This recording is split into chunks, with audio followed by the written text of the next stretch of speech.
This guy is taking his girlfriend on a death race. In a luxurious convertible supercar.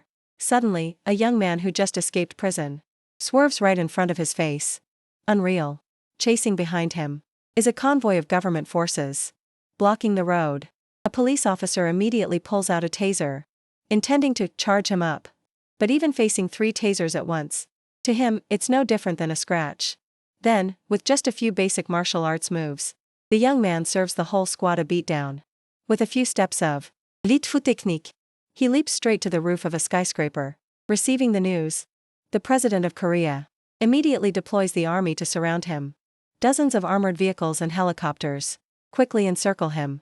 From all sides, hundreds of elite soldiers armed to the teeth are aiming their guns at him.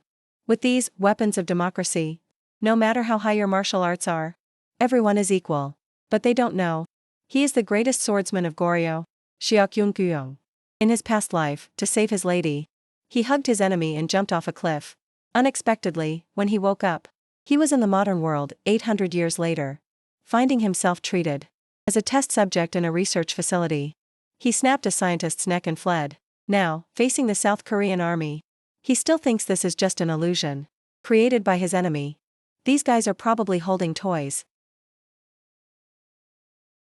No way they can fool him. Even when the president personally came out to negotiate, he almost took his head off, giving the old man a heart attack. Didn't expect to meet a crazy guy, almost went to meet his ancestors. After listening to the president explain for a while, the young man finally understood. He was actually frozen for over 800 years, and hasn't died yet.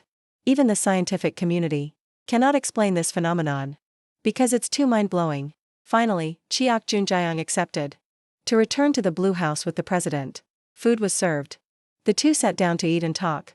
He asked the president where exactly he was. The president explained this is a secret base, only for special situations. He revealed the truth that he is in the future, 800 years later. The reason he woke up healthy is thanks to modern medical technology.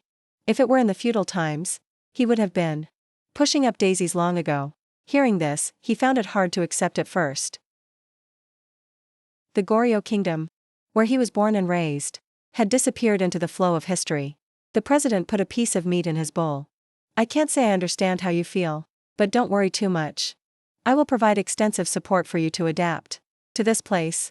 In return, may I ask for your cooperation? Then the president signaled the director of the NIS. Receiving the order, the director turned on the TV. Public opinion is going crazy over the chaos caused by Cheok Junjayang this morning. People witnessed him running faster than a race car and flying like a bird. Some even spread rumors that he is a Superman. But then it was announced that it was all just a movie shoot. Seeing his confusion, the president explained. The government doesn't want the people to know the truth. They are not ready to accept the existence of a powerful being like you, a human who can survive for centuries into the future. It's not just life extension, but could lead to extraordinary progress. Many nations have tried to achieve it, but so far, all have failed. That's because they lack the most important factor, cryogenic technology.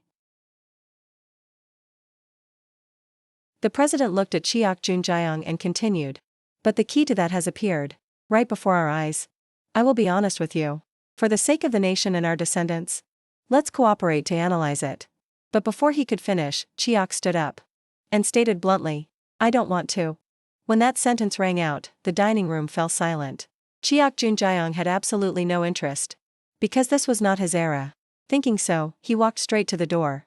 But outside, 2 big, burly bodyguards were blocking the way. The president turned and asked, Is that what you mean? From his initial friendly attitude, his voice had turned cold. Then we don't need to be polite anymore. At the same time, the bodyguards in the room drew their guns. Not regular firearms, but tranquilizer dart guns. Dozens of soft pops rang out as silver needles containing a dose, enough to take down an elephant. Shot straight at his back. We just need you to sleep for a while, the president said gently. A bodyguard standing nearby thought triumphantly. He can resist police tasers, but there's no way he can withstand this compound. But just as the thought flashed, it was extinguished by an impossible sight. A crimson aura suddenly erupted from Cheok Junjayang's body, forming a thin but solid energy barrier. What? Something stopped them? The metal darts clattered and fell helplessly to the floor. The red aura spread, wrapping around his arms. With just a gentle swing of his hand, the two giant bodyguards were blown away like puppets, smashing into the wall behind them, cracking it. His eyes swept across the room. Don't block my path. The president gulped. Panic appeared on his face for the first time, but he still managed to order. Increase the intensity. At all costs. Do not let him escape. Following orders, high-power electric batons were turned on. A brave bodyguard rushed forward first, aiming the baton straight at him. You should have cooperated. The moment this touches you, you'll know what hell feels like. More than 10 electric batons. And nearly 20 muscular men surrounded him. Once the words were spoken, they all lunged at once. One attacked from behind. The baton tip was about to touch his back. Got him. Feel the current 10 times stronger than a taser. But at that very moment, Chiak Junjiang's body suddenly blurred, dissolving into the air like an illusion, then reappearing in another spot. All they attacked was a fading afterimage. Impossible. How does he move like that? Just need to hit him once. Useless. No matter how hard they tried or how relentless the attacks, all they got in return was failure. Just like that, facing an opponent who didn't even bother to counterattack, all they could do was stand helplessly, watching him casually walk past, as if they were just air, without a single glance back. When his figure was gone, the president slumped into his chair, holding his head in his hands. Unbelievable. We lost him. Using force to detain that man is impossible. The NIS director tried to reassure him, Mr. President, perhaps we must consider non-traditional countermeasures. President Kang Jinhan rubbed his temples hard. What about his location? Found him yet?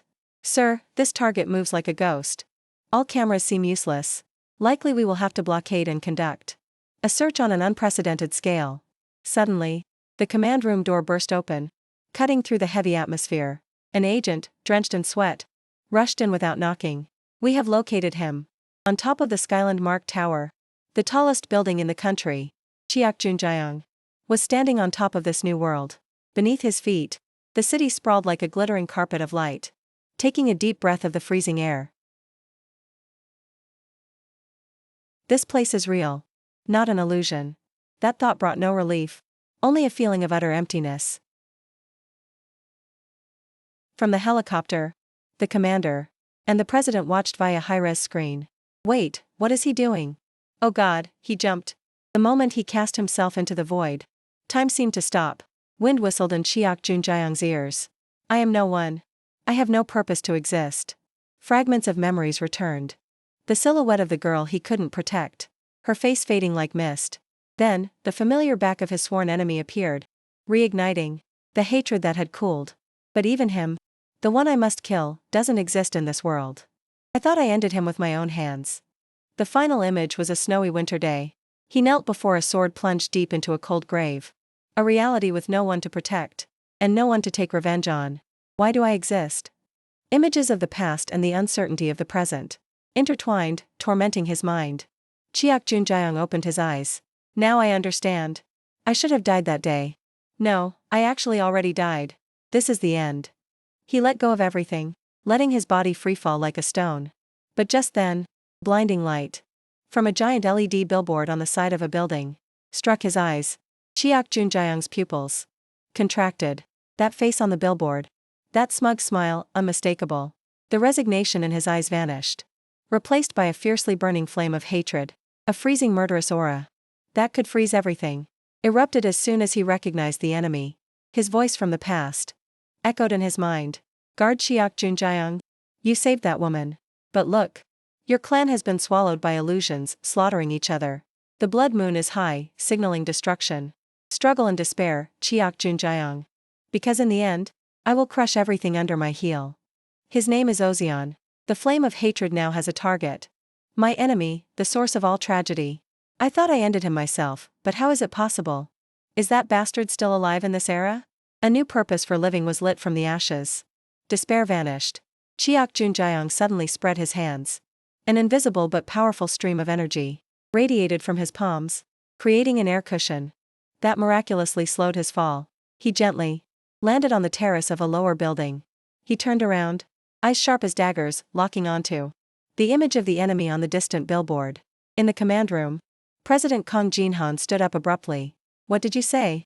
Jumped from that height and no body found? He couldn't believe it. Absurd. Did you search thoroughly? Yes, sir, we have scanned 3 times. Absolutely no trace. However, the agent reported.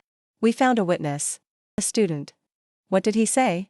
The president asked immediately, not missing a clue. The subject asked about a person named Eugene. That name silenced the whole room. Eugene, the world's top action movie star. The pride of Korea. A living legend with breathtaking stunts. Performed by himself. A global icon. Whose influence can shift the stock market. That was also what Chiak Jun-jaeong heard from the glasses-wearing student. He stopped on the street. The boy spoke while pointing at the giant billboard. Featuring Eugene. Mister, there's no one in Korea who doesn't know him. He's so famous. That his image is everywhere like this. But Chiak Jun-jaeong didn't absorb any of those praises. He was immersed in his own thoughts. This feeling is so alien. His appearance is exactly him. But his aura is completely different. 2 possibilities. 1, this is just a lookalike. 2, it is really him. I hope it's the latter. Take me to meet Eugene. Immediately, the student laughed, looking at him like a madman. Are you kidding? Meeting Eugene isn't something you just do. The boy's mocking face made Chiak Jun-jaeong lose patience. An invisible, cold pressure radiated from him. The giant LED billboard behind the student suddenly exploded in a shower of glass shards. The boy screamed in fear, legs shaking. Chiak Jun-jaeong took a step forward. Tell me where he is, and I won't hurt you. Facing the horror right before his eyes, the student stammered, I heard on the news. He went overseas for work a while ago. Chiak Jun-jaeong froze upon hearing that. Eugene had gone to the United States. At a 5-star hotel in the US. The magnificent restaurant space. Bathed in golden light. And the sound of clinking cutlery. In that setting, Eugene, playing the role of a suave character, was dining. Suddenly, a large, fierce-looking man approached. Without a word, he swung a punch, smacking straight into his handsome face. The actor stood frozen, looking confused. Sorry. I forgot the next line. Sighs of frustration arose from behind the camera. That James again, a crew member muttered. How many scenes has he ruined? Another whispered in boredom. I bet he's doing it on purpose to look pitiable. Seeing Eugene bow his head in silence, they began to worry, fearing the A-list star was about to get angry. But contrary to expectations, Eugene looked up with a reassuring smile. Hey James, it's okay. Just aim for my other cheek, okay? If you keep hitting this side, I'm afraid I'll forget my lines too. Alright, let's do it again. Just as he finished speaking, an ear-piercing creak came from the ceiling. All eyes looked up. A giant crystal chandelier weighing hundreds of kilos suddenly snapped its cable, plunging toward James. In that life-or-death moment, while James was paralyzed with horror, Eugene acted without a second of thought. He lunged forward, using his body to push his colleague out of the danger zone. The crystal and metal mass shattered on the floor. The camera crew was utterly shocked. Is everyone okay? The director shouted. Mr. Eugene, are you hurt? The whole crew asked in unison. Luckily, both were safe. However, while saving him, Eugene's arm was slightly injured and he had to go to the hospital. After first aid, the director visited, eyes still full of astonishment. You really are extraordinary, Eugene. How could you react so fast? Throwing yourself in to save him. Eugene just smiled faintly. I don't really know. Maybe my body reacted before my mind could command it. But I'm really fine. Everyone sent so many gifts. How about I re-gift them to the hospital staff? He bowed slightly. I apologize to everyone. Because of me, the filming schedule is upset. The director looked a bit awkward. Well, luckily you aren't seriously hurt. But right now, filming is no longer the top priority. Why is that? Eugene asked in surprise. If not filming, then what? The director's answer wiped the smile off his face. Shock was evident on his face. Upon hearing he had to return to Korea immediately. At the Blue House, 9 hours later. President Kang Jin-han welcomed Chiak Jun-jaeong in his office. Indeed worthy of the name Chiak Jun-jaeong. This place is heavily guarded. Yet you can freely come and go as if no one is here. He smiled. You look much better in this outfit. I must admit, yesterday you gave me quite a scare. He recalled the brief conversation. Just 9 hours ago, when Chiak Junjayong bluntly asked if the offer for cooperation was still valid. The president seemed to have anticipated this, showing him a photo and asking, "You are connected to this person, correct?" In the photo was the famous actor Eugene. Chiak Junjayong showed no surprise. "I need you to introduce someone who can take me to another country as fast as possible and ask no questions." "Fine." The president extended his hand. "But on one condition, you must fully cooperate with the government." Chiak Junjayong hesitated for a moment, looking at the president's outstretched hand. In his era, this gesture was completely foreign. After a second of awkwardness, he reached out and shook it. "I agree. When can I meet him?" But even with a presidential order, this is very difficult. He is on the other side of the globe. But not impossible. I have arranged a surprise for you. I invited Eugene back to Korea. He is on his way here. Currently, in the Blue House living room, Eugene appeared with his manager. Seeing his face, Chiak Junjayong thought to himself, "He really does look just like that guy." After bowing to the president, Eugene turned to Chiak Junjayong to introduce himself. "Hello, I am Eugene. Nice to meet you." While Eugene and the president exchanged pleasantries, the president's eyes landed on his bandaged arm. "What happened to your arm?" "Ah, just a slight dislocation," Eugene replied. Right then, Chiak Junjayong cut into the conversation. He stepped forward, extending his hand to Eugene. "Pleasure to meet you. I am Chiak Junjayong." That name struck Eugene like a thunderbolt. "You know this name? The hero the president mentioned? What an honor for me. I heard we will be shooting a promotional video together." "Can't believe it." Their hands touched. A strange feeling surged in Chiak Junjayong's mind. "Wait, what is this?" He focused all his senses trying to probe, but the result was just emptiness. No chi at all. Completely empty like a normal person. President Kang Jinhan glanced at his watch and stood up with a diplomatic smile. "Excuse me, gentlemen, I have some private matters." But as soon as the door closed, the smile on his lips vanished instantly. He turned to his bodyguard. "Are the troops in the designated position? I still don't understand why this meeting is so necessary that we had to mobilize them." Inside the room, Chiak was trying to sense the aura of the person opposite him. Something is wrong with this guy. Seeing his expression, Eugene looked concerned. "You don't look well. Is something wrong?" Little did he know the disappointment in Chiak Junjayong's heart when things weren't as he predicted. And then, that disappointment quickly vanished due to a sentence. Eugene suddenly stood up, leaning close to him and whispering. His voice was cold as a viper. "Chiak Junjayong, you're still alive?" Immediately, a freezing murderous intent erupted from Chiak Junjayong, making the air in the room seemingly stagnate. Seeing that, he wasn't scared at all.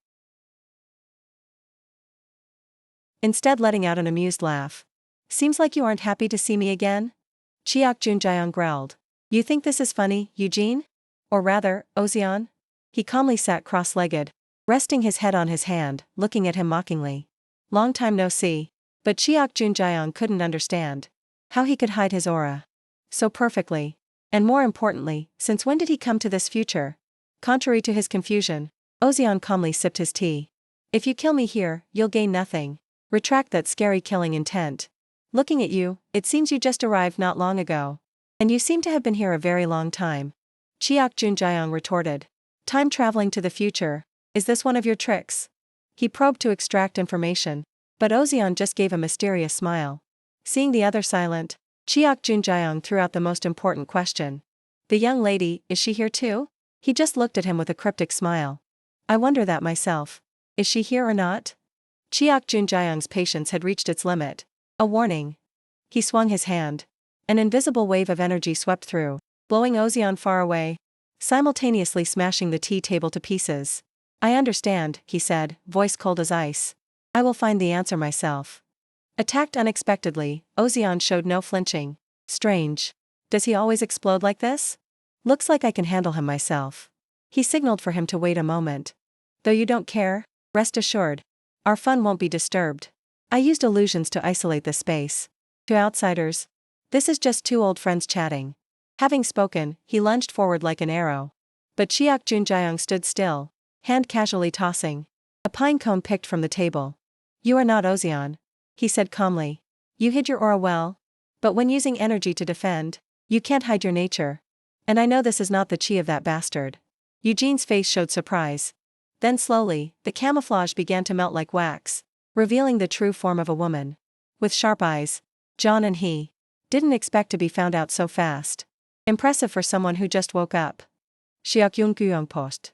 John and he? On the day of the great chaos. Weren't you one of those who died? Seeing his astonished eyes, John and he smiled seductively, wiping her lip. You staring makes me shy. As you know, Eugene, or Lord Ozeon, is an extremely famous figure in this world. I'm just borrowing his persona to execute a few grand plans. Now I must make my daily report. And surely, I will add this interesting information to it. He will be very excited. Speaking, her body blurred, splitting into dozens of illusions, rushing to attack him from all sides. Chiak Junjayang easily destroyed a clone. But the burst of energy made his body wobble slightly. John and he sneered. What a fool. Using power like that with a newly awakened body is no different than suicide. But the next second, her smile froze. Contrary to prediction, Chiak Junjayang did not weaken. Instead, the energy in his body seemed to become even more intense. In just a few breaths, he wiped out all the remaining illusions. Since when are the standards of a weakling like you applied to me? You are truly ignorant. John and he knew she lost. She looked up in anger. Make it quick, finish me. Forget it, Chiak Junjayang replied coldly. You definitely died by my hand that day. You were heavily wounded and fell off the cliff. How could you reach this future?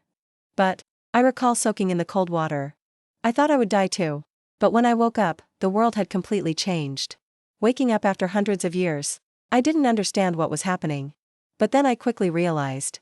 It was Lord Ozeon who brought me here, giving me a new life.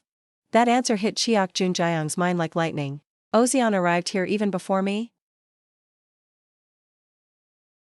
Lord Ozeon treasures me, John and he said. And I will be loyal to him to the end. As she finished, she abruptly pulled out a hairpin, turning it into a sharp spike, stabbing straight at Chiak Junjayang's eye. But before it could touch him, a slap knocked her far away. He walked over and asked, You believe Ozeon saved you? How long have you been here? 1 month, she panted. Chiak Junjayang leaned down. So, when did your body start rotting? John and he froze. You? What the hell are you talking about? Before she could react, the stick in Chiak Junjayang's hand moved so fast the naked eye couldn't follow, lightly grazing her sleeve. The fabric tore, revealing the necrotic flesh underneath. Black veins stood out like a spider web. John and he panicked, using her other hand to cover the horrific mark. Chiak Junjayang spoke coldly. I smelled the stench of death on you. From the start. Your trash master seems to have saved you. But actually, he is just using a forbidden technique to turn you into a sacrificial pawn. Once your value is used up, you will rot from the inside out. Hearing the bitter insults directed at her master, John and he roared, her fear turning into rage. Shut up. Lord Ozeon would never do that. I've never heard of such a technique. Contrasting her furious appearance, Chiak Junjayang just smirked slightly, his eyes full of pity. It's an ancient forbidden art. Something beyond the understanding of a servant like you. It seems your value in his future plans is only this much. He watched the anger on her face, gradually replaced by confusion, then delivered a critical blow. Think about it. Why would a powerful man like him have to hide his identity and force you to disguise as someone else? Because from the start, you weren't important enough. You are just a tool. Those words were like needles, stabbing straight into John and he's loyalty, sowing the seeds of doubt. My body will continue to rot and I will die. Horror engulfed her. Seeing the prey take the bait, Chiak Junjayang threw out the lure. But there is still a way to extend your life. John and he's eyes widened. A glimmer of hope. Internal energy? He explained. It requires pure yang qi, completely opposite to the dark energy corroding your body, infused to suppress it. Watch closely. Saying so, he placed a finger on her necrotic skin. A stream of warm, pure energy flowed from his fingertip. A miracle happened. The pitch-black veins faded. The rotting skin slowly became rosy again. No way. The miracle manifested right before her eyes. Chiak Junjayang's words, combined with this undeniable proof, shattered. The wall of loyalty she worked hard to build. Lord Ozeon truly intended to discard me? Chiak Junjayong withdrew his hand, leaving her the final decision. In this world, only two people possess the chi that can save you. Me and Ozeon.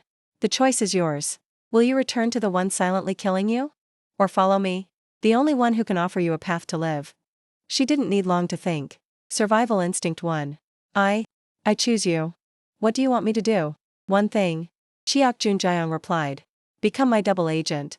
Outside the building, bodyguards suddenly heard a piercing scream. Then the door burst open. John and he in disguise rushed out. Face pale with terror. Leave here immediately, she gasped, grabbing the president's sleeve. There's a madman inside. He is a monster. What? Impossible. What the hell happened? But when he stepped inside, the scene before him left him stunned. Overturned furniture, fragments scattered everywhere. Chiak Junjayong stood amidst the chaos. He bowed slightly. Apologies for the inconvenience. I will find a way to compensate for the damages.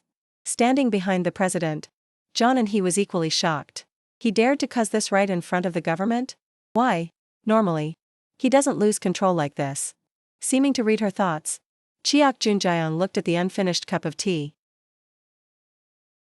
and dropped a casual remark. Such a pity our afternoon tea was interrupted. But internally, a cold message was sent. John and he, we will have a serious talk later. The name Ozeon stirred memories in him again. His mind returned to the past, when he was just a scrawny boy, kneeling before a man in martial arts robes. Master, answer me. What is a guard? Master, it is someone who uses a sword to protect others. The boy's voice was immature but determined. From now on, you may only draw your sword for a single purpose, to protect. No matter how strong the enemy, even if it costs your life. Remember, the person you must protect is more important than your parents, more than yourself. A protector with something to protect will never fall easily. Etch this into your heart. He jolted awake. The smell of disinfectant filled his nose. Tight wires connected his body to beeping machines. You're awake. Your body condition suddenly became unstable. Biological indicators were chaotic. Chiak Junjayong sat up, reassuring them. I'm fine. He looked at the complex equipment around him. How much longer will this take? The head researcher explained. Thanks to your cooperation, we have gathered enough necessary data. If you are tired, we can stop here. Yes, let's do that, Chiak said, putting on his coat. I still have a promise to keep. He walked away, thinking to himself, unbelievable. I actually dreamt of those things. Perhaps I have started to care about this world. At a luxurious cafe, John and he was waiting. Seeing him late, she asked immediately, were you followed? The president sent people to follow, but I shook them off. He replied, sitting down and ordering a bunch of drinks. John and he frowned. You don't have a penny to your name. Why order so much? I'm not rich either. He ignored her question, abruptly changing the subject. Ozeon. Only at the very end did I learn that bastard's true identity. But Ozeon was part of the clan I was obligated to protect. For a long time, I believed he died in that incident years ago. Unexpectedly, not only did he survive, but he was also secretly plotting a rebellion. She shook her head slightly. He always hid too many secrets. The fact that he wore a mask certainly had a deep reason. I was just following the former master's will, so I obeyed his orders. But I'm afraid the answer you are looking for won't be easily obtained. So, did only you and he make it to this future? Cheon Ryujin asked, trying to piece the puzzle together. From what I know, yes. Ain replied, I was curious myself and tried searching. But there are no records or traces of a third person. Where is he? What is he doing? He is abroad, she answered evasively. But don't tell me that with just this little bit of information, you intend to go find him. Mind you, the current Ocean is much stronger than before. Before Ain could finish her sentence, Cheon Ryujin raised his hand to silence her. He turned sharply, his gaze piercing, fixed on a spot outside the cafe window. Across the street, a figure stood in the shadows. Ocean. He smirked, his eyes flashing with a sick amusement, as he looked at the two of them. Oh, I just arrived and there's already something fun to watch. Inside the cafe, Cheon Ryujin stood up abruptly. I need you to agree to one more condition. He suddenly realized how blind and pitiful he had been, letting hatred cloud everything. What is truly most important to me? As soon as that question rang in his mind, the image of the little lady, whom he had sworn to protect with his life, reappeared clearly, as if 800 years hadn't faded it at all. I know you might not believe it, but if you and I are both here, and Ocean too, then it's not impossible.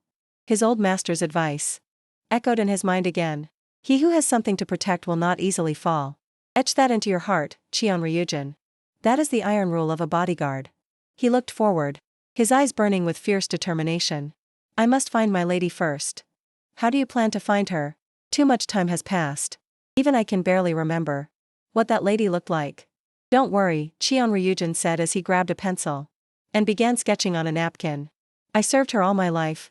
I remember every single detail about her. He spoke with absolute seriousness, but the drawing on the paper was scribbly and naive, beyond belief. It looked just like the work of a kindergartner. On a street in Seoul, a girl with shiny brown hair and striking big round eyes walked hurriedly. Her beauty and aura exuded an irresistible attraction, like a shining star. She is Choi Sul. Hey Choi Sul, I told you we should go together. How could you just leave first? Without a manager? You stubborn thing. That was Min Do Lee, Sul's best friend. Even though Sul kept reassuring her that she was fine, Do Lee couldn't hide her worry. You're just a student, but you already have a fan club full of crazy fans. There are even sickos following your every step. Did you forget? A few days ago, someone hid in the hallway to peek at you. Though her words were worried, deep down, Min Do Lee couldn't help feeling a twinge of jealousy, seeing her friend get so much attention. Don't worry about me. Sul smiled to encourage her friend. I heard your interview by the Han River. Got very high views. Maybe good news is coming soon. Their conversation reached the ears of Cheon Ryujin and Ayan, who were watching from afar via a modern device. Ayan was still marveling at the iPhone's functions, while Cheon Ryujin remained completely silent, his eyes glued to the two girls. Suddenly, a piercing scream rang out. Two suspicious-looking young men blocked the girls' path. Give us an encouraging hug, and take a picture together before we enlist. Okay? Seeing that sweet words didn't work on Seoul, they started approaching with bad intentions. From above, Cheon Ryujin witnessed everything. The image of the girl in danger suddenly overlapped with the silhouette of his lady from the past. My dandelion lady. Small and fragile like a dandelion flower. Born noble but easily brought to tears, and whenever she fell ill, it was serious. Someone I always had to stay beside to protect. But she was absolutely not weak. She is my master. It must be her. Before he could act, Min Do Lee made the first move. With just a few neat moves, she took down both perverts. Cheon Ryujin and Min Do Lee's eyes met in the rain. He stepped forward by reflex, intending to take off his coat to cover her. But suddenly, the girl swung her hand and landed a thunderous punch on his stomach. A surprise punch that Cheon Ryujin couldn't guard against. He only had time to think, my lady. The girl looked up. It's been a while, hasn't it? She threw another punch straight at his stomach. You're one of those stalking crazy fans too, aren't you? In that moment, the world around Cheon Ryujin dissolved. The face of the girl before him matched every single line, from the clear eyes to the familiar corners of her lips. Is it really my lady? Impossible. Has she lost her memory? He spoke up. What is your name? The girl seemed surprised by the sudden question. My name? Aren't you a fan of Seoul? Seul? That strange name was like a cruel hammer blow, shattering the last ray of hope. The light in Cheon Ryujin's eyes died out. I apologize, he whispered. I mistook you for someone else. Oh? The girl widened her eyes, feeling guilty. Sorry, it was my own assumption. Cheon Ryujin heard nothing more. This child just bears her resemblance. An endless emptiness swallowed him whole. Just then, two men rushed in from behind, wrapping their arms around his neck, trying to wrestle him to the ground. This guy is a crazy fan, leave him to us. But Cheon Ryujin's body was as solid as a rock. No matter how hard the two burly men tried, he stood firm. So weird, why is he so strong? One muttered. Seoul, leave him to us, you go ahead. Selfroned. They are my managers. But what are they doing? The guy lying on the ground is the crazy fan. Not him. After clearing up the misunderstanding, the four of them prepared to leave. Seoul, are you okay? You're so noisy, let's go quickly. But who was that long-haired man? When they were out of sight, Cheon Ryujin still stood there staring at the ground. He muttered to himself, what a tragedy. The sky was painfully blue. Cheon Ryujin. And Aon stood before an unknown grave, overgrown with weeds in a forgotten cemetery. Is this it? He asked. Yes, Aon replied. This is where your lady was buried. It's shabbier than I thought. No, more accurately, time has worn it down to ruins. This information was confirmed by the nation's top historian introduced by the president. I also cross-checked through many other sources. The lady of the Min clan, according to records, died exactly on the day of the rebellion. Her personal belongings are in the tomb.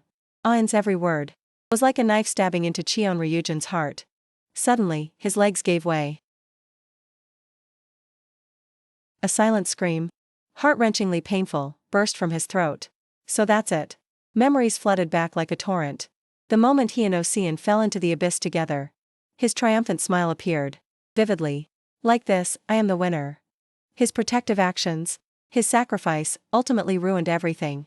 The lady's face appeared in his mind, gentle and sorrowful. He blamed himself, his voice breaking with sobs. I should have lived until the very end. I couldn't even do that simple thing. He frantically punched the hard ground, gritting his teeth, until they bled. To survive only to face this truth. I hate myself. Watching his outburst scare away the nearby birds, Aon just coldly observed.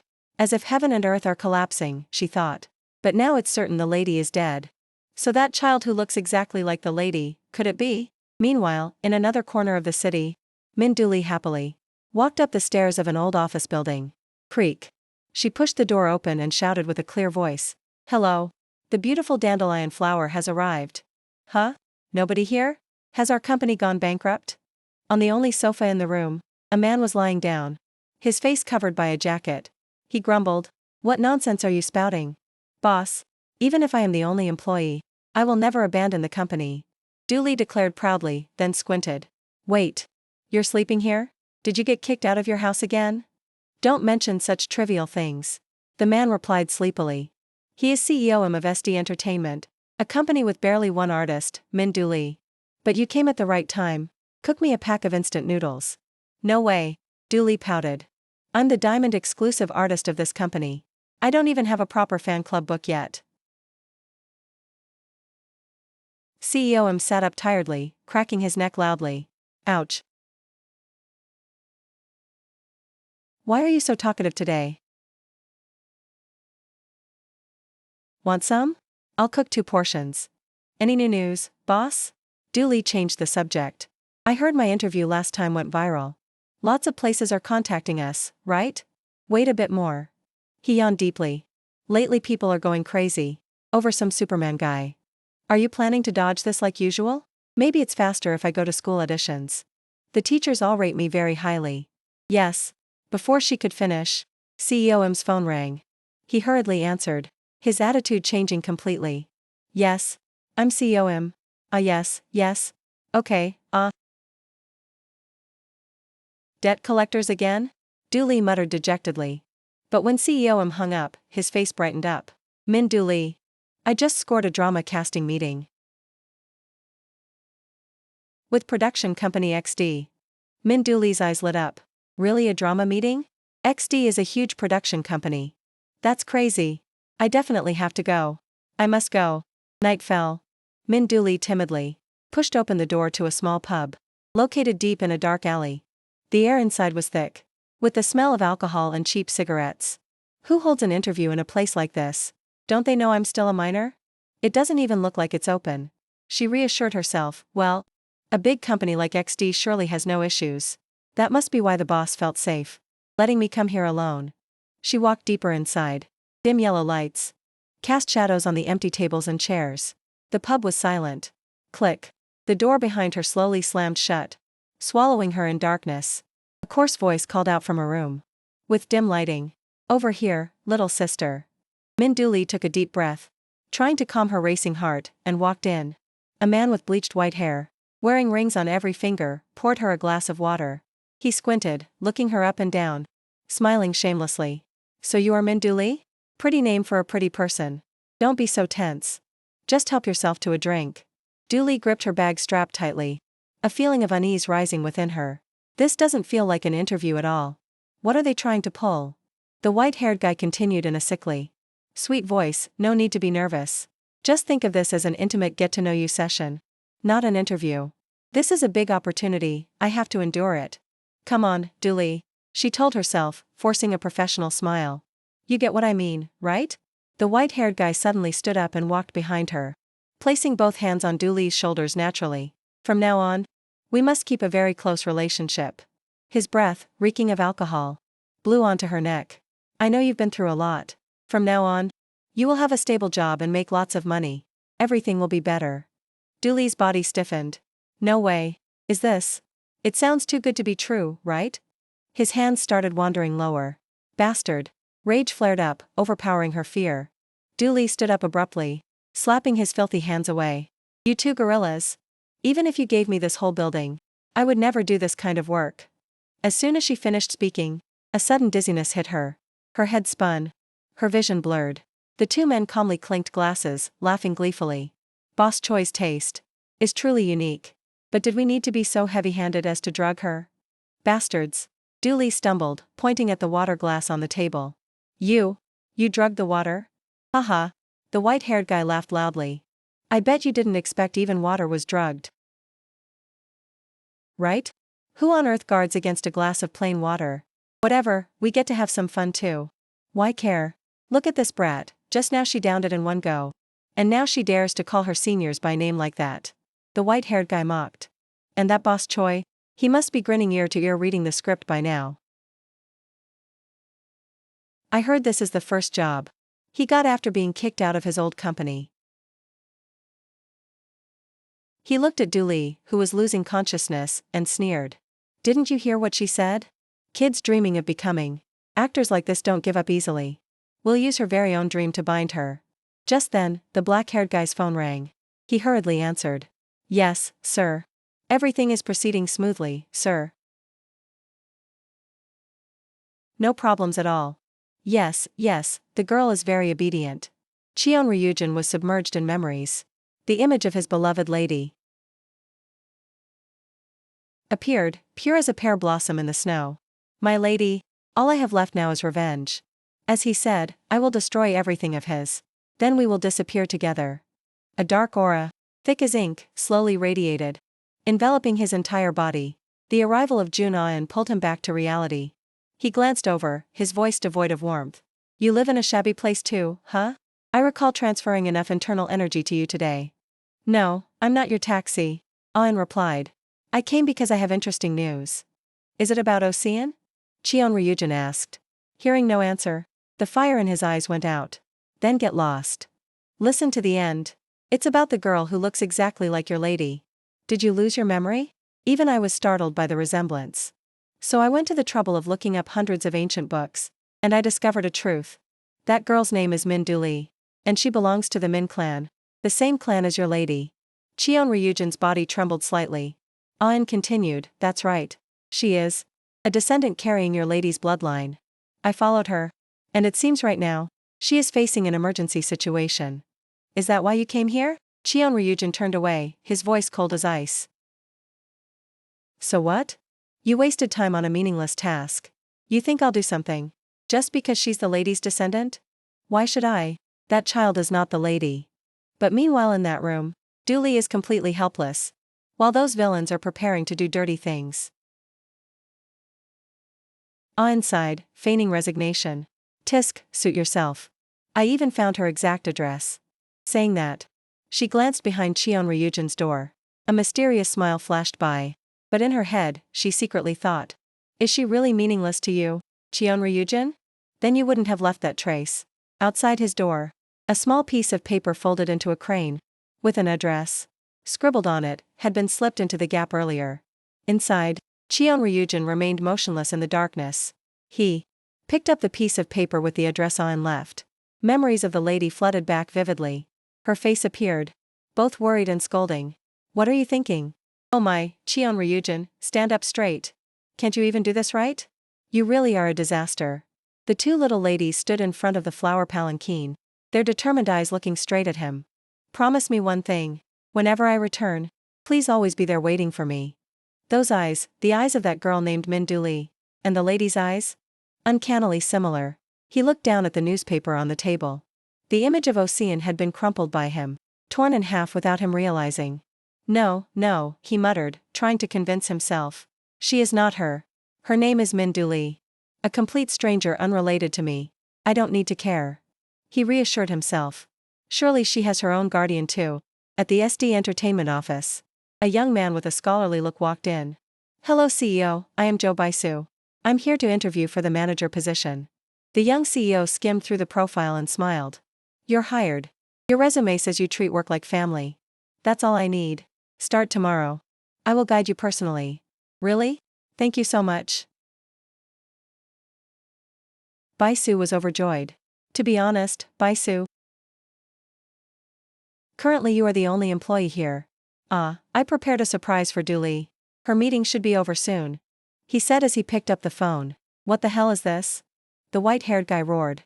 I only went to the toilet for a moment, what happened? Sorry boss, I got tricked by that brat.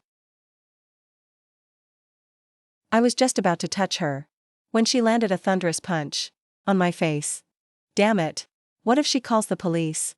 Boss, calm down. She's high on drugs, she can barely walk. I'm sure she's still wandering around here somewhere. But in the meantime, Min Lee was struggling to walk, clinging to the cold wall for balance. My head is spinning. I feel like I'm going to faint. She cursed inwardly. If only I hadn't dropped my phone, I could have hidden and called the police. She gritted her teeth, forcing her body to keep moving. Why is this hallway endlessly long? I hear their footsteps already. Please, move. Just need to open this door. But before she could, two shadows rushed from behind. Gotcha. Think you can run? Forget it, the white-haired guy waved his hand. I lost interest. He glared at Dooley with disgust. Her endurance is quite something. Drugged like that but still dragged herself here. Bastards. Wait till I get back, I'll teach you a lesson. Suddenly, he stopped. Boss, wait. Did the ground just shake? Do you have a concussion? Who knows? No, damn it. It really shook. The ground shook stronger and stronger. Both men were terrified, thinking it was an earthquake. Immediately after, all lights in the hallway went out. Submerged in thick darkness, a figure quietly appeared behind them. In her haze, Dooley could still feel another presence had arrived. Cheon Ryujin stood there. A few minutes ago, he was still standing dazed in front of that door, questioning himself. Why couldn't I ignore it? I could have totally pretended not to know anything. Why did I come here? The answer appeared in his mind simply. Because it's what must be done. Bam! Amidst the darkness, his deep voice, cold as ice, rang out. Let her go. The two thugs jumped and turned around. Who the hell are you? Where did you come from? Before the guy could finish, Cheon Ryujin grabbed him, easily lifting him into the air, and slammed him to the ground. He used one hand to support Dooley's limp shoulder. The other hand raised, his voice tinged with anger. Didn't you hear me? I said let her go. He frowned slightly, his gaze sharp as a dagger. Gently, but deep down inside, he asked himself. Why am I so angry? After a second of hesitation, the thug turned and ran for his life. Damn it. I gotta get out of here. Am I seeing things? He threw a person like throwing a ball. But as soon as he started the engine, a figure stood towering in front of the car. I haven't allowed you to leave. He used just one leg to stop the revving car. Seems like you're incapable of answering properly. Should I just kill you then? As he finished speaking, a powerful aura radiated from his body, pushing the car skidding across the ground. He gritted out each word. I'll ask one last time. You drugged her, didn't you? Hand over the antidote. Wait. She's just a little high. Just leave her be for a while and she'll wake up. Cheon Ryujin used his foot to crush the guy's right hand. If you're lying, the next thing will be your neck. Understood? Now get lost. The pub door was pushed open roughly. A group of people in pitch-black suits, looking professional and cold, marched in unison. The leader, with an angular face devoid of emotion. We are the Sears security team, deployed on emergency. If you don't want to get involved, leave. Meanwhile, Cheon Ryujin was preparing to take Dooley, still unconscious, out of this place. But from behind, the leader's icy voice rang out, blocking his path. We will take charge of this child now. Cheon Ryujin turned around, his sharp eyes sweeping over the man. Who are you? You don't need to know. the leader replied. Hand her over immediately. Otherwise, we will be forced to use force. A suffocating silence descended. Cheon Ryujin curled his lips into a smile. Almost imperceptible, hiding a challenge. Then go ahead. I won't stand idly by. In that moment, the image of Du Li from their first meeting flashed in Cheon Ryujin's mind. Superimposed on the lady's silhouette, a strange sense of responsibility arose.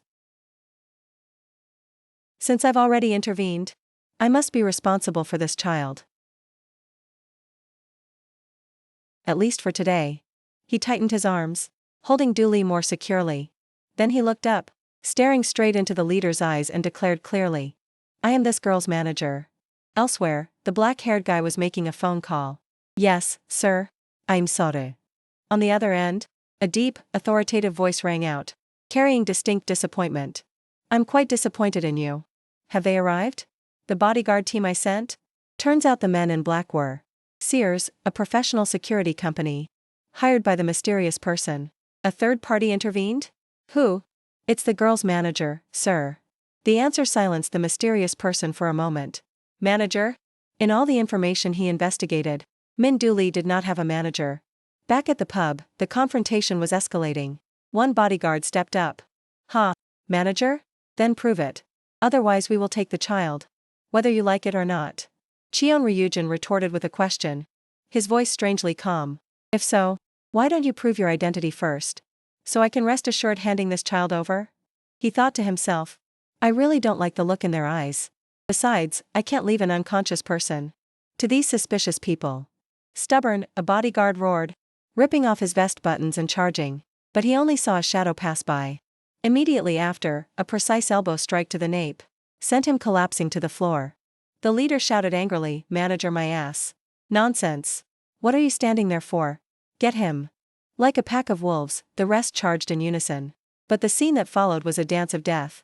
Even with both hands busy holding Du Li, Cheon Ryujin moved like a ghost.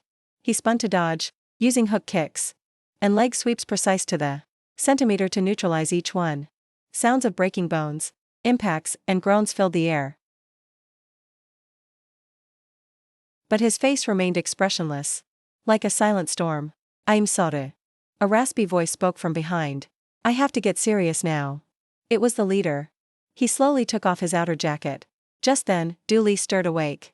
Feeling herself in the arms of a stranger, amidst a chaotic scene, she asked him in panic, Why are you here? The other day? Cheon Ryujin looked down at her. You woke up just in time. Do you know who they are? Du Li looked bewilderedly at the crowd surrounding them. Who are these people? Seeing she was awake, a dark aura, dark red like blood, began to radiate from Cheon Ryujin. He said softly, Close your eyes for a bit. The leader realized the situation had changed. He roared, Troublesome. Deal with that guy first. Then knock the girl out and take her. On the count of 3, charge. 1. Before he could count to 2, Cheon Ryujin simply stamped his foot. An invisible shockwave swept through. The entire group of bodyguards was blown away like puppets, with cut strings, slamming into walls and falling unconscious. Amidst absolute silence, Cheon Ryujin turned to ask Du Li, his face unchanged. Where should I put these? Put what? Du Li stammered. Du Li's mind was blank, leaving only one thought. What the hell is he? When Cheon Ryujin brought Du Li back to the office, CEO was pacing back and forth like a cat on hot bricks. After hearing the whole story, he stood frozen. I was too careless just because it was a big company. I shouldn't have let the kid go alone. Even though she acts fine, she must be shocked. I thought it was a golden opportunity, but I was so stupid. I almost got her killed. Du Li was surprised. Boss, what's wrong with you all of a sudden? CEO suddenly turned and grabbed the doorknob. I have to go kill those bastards. They crossed the line. You plan to confront such a big company? Of course I want to. He yanked the door. I want to expose their faces to the whole world. Du Li looked at the man exploding with anger. But we are too weak, boss. Isn't this world a place where no matter how much we scream and fight, the losers in the end are still just us? So don't go. Don't start a meaningless war. You get what I mean? She looked up with a smile. That smile wasn't radiant, but hid a resilience and understanding that was heartbreaking. Wait until later when we are strong enough. Then let's fight them and make them pay tenfold. For now, thank him. You're an adult. You know what to do first, right? We truly owe him a life. Dooley? This kid is young but much more capable than me. Come on, tell me. What can I do to repay you? Cheon Ryujin seemed to casually hold out his empty coffee cup. I don't expect anything. If possible, give me another cup of this. Its sweetness is very interesting. Seeing the opportunity, Dooley hurriedly spoke up, eyes shining. Boss. He fights super well. Having a manager like him would be the best. And thinking back, it's quite a coincidence, right? She turned to Cheon Ryujin. When you saved me, you mistakenly called me by someone else's name. She must also be a very beautiful and important person to you, right? Dooley's words flashed like lightning in the CEO's mind. He looked Cheon Ryujin up and down. A bold idea suddenly popped up. Friend, what work do you currently do? If I have to define it. Cheon Ryujin replied expressionlessly. I am perfectly unemployed. The CEO exclaimed, this look. This aura. These skills. Are you interested in the position of artist manager? Dooley was dumbfounded, unable to believe her ears. In her mind, the conversation with her best friend Sol flashed back. A few days ago, when she announced she was invited to a casting meeting for a major drama project, Sol had cheered happily. Really? Congrats. That's a very prestigious production company. Oh my. I'm so proud of you, Dooley. But I don't think I'll get chosen. Dooley replied with some self-doubt. Thinking back now, she felt lucky she hadn't hoped too much. Otherwise, Sol would have cried her eyes out feeling sorry for her.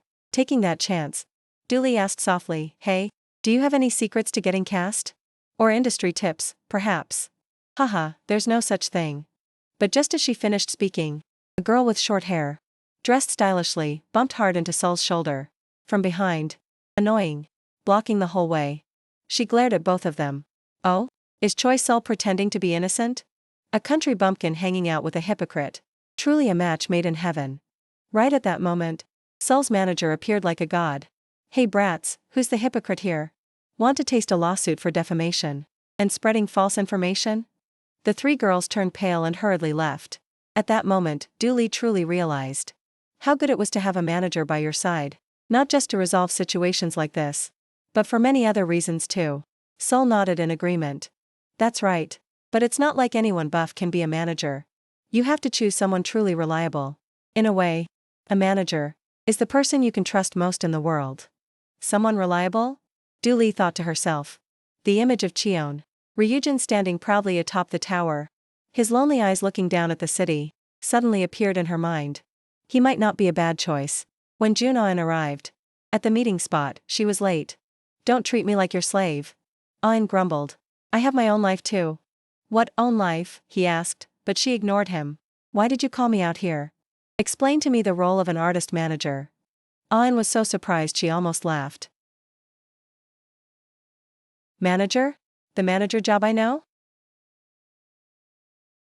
Why are you suddenly asking this? It's a job that covers everything. From managing health conditions, arranging schedules, to negotiating contracts for celebrities. In short, they are guardians. Now you can tell me the reason, right? I have a job.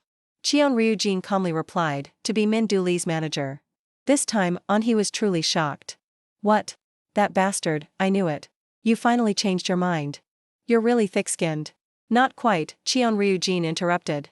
Through Min Dooley, I discovered something. When helping her, I fought a few guys. They were completely different. Even after being hit by my internal energy, they could still stand up and maintain the will to fight. That skill wasn't strange in our era, but in this world, it shouldn't exist.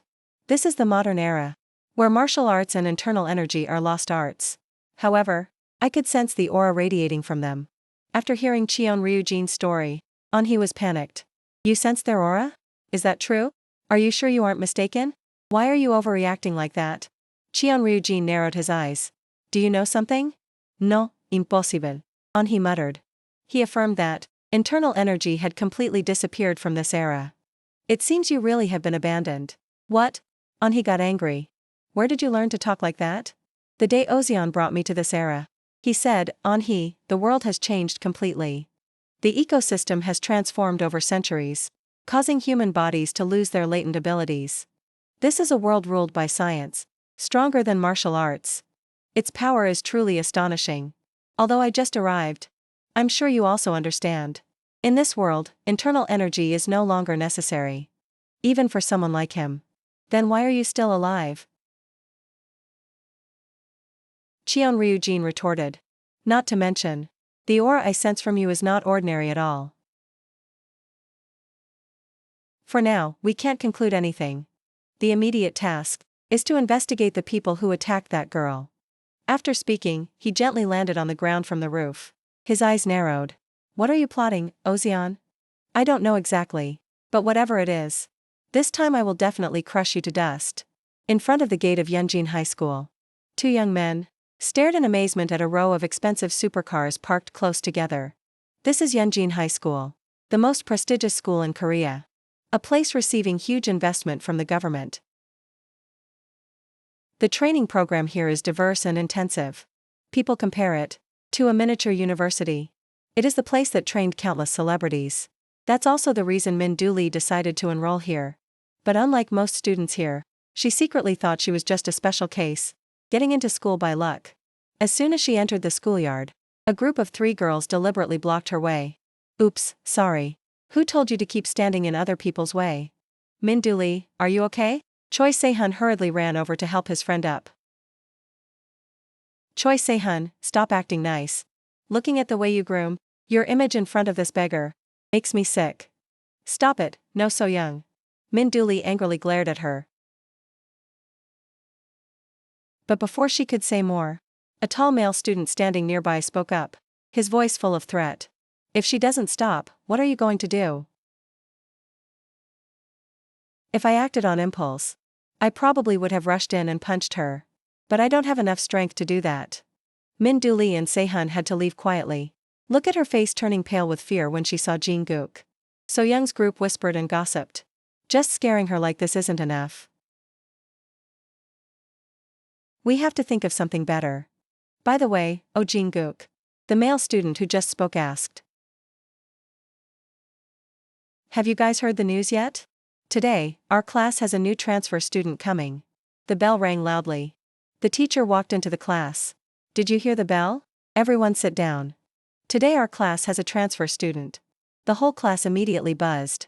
It must be a beautiful girl. Oh God, don't let it be one of those rich, arrogant kids. Or a foreigner with brilliant charisma. The classroom door opened as the new student walked in. Min Du-lee opened her eyes wide in surprise, speechless. It's Cheon Ryujin. He stepped onto the podium, calmly raising his hand to signal the class to be silent. Yesterday, he himself went to meet the president and made a strange request. Let me go to school. Even though I agreed, I have to admit, your requests are getting more and more unusual. Can I know the reason? I'm starting to get curious about this world. Cheon Ryujin answered evasively. As the president, can't you even do this small thing? And so, based on Cheon Ryujin's estimated age, the president arranged for him to study at Yunjin School. As soon as the teacher left, the students surrounded Cheon Ryujin. Wow, your hair is so long. Are you planning to be a celebrity? Your face is beautiful like an actor's. Why are you so shy? You haven't said anything all this time. Oh Jin-guk pushed through the crowd, plopping down opposite Cheon Ryujin. Oh Jin-guk. You look in good shape. How do you work out? Cheon Ryujin's answer silenced the whole class. This body was built by cutting down people. Jin-guk burst out laughing. You're really funny.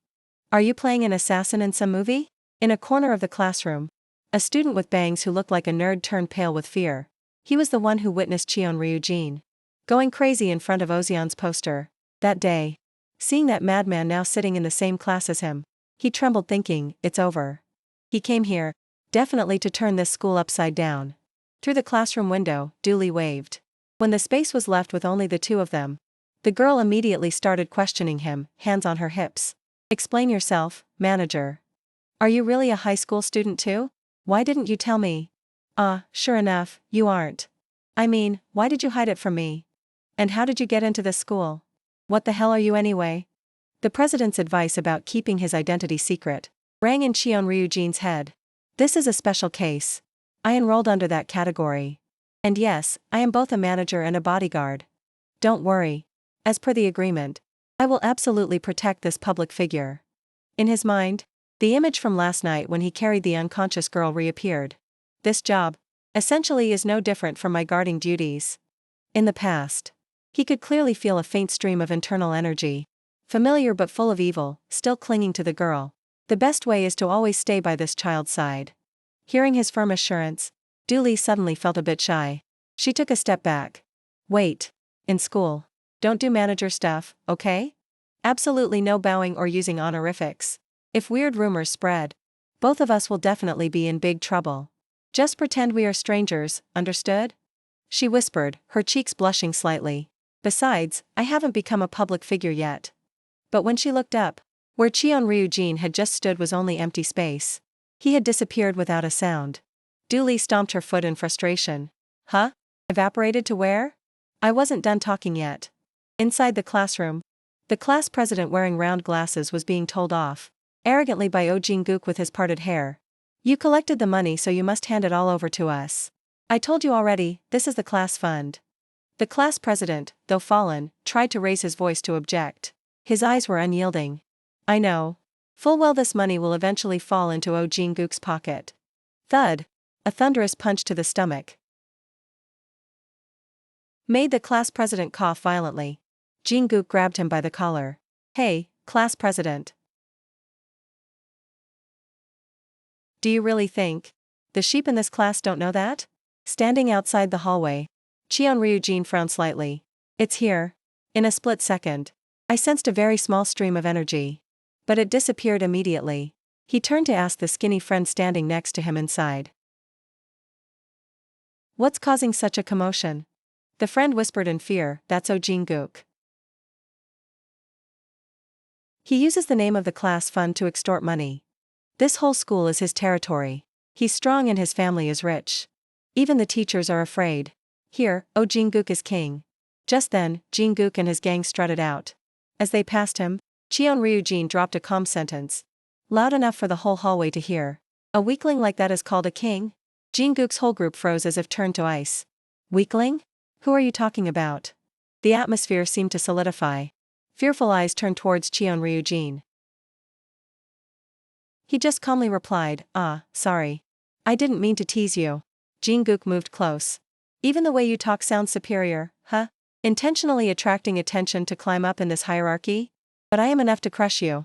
I have nothing left to lose. Come on, hit me first. Cheon-Ryujin looked straight into his eyes, asking a sincere question. That question was the last straw. Jin-guk roared, swinging his fist straight at Cheon-Ryuzum's face. But before the punch could reach its target, a loud shout rang out. Stop! It was the teacher, hurriedly summoned by the class president. But the moment he saw Jin-guk's face, his attitude changed instantly. Jin-guk, come on, don't cause any trouble. Jin-guk scoffed coldly and lowered his hand. Before leaving, he threw back a threat, hey transfer student. Things are about to get really fun. I'll slowly teach you exactly who you just messed with. Cheon-Ryuzum remained standing still. He just thought to himself. I almost got dragged into a meaningless brawl. Lunchtime. The noisy cafeteria suddenly fell eerily silent. As Cheon-Ryuzum walked in with his food tray, the sound of plastic chairs scraping the floor echoed. As students hurriedly stood up, moving away as if he were a pathogen, a vacuum quickly formed around him. Empty. Just then, the skinny boy from earlier timidly walked over. Excuse me, can I sit with you? Why has everyone's attitude changed like this? Cheon-Ryuzum asked once they were both seated. The boy sighed. It's an inevitable result. You've been put on the blacklist. Like I said, Jin-guk is the king of this school. Provoke him, and your school life will turn into a living hell. He'll make you leave on your own accord. To avoid collateral damage, the best way is to ignore you. The boy hesitated for a moment, then leaned in close. By the way, I wanted to ask about that. When we first met, I noticed you were very unusual. Even the way you speak. Could it be? Are you a Superman from another planet? Haha. Before Cheon-Ryuzum could reply, a stern voice rang out. Cheon-Ryuzum, come out here and talk to me. In the empty hallway, the teacher looked at him scrutinizingly. Up until today, how do you feel about this school? How do I feel? The so-called teachers here are despicable. Since ancient times, the title of teacher was reserved for sages with noble virtue. Respected by all of society. You people aren't worthy. Scene change. Ryuzum is talking to Jun and Hai. I've detected a chi user. Right in this place. What? And Hai was astonished. You're saying that outright? Who is it? I haven't identified exactly who yet. But I've narrowed down a few suspects. He explained, this person's movements are too subtle. Very hard to grasp. Therefore, I intentionally created a situation to force them to reveal themselves. It was a good opportunity. But it failed due to some restrictions. That prevented me from acting freely. Even so, Ryuzum paused. We have confirmed something even more important. That power still exists. And is being used right here in this world. Meanwhile, in a hidden corner, Mun Junho was paying the price for daring to sit at the same table as Ryuzum. Did you just make a sound? Take off your shirt. Jin Guk ordered. What are you doing? It's your turn to punch.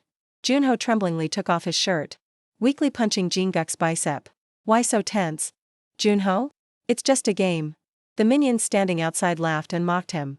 The rule is if you make a sound when hit, you have to remove an item of clothing. That Junho guy dared to openly act friendly with Chioke Ryuzum. In the canteen. He's crazy. He surely knew the consequences yet still did it. At this rate, he'll probably have to take off his underwear too. Just as Junho reached down to remove his pants, a hand stopped him. Stop it. End this game right now. Class president? Junho was stunned. In the class president's head, Duri's disappointed words echoed. Are you planning to give up? I'm disappointed in you. Class president. I thought you were different. Minguk clenched his fist. I'm sorry. I've endured everything until now. Just so I could leave peacefully. And pay back that money. But surrender? He looked up. I've tolerated enough. I'm not talking to you, you bastard. Without warning, the class president swung his fist straight at Jin Guk's stomach. His endurance limit had shattered. But his fist was caught by another hand. Stopped in midair. I see, Ryuzum said coldly to Jin Guk. I heard you're the king of this school. But your actions are no different from a piece of trash. What did you say? Jin Guk was furious. You bastard. His minions joined in. You came at the right time. Let's finish what we started. The president's order flashed through Ryuzum's mind. Mr. Chioke Ryuzum. I repeat, absolutely no causing trouble. Please think carefully before acting. So he stood still, letting them attack. He suddenly remembered the question he asked Junho. You know befriending me has no benefits. Why do you keep trying to get close? And his answer was, the strong protect the weak. You are very strong, Chioke Ryuzum. But you also said you were weak. At adapting to school life. Didn't you? Actually, I'm not sure either. Maybe I just couldn't ignore it. A minion roared, rushing in to throw a punch. But instead of the sound of Ryuzum collapsing, there was only the sound of his arm bone hitting something hard. And a high-pitched scream.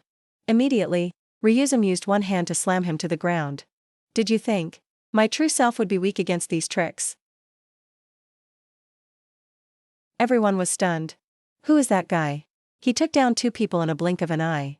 Ryuzum glanced sharply like a knife towards Jin Guk. Right, you call yourself the king, don't you? Show me your strongest move.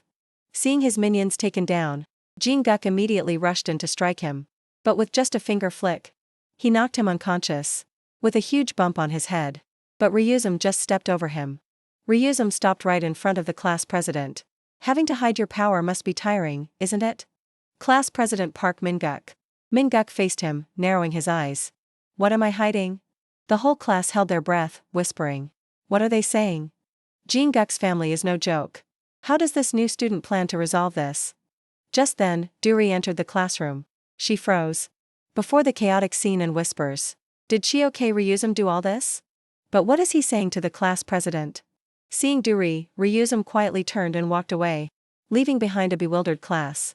Duri was wiping the board when Siyu stood next to her and chatted. Unbelievable, right? Same age as us and at the same school. And he has that face too. Right. Duri nodded. At first I thought he was held back a year. Thanks to him, our school will probably be peaceful. For a while. Jin Guk's reputation basically collapsed. In the infirmary, Jin-guk was being bandaged, his face fuming with anger. How dare he touch me? Call the homeroom teacher here immediately. I'll show him what happens when you mess with me. Back in the classroom, Siyu mused. But don't you think Chioke Ryuzum seems very different? Everything about him is very special. I feel like being close to him would be great. Should I make the first move? What's wrong with this girl? Duri thought to herself. Siyu probably doesn't know he's my manager yet. Fine, I guess I have to tell her. Thinking that, she pulled Siyu closer and whispered the truth. What? Manager? Siyu's eyes went wide. That's hot news. You hid it so well. Don't worry, I'll keep it a secret. But a high school student probably doesn't have any experience, right? Exactly, Duri replied. But I'm a newbie too. Learning and trying together is better, isn't it? Siyu smiled in agreement. Sounds reasonable. Anyway, he looks much more reliable than my manager. In the staff room, Chioke Ryuzum sat silently. In his head, he replayed the brief conversation with the class president. Earlier. Don't try to hide it anymore. He had asked directly, when did you start using Qigong? But Min-guk just responded with a blank look, as if he didn't understand what he was saying. That made Chioke Ryuzum even more puzzled. The energy he felt when their hands touched was incredibly familiar. The more he thought, the more his brows furrowed. Hey, you bastard. The furious slam on the table by the homeroom teacher pulled him back to reality. You dare glare at me? Do you know what you're doing? First day of school and you mess with who? Do you even know? Did you call your guardian yet? You will be held responsible for this. Just then, there was a knock on the door. The director of the National Intelligence Service appeared with 2 assistants. I rushed here as soon as I got the call.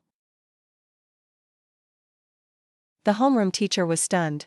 Impossible. Who is this kid? To have a cabinet-level official as a guardian? The director didn't even glance at him. His voice cold. This is a key school, funded by the nation. I am extremely disappointed in your management and handling of the issue. Having said that, he turned and placed his hand on Chioke Ryuzum's shoulder respectfully. Ryuzum, you can go now. Chioke Ryuzum met Junon Hai in a secluded place. She handed him a file. I took it without anyone noticing. Here is the information on that Qigong kid. He took it and flipped through it. Good work. Anything else? He's quite diligent but very quiet. Hardly socializing with anyone. The strange thing is if we have to find a standout trait, it's that he has an intense passion for this school. What about his family? Chioke Ryuzum asked.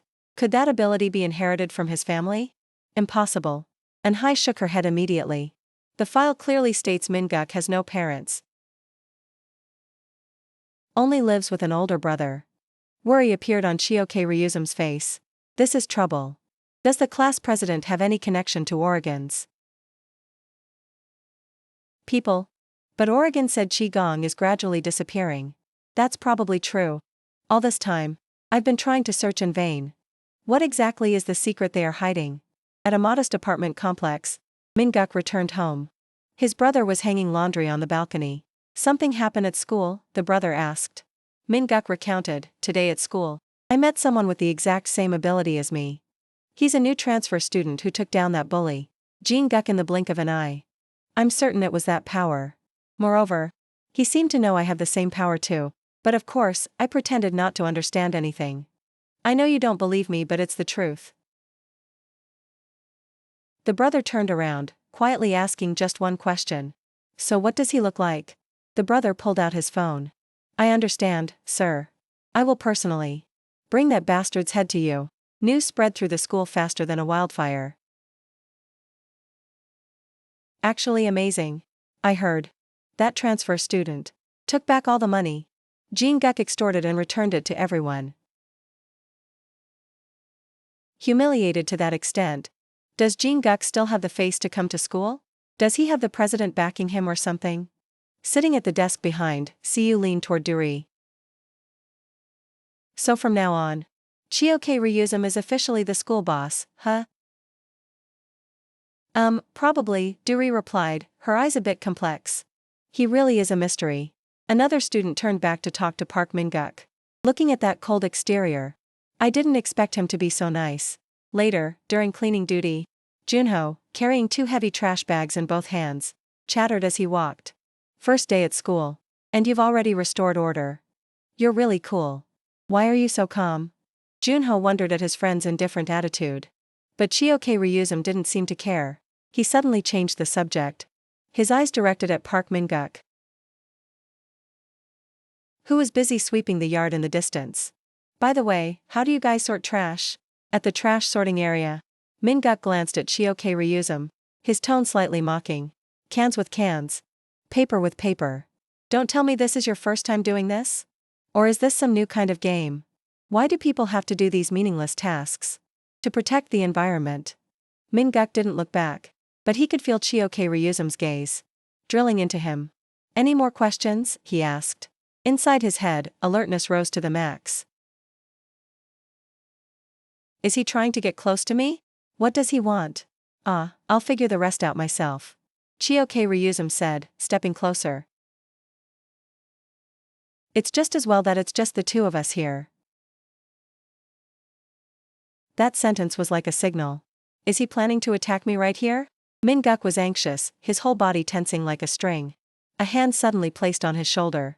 But by reflex, his instincts told him to act. Thought I would stand still and take it? Min-guk leaned slightly. Fist clenching tight, veins popping out visibly. An invisible aura of chi started to ripple around him. But before anything happened, Min-duri appeared. What are you two doing here? Both Chioke Ryuzum and Min-guk turned around simultaneously, surprise clear on their faces. Why is there suddenly wind? Suspicious. Are you two having some mystical chat again? Min-guk hurriedly pulled his hand back, stammering. I was teaching him how to sort trash. Right, new student? It's not that you were planning to fight, is it? Duri put hands on her hips, looking at them with a scrutinizing gaze. No way. Why would we do that? Min-guk quickly waved his hands. He sighed in relief, thinking he almost got into big trouble. Now that I notice, she teased. The special admission student club, with no friends in our school, seems to only have these 2 core members, right? Why don't you two just become friends? To make a pair? Min-guk felt like he was struck by lightning hearing that. Be friends with this moving block of ice? Chioke Ryuzum remained silent, only slightly glancing toward the class president. It was dusk in the room. CEO stood looking out the window. Is everyone here?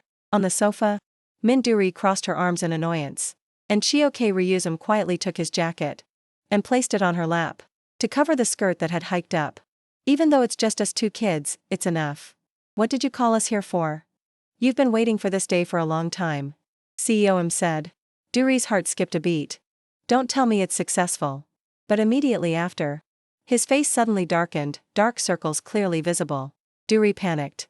Why does your face look so pathetic? CEO slumped onto the opposite sofa, sighing heavily. A junior of mine is producing a small web drama. There is a supporting role, just a female student. But can you go to the set right now? Shooting starts tonight. Tonight? The only problem is the filming location is a bit far. Hey manager, you know how to drive, right? Saying that, he tossed the car keys toward him. Chioke Ryuzum caught them, looking at the small metal object in his palm, asking blankly, this thing can make that iron carriage move?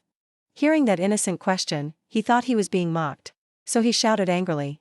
Hey, the car is a bit rickety but it still runs fine, okay?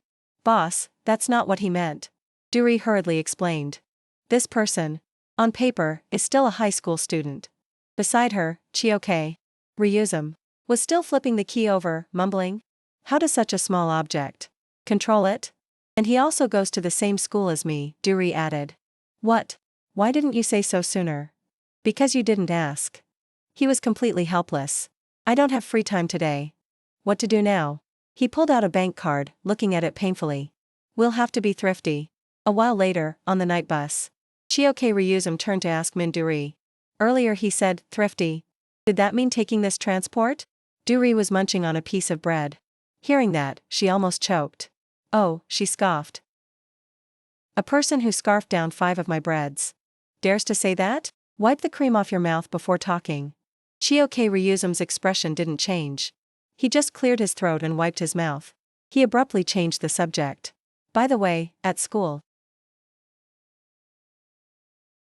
I saw you seemed quite close with the class president. Ah, Park Min-guk? Close enough, Duri explained while eating. We're both special admission students. So we've known each other since the early days. You know, students in this category usually get financial support, so people in the same situation have an unspoken bond. But now, only Park Min-guk and I managed to survive. The others were bullied, to the point of dropping out. But Park Min-guk is a very resilient person. Maybe he was influenced by his brother who works in security. Security? A vague image of Min-guk's mysterious brother appeared in her mind. I heard a bit about his brother before. By the way, why are you suddenly curious about him? The person you should be learning about is me. Seeing him close his eyes and lean against the window. Why is Chioke Ryuzum suddenly pretending to sleep today? Oh fine, sleep if you want. But his mind was not peaceful at all. The last word in Duri's story kept echoing in his head. Security?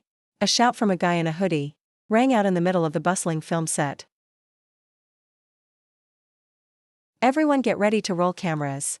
Gather quickly. Shouldering 2 heavy backpacks. He tilted his head slightly looking at Min Duri. You don't want me to go with you? Duri put her hands on hips, looking him up and down. Do you know how much you stand out? I hate getting involved in troublesome situations the most. Do you understand? Are you saying I'm troublesome? A little bit, she replied curtly. That bus is a resting place. You can wait in there. Just stay quiet inside. Sitting on the soft cushioned seat, Chioke Ryuzum sank into thought, his expression contemplative. Security? So those guys from last time?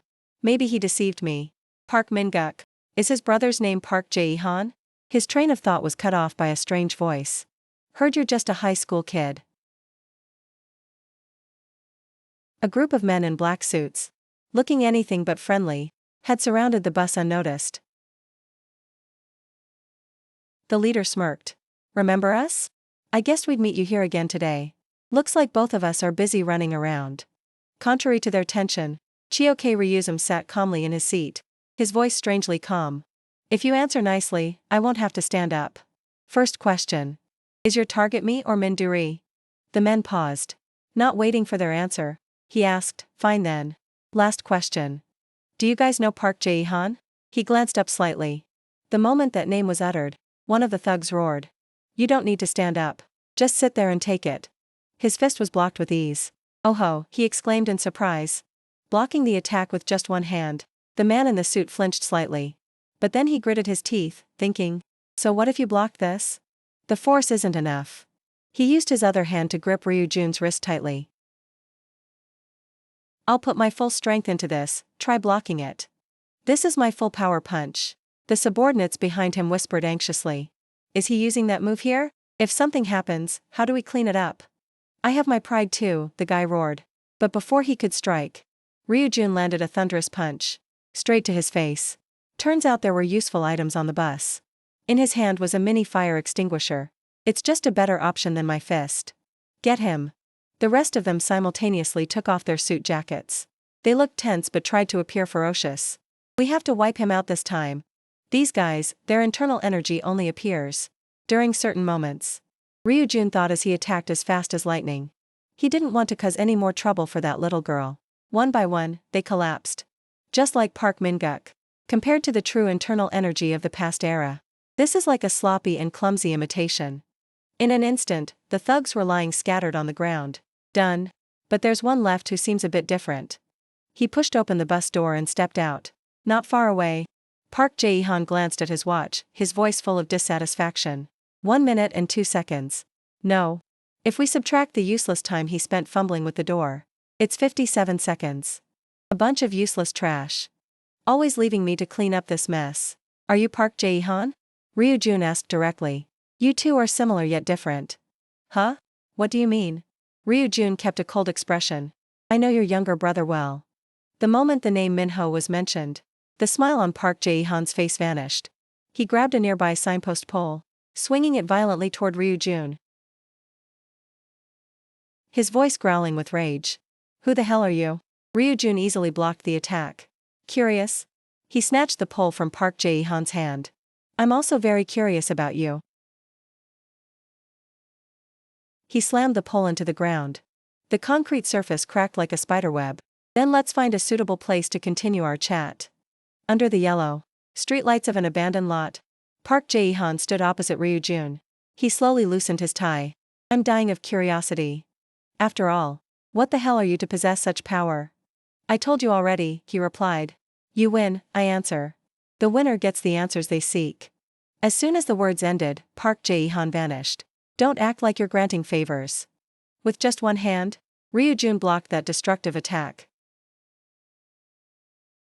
Incredibly gently. He blocked it. Veins popped out on Park Jae-han's temples. He reacted to this speed? Impossible. He immediately changed tactics, using a nearby concrete wall as a foothold, launching himself into the air, and delivering a powerful spinning kick. But Ryujun merely tilted his body slightly, and the kick grazed past him by a hair's breadth. A leaf fell between the two of them, and with just a flick of his hand, Ryujun cut it in half. He sees through all my attacks. Jae-han thought in horror. Does that mean he's actually on my level?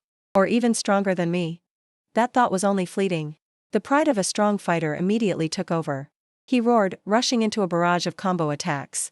At this moment, Jae-han's eyes glowed like those of a beast.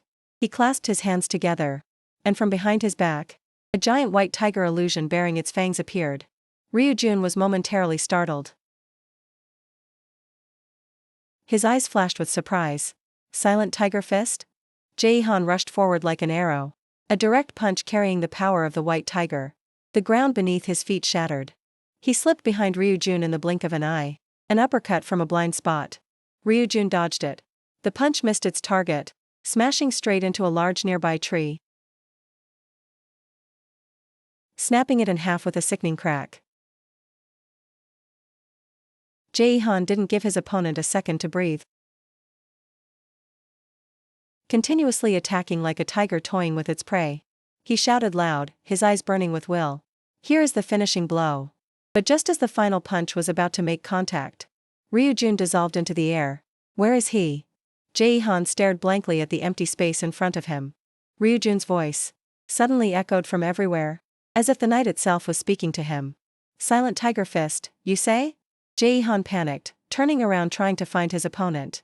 You use that technique, but do you truly understand it? A sudden silence descended. A terrifying pressure weighed down on Jae-han's shoulders.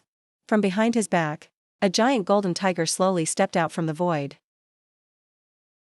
Ryujun murmured. True internal energy is not that noisy. This is also Silent Tiger Fist. But the energy radiating from Ryujun is on a completely different level. It is silent, pure, but carries an immeasurable destructive power. A punch was thrown. Not fast, not slow, but it radiated a blinding aura. Jae-han only managed to see that light before being blown away by an irresistible force. The essence of the skill is on another level. This is true power.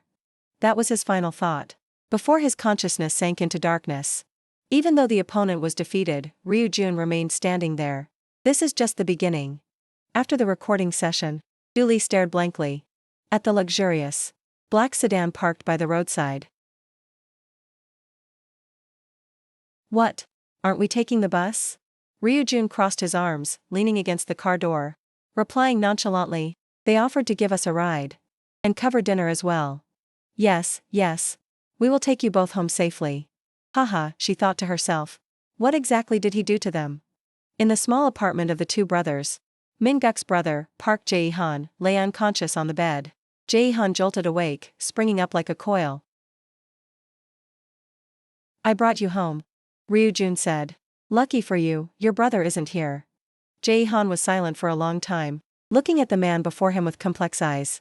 His arrogance had completely vanished. So, what do you want to know? While you were unconscious, I checked a few things. Your body is essentially an empty shell. Your Danjian is completely incapable of accumulating or circulating internal energy. He spoke while walking toward the fridge. That made me very curious. How can a cripple like you Use martial arts energy? Hearing the word cripple, Park Jae-han flinched. Panic began to show clearly on his face. Ryujun continued. I found the answer. To your dirty little secret. The shape is a bit different. But the essence of this drug. I recognize it. Park Jae-han's face turned pale. How is that possible? This is a top secret of the corporation. It artificially implants internal energy into the body. Ryujun interrupted. He held a glass of water, pouring it slowly over a small human model on the table, simulating the unstable energy flow. He sensed from the two brothers. A crude but effective method. This thing explains everything. He picked up a photo of the two brothers taken when they were young. And looking at how you share it with your beloved younger brother, it seems you don't yet know about its deadly side effects. What nonsense are you spouting? Jae-han roared in anger, rushing to grab Ryujun by the collar. You bastard, speak human language. Facing the rage, Ryujun remained completely calm. He looked straight into the guy's eyes, articulating every word. If there is any error during the absorption process, or if you overdose, the price to pay is your life. Park Jae-han's entire body froze. The hand gripping Ryujun's collar trembled involuntarily. But he still tried to act tough. Do you think I'd believe that nonsense story? What does this guy really want? Is he trying to manipulate me? He thought to himself. Why would he risk his life to distribute internal energy? Does he look down on the whole world? He glared. An invisible pressure radiated out, forcing Jae-han to take a step back. If you want to protect your brother, stay away from the people who gave you this thing. Suddenly, a terrifying energy surged in from outside, so powerful that it made the air in the room feel solidified. Eugene? Both Ryujun and Park Jae-han felt it, and a chill ran down both their spines. Wait, what is happening? Jae-han stammered, turning his head toward the door, cold sweat pouring down. Why, you felt it too, right? This feeling of a dry throat. Who could be behind such terrifying pressure? Pure fear engulfed him. Outside the building, a crowd of reporters was gathering. Camera flashes went off continuously. He's here. Eugene. Superstar Eugene has returned. No way. Beside him, Jun and he bowed respectfully. Congratulations on your return, sir. Long time no see. Oh, and he. You look well. Seems like you've been working hard. You're being polite again, sir. Perhaps I'm just trying to adapt. No. A single word, no, rang out. And the world seemed to stop. Everyone, from the reporters frantically snapping photos, to the curious passers-by, stood motionless like wax statues. Only Eugene and Jun and he remained. The smile on Eugene's face vanished, replaced by a gaze sharp as ice. He looked straight at her. Will. He suddenly reached out and choked Jun and he, lifting her off the ground. A gloomy green aura, carrying the breath of destruction, radiated from him, engulfing the space. Why are you still alive? Tell me, why are you still able to breathe? Jun and he, take off your coat. This is bad. He noticed. Jun and he was terrified but obeyed immediately. She took off her outer coat, revealing her arm. Is there a problem, sir? But inside, she was screaming. Impossible. I tried to purify all of Ryujun's internal energy. My body has reached its limit. Just holding on was difficult enough. I underestimated him. How could he see through me so easily? He looked at the wound slowly healing on her arm. Sighing deeply. You have endured a lot. Then he reached his other hand toward her face. This is the end for me. Jun and he closed her eyes in despair. But instead of a finishing blow, a warm stream of internal energy enveloped her wound, healing it completely. Jun and he was stunned, eyes wide open. You are stronger than I thought. Must have been painful. Don't be mad at me. He draped the coat back over her shoulders. I have never thought of abandoning you. Jun and he's face turned pale, her body trembling uncontrollably. This sudden kindness was scarier than 1,000 threats. Why is he suddenly treating me so well? This feeling is more painful than being tortured. On the rooftop of an old building, Park Jae-han took a long drag of his cigarette, exhaling white smoke into the air. Damn it, why am I so dizzy? Ryujun's words kept echoing in his ears. It can cause death? If that's true, then it explains the mysteries. Until now. He gritted his teeth. Did the organization intentionally hide such an important detail? Should I believe that guy's words? I'm home. A familiar voice rang out from behind. Park Jae-han hurriedly put out the cigarette, turning around and trying to force a smile. Welcome home. But inside, he was still a mess because of the boy. Now I can't stop. Yes, Min-guk replied, looking a bit tired. In the bathroom, while Min-guk was brushing his teeth, he suddenly asked. Brother, why do you keep staring at me like a pervert? Park Jae-han leaned against the door and replied, Did I? Then he abruptly changed the subject, his voice serious. The use of the ampoules is temporarily suspended. What? Min-guk was surprised. The company has started an internal audit. Those ampoules are reserved exclusively for official members of the organization. He thought to himself, luckily the kid is still fine. But I can't be reckless anymore. I have an important test coming up. Park Jae-han glared at his younger brother, his eyes complicated. But this brat. Suddenly, dark red blood flowed from Min-guk's nose. Are you angry? Why is my nose bleeding? Today really, nothing is going right, huh? Park Jae-han panicked. Why is your nose bleeding? How would I know? Do you feel tired? Don't hide it from me. Min-guk calmly washed away the blood. Why are you so tense? It's normal for students to get nosebleeds. In a luxurious room, Cha Jin-tae, director of CIOS security company, held a glass of wine in one hand, while the other stroked the pure white fur of a fat Persian cat. He spoke up. Let's see. With the type of ampoule developed recently, I hope everyone adapts well to it. Looking at your adaptability, you definitely possess a God-given body. You praise me too much. Alright. How is the distribution situation? Yes, sales are steadily increasing, boss. The number of intermediate distributors has also risen. Because it shows distinct effectiveness after just a single dose.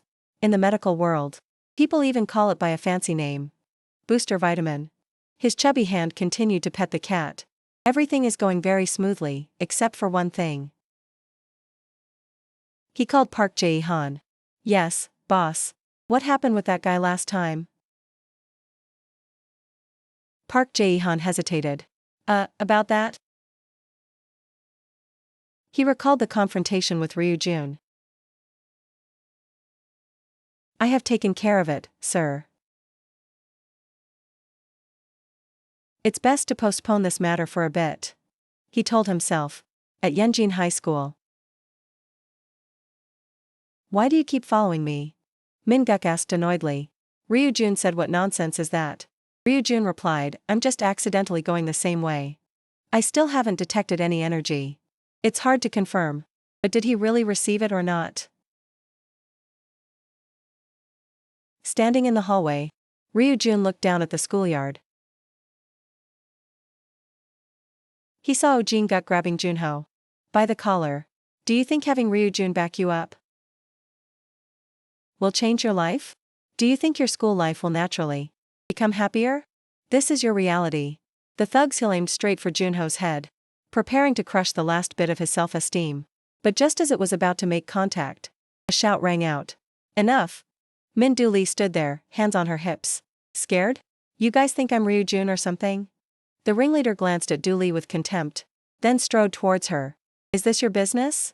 Bullying others to this extent is going too far, she said, not backing down. Stop it. You want to lecture me? He roared, swinging his large hand to slap her straight in the face. Ryu-jun appeared out of nowhere. Want to try? Just one question, but it made the thug freeze. The arrogance on his face shattered, replaced by pure fear. Damn it, he hissed, hastily pulling his hand back and signaling his gang.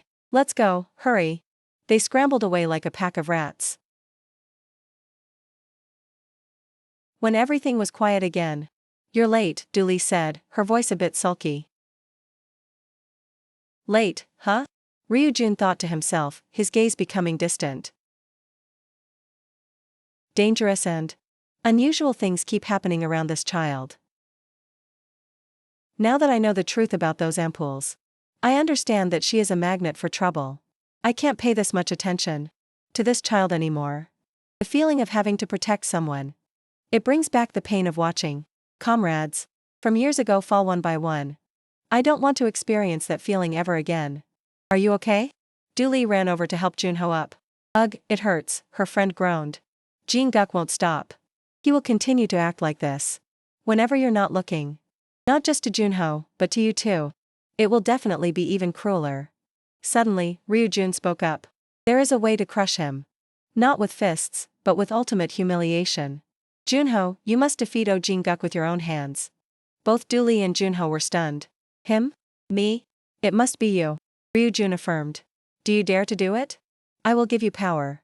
If I have no comrades in this era, then I will create them myself. He pointed a finger at Junho. A warm golden light emanated from his fingertip. A stream of pure energy immediately seeped into every cell of Junho's body. He thought about the past. When I was in 5th grade, I was taller than most of my peers. So I never became a target of bullying. When seeing a chubby kid being beaten, Junho heroically stepped in to intervene. Stop it. Give it back to him. Actually, I was the type to stand up for those being bullied.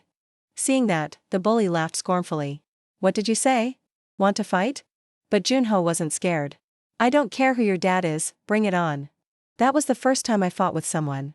That fight was made public, everyone knew about it. Junho's life just drifted along peacefully. Everything was perfect until I got beaten up. At first, I thought I was just injured somewhere. But it was too late. It felt like I would lose this fight. As if all my attacks were useless. As if I would be beaten to a pulp. And it felt like I couldn't breathe. Because my whole body was dominated by fear. I couldn't do anything but take the beating. Jinin beat him to a pulp and then sneered openly. What a pathetic piece of trash. Wondering if it was just a coincidence? Lying on the floor, Junho was confused. Ridiculous. Back to the present. Moon. Junho. Since then, my height stopped growing too. Min Dooley asked worriedly, what happened? You fainted. Then Ryujun said that I hit your acupoint. Junho was confused. Acupoint? Wait. The acupoint. This thing often appears in wuxia novels, right? Huh? Now it was Ryujun's turn to be confused. Wuxia novel? Then Min Dooley changed back to the main topic. I don't know either. According to Ryujun, if the acupoint is hit correctly, your strength becomes maxed out. That's absurd, Ryujun cut in. You can even fight 1 against 100, which made Min Dooley skeptical. But he was so serious about it. At this moment, Junho's lips moved. Impossible. She was just guessing. Moon Junho. Does he believe it? Seeing the shocked look on his face. No wonder I feel a change in my body. Making Min Dooley so bored. She didn't even want to speak. He actually believes it blindly. The scene shifts to that evening. Minuoli curiously asked. Do you really have to walk me home? I'm just doing my job. You hired me, and we're almost there anyway. I'll watch you enter your house, then I'll leave. Finding it a bit bothersome, Minuoli said. No need to worry. You're a grown man, why walk? After a moment, she asked, where is your house? The blue house. Making her jaw drop. What did you say? Suddenly, he changed his words. It's far. Just follow me. A moment later at the park. This was Ryujong's first time eating ice cream. Minuoli was shocked seeing this. Really? He nodded and licked it continuously. It's sweeter than I thought. So this is ice cream? Seeing Ryujong like that, she was quite surprised. It's like you're eating ice cream for the first time. Are you hiding something from me? Stuff like, maybe you're a person who came from the past? Me? She grew curious. Did you time travel? With those martial arts? And pressure point techniques? It's very strange, you know. Even the way you talk. Just when the ice cream was half finished, she suddenly remembered something. Speaking of which, Ryujong turned to look. What is it? Minuoli was about to speak but stopped. Probably not. Suddenly, a voice echoed from behind. Hey, you two over there. It's very dangerous. The world is very treacherous. You two go home immediately. But when Ryujong turned around, he made the lady fall backwards in shock.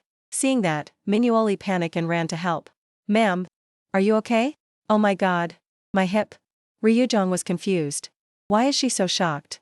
Then somehow, the lady got angry for no reason and shouted. So sloppy. What kind of boy wears his hair that long? Even Minuoli chimed in, that's right. When I first met him, I thought it was strange too. He froze. My hair? Wait. He looked down at her bag, then boldly tried to grab her bag. Please hand that over to me. Making the lady feel like she was being mugged.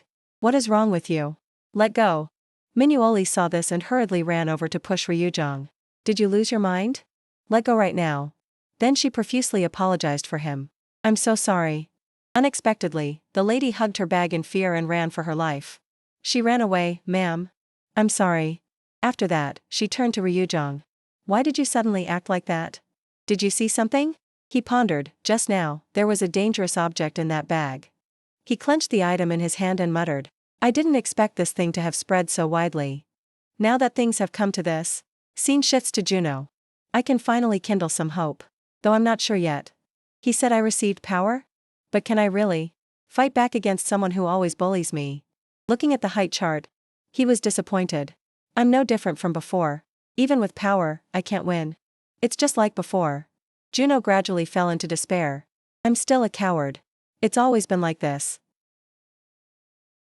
And so, the next morning, Minuoli was leisurely admiring the city from school, when suddenly a familiar voice spoke up. You're here early. Making her stare wide-eyed. What is this? Because unexpectedly, Ryujong actually listened to her. Did you tie your hair up because of what I said yesterday? Ryujong hesitated. It's just because it's hot. Making Minuoli chuckle. Must be because you felt insulted. But why did you tell me to come here? Because it's quiet here and we can clearly see the classroom. She was confused. The classroom? Do you really want to see if Moon Juno will take action? Ryujong nodded. Yes. Because only when I am not there will things happen. Then she asked further. So why call me here too? Because for some reason, I have a feeling you would intervene. After that, he looked towards the classroom over there. Let's watch. In that all too familiar classroom, bullying sessions were breaking out as usual. And the ringleader was none other than Jin. What are you doing? You should have snatched the phone back. If you pick up that slipper for me, I'll return it. Bite it and bring it here to me like a dog. The classmates saw this but didn't dare make a sound. They could only whisper to each other. Cheon Ryujong is absent, so he acts like a one-eyed king in the land of the blind. Be quiet, he might hear you. At the same time, Ryujong curiously asked, what do you think Moon Juno will do? Minuoli hesitated for a moment then said. Even if he believes your words, for a person to suddenly become brave is very hard. I don't think he can do it. Back in the classroom, Jin was still acting like a bully. You've done this before, so you should know. Bite it and bring it here, then I'll really return it. Looking at Jin's face, Ryujong thoughtfully replied, is that so? I think the opposite. Suddenly, Jin's slipper was thrown back, almost hitting his ugly mug. He looked towards the door to see who it was. Turns out the one acting tough was Juno. You're all talk. Now give me back my phone. Making him even more furious. Have you gone mad? He was about to stand up when Hwan stopped Jin. Let me handle it. Then he walked towards the boy. Is Cheon Ryujong hiding somewhere protecting you? Or are you really having an episode? Juno was a bit timid. I want to end this. Making him have to do what? He reassured himself. Don't tremble, you've already decided. Then Juno clenched his fist and said straight out. I will end this. Stop trembling. Your world. Juno's eyes flashed with determination. I'm different from before. I will put a period to your world. Looking through the window, Minuoli was so stunned she held her head. Is that the Moon Juno I know? Is that really him? He actually became a little braver. Looks like he's going to clash with Kim Janghwan first. There are so many students gathering to watch over there. Cheon Ryujong, is this really okay? Can he do as you said? Right when punches were thrown from both sides, Ryujong answered her. Of course not. His pressure point technique isn't sharp enough yet. After punching Juno to the floor, he sneered. Idiot, you're hilarious. But Juno would never give up. He stood up and struck at Hwan. However, Juan dodged lightly as silk. Then kneed him in the ribs. His face grimaced, wondering, strange. Why am I the only one getting beaten? Jinin's lackey behind him saw this and gave half-hearted advice.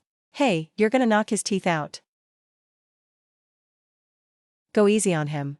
Jiang Huan was getting beaten while asking himself, why can't I fight back? Now you're taking a beating. Back to your rightful place.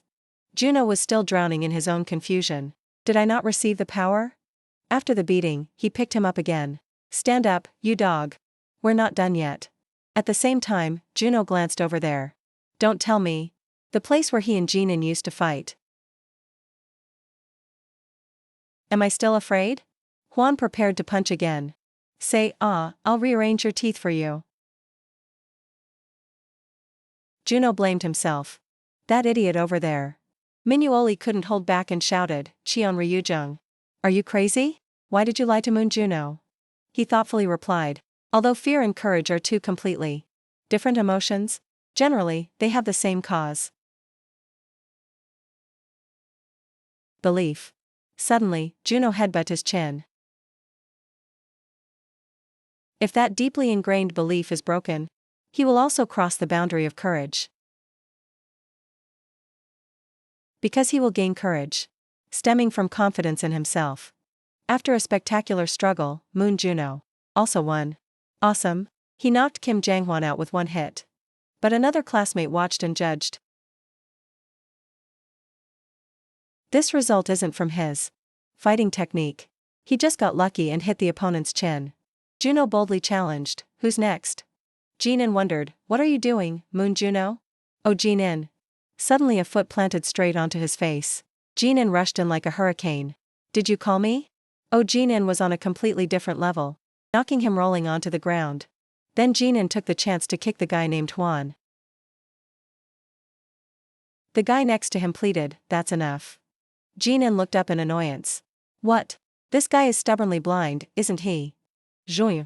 At this moment, his face was bruised but he still tried to stand up. Don't look down on me. Then he rushed at him. However, Jinin just used one elbow to make him writhe in pain.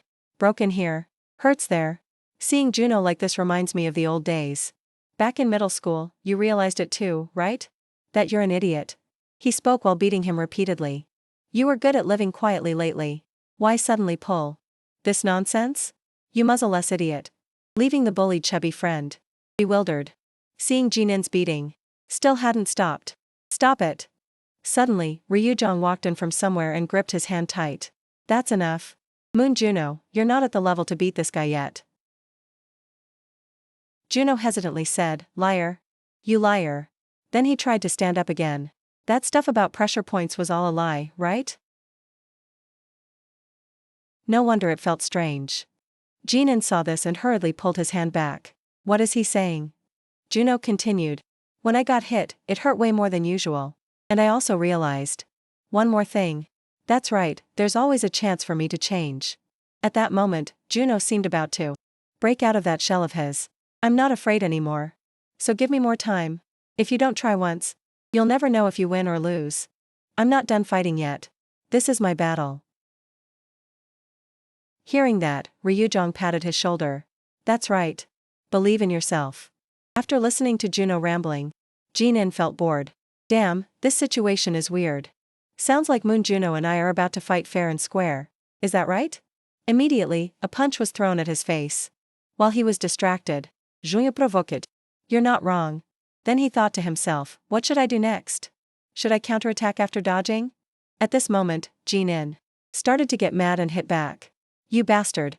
Right when Juno dodged his head by ducking down, he laughed. Idiot, you think you can dodge? Then he kneed him upwards, surprising him. A feint? I'm having a new experience again.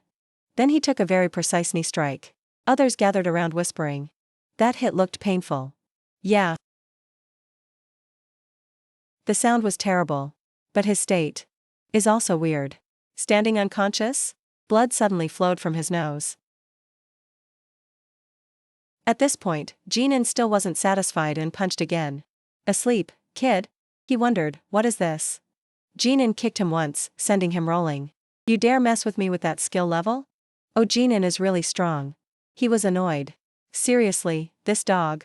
At the same time, Juno still couldn't escape his circle of thoughts. But why? Why do I feel like I can still endure it? Jinan cracked his knuckles and neck. You're more stubborn than me. Just then, Juno stood up again.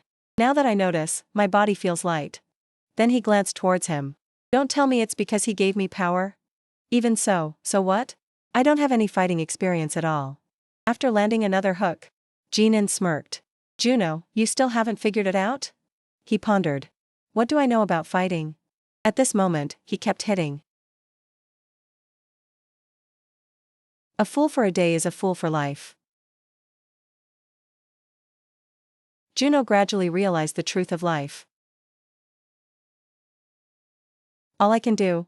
He quickly regained the upper hand, throwing punches at him continuously. Although the punches were weak, they pushed him back far. It's copying comics. It works. Even Minuoli was bewildered. What just happened? He realized. That's right. Then he imagined himself being cool and all. Let's try it. Something I've never done before. Right when he was still immersed in rage, he rushed in without inertia. My nose is bleeding, you bastard. Juno had immersed himself in the moves from the comics. 1,000 times? No, maybe 10,000 times. I've dreamed of this day constantly. While punching, he felt the hits and the final blow. Juno instinctively raised his hand to his head, then swung down, dragging Jinin's hair. To slam him down. Deep down inside, I knew I could win. Thanks to this newly acquired power. At this moment, the students exclaimed in bewilderment. Did he just throw someone onto the ground? Is this really Moon Juno? We know why he beat Jinin. But thinking back, I always had the ability to win back then too. It's just that I didn't believe in myself. Juno shouted joyfully, I won.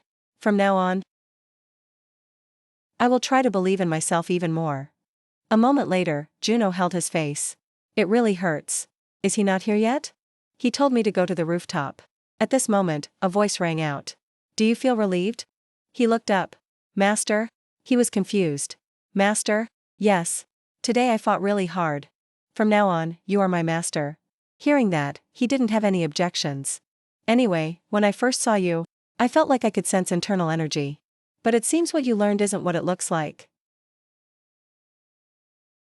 Juno cheerfully replied. Actually, comic books are modern martial arts novels?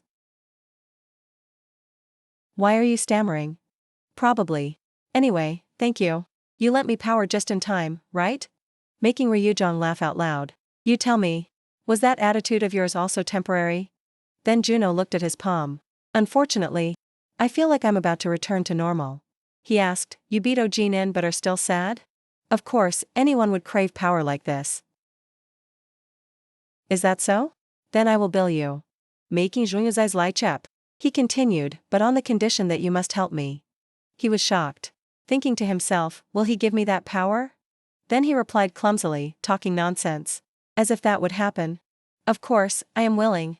That is the duty of a disciple. Ryujong gripped the railing tight. Really? Then he jumped down as if nothing happened. Then follow me. Juno didn't know what to do with him. You told me to follow you? Then he bit the bullet. Let's do it. Damn it. He's the strict training type. Scene shifts to another side.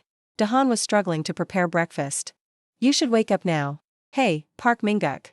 You brat, not even answering your brother now? The sun is burning your butt already. Kid, am I raising a son or what? Because he was too angry. He rushed inside to pull his blanket off. Are you getting up or not? Suddenly Dahan's face changed color. Hey? A few minutes later, there was a call to Ryujong. I'm listening. Go on. The person on the other end nodded in agreement. I will cooperate with you. Hear that? I said I will cooperate. I hear you clearly. What happened? Then he snapped. Damn it. I think I need your help. My little brother's condition keeps getting worse. He won't even wake up. Just a few days ago, he was clearly fine. Why the hell did it turn out like this? Anyway, I'm asking for your help. Dahan's eyes grew heavy. He is very important to me.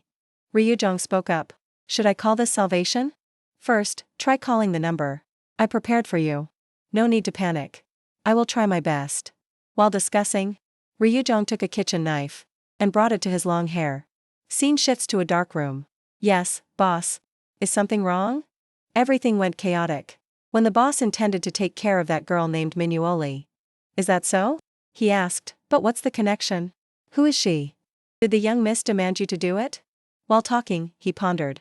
Spying on his outing? What are you doing? Hit it, hurry up. He smirked.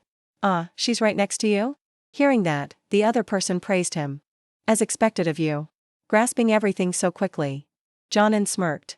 Moreover, boss is the type to obey his daughter unconditionally. After hitting a shot, he continued discussing.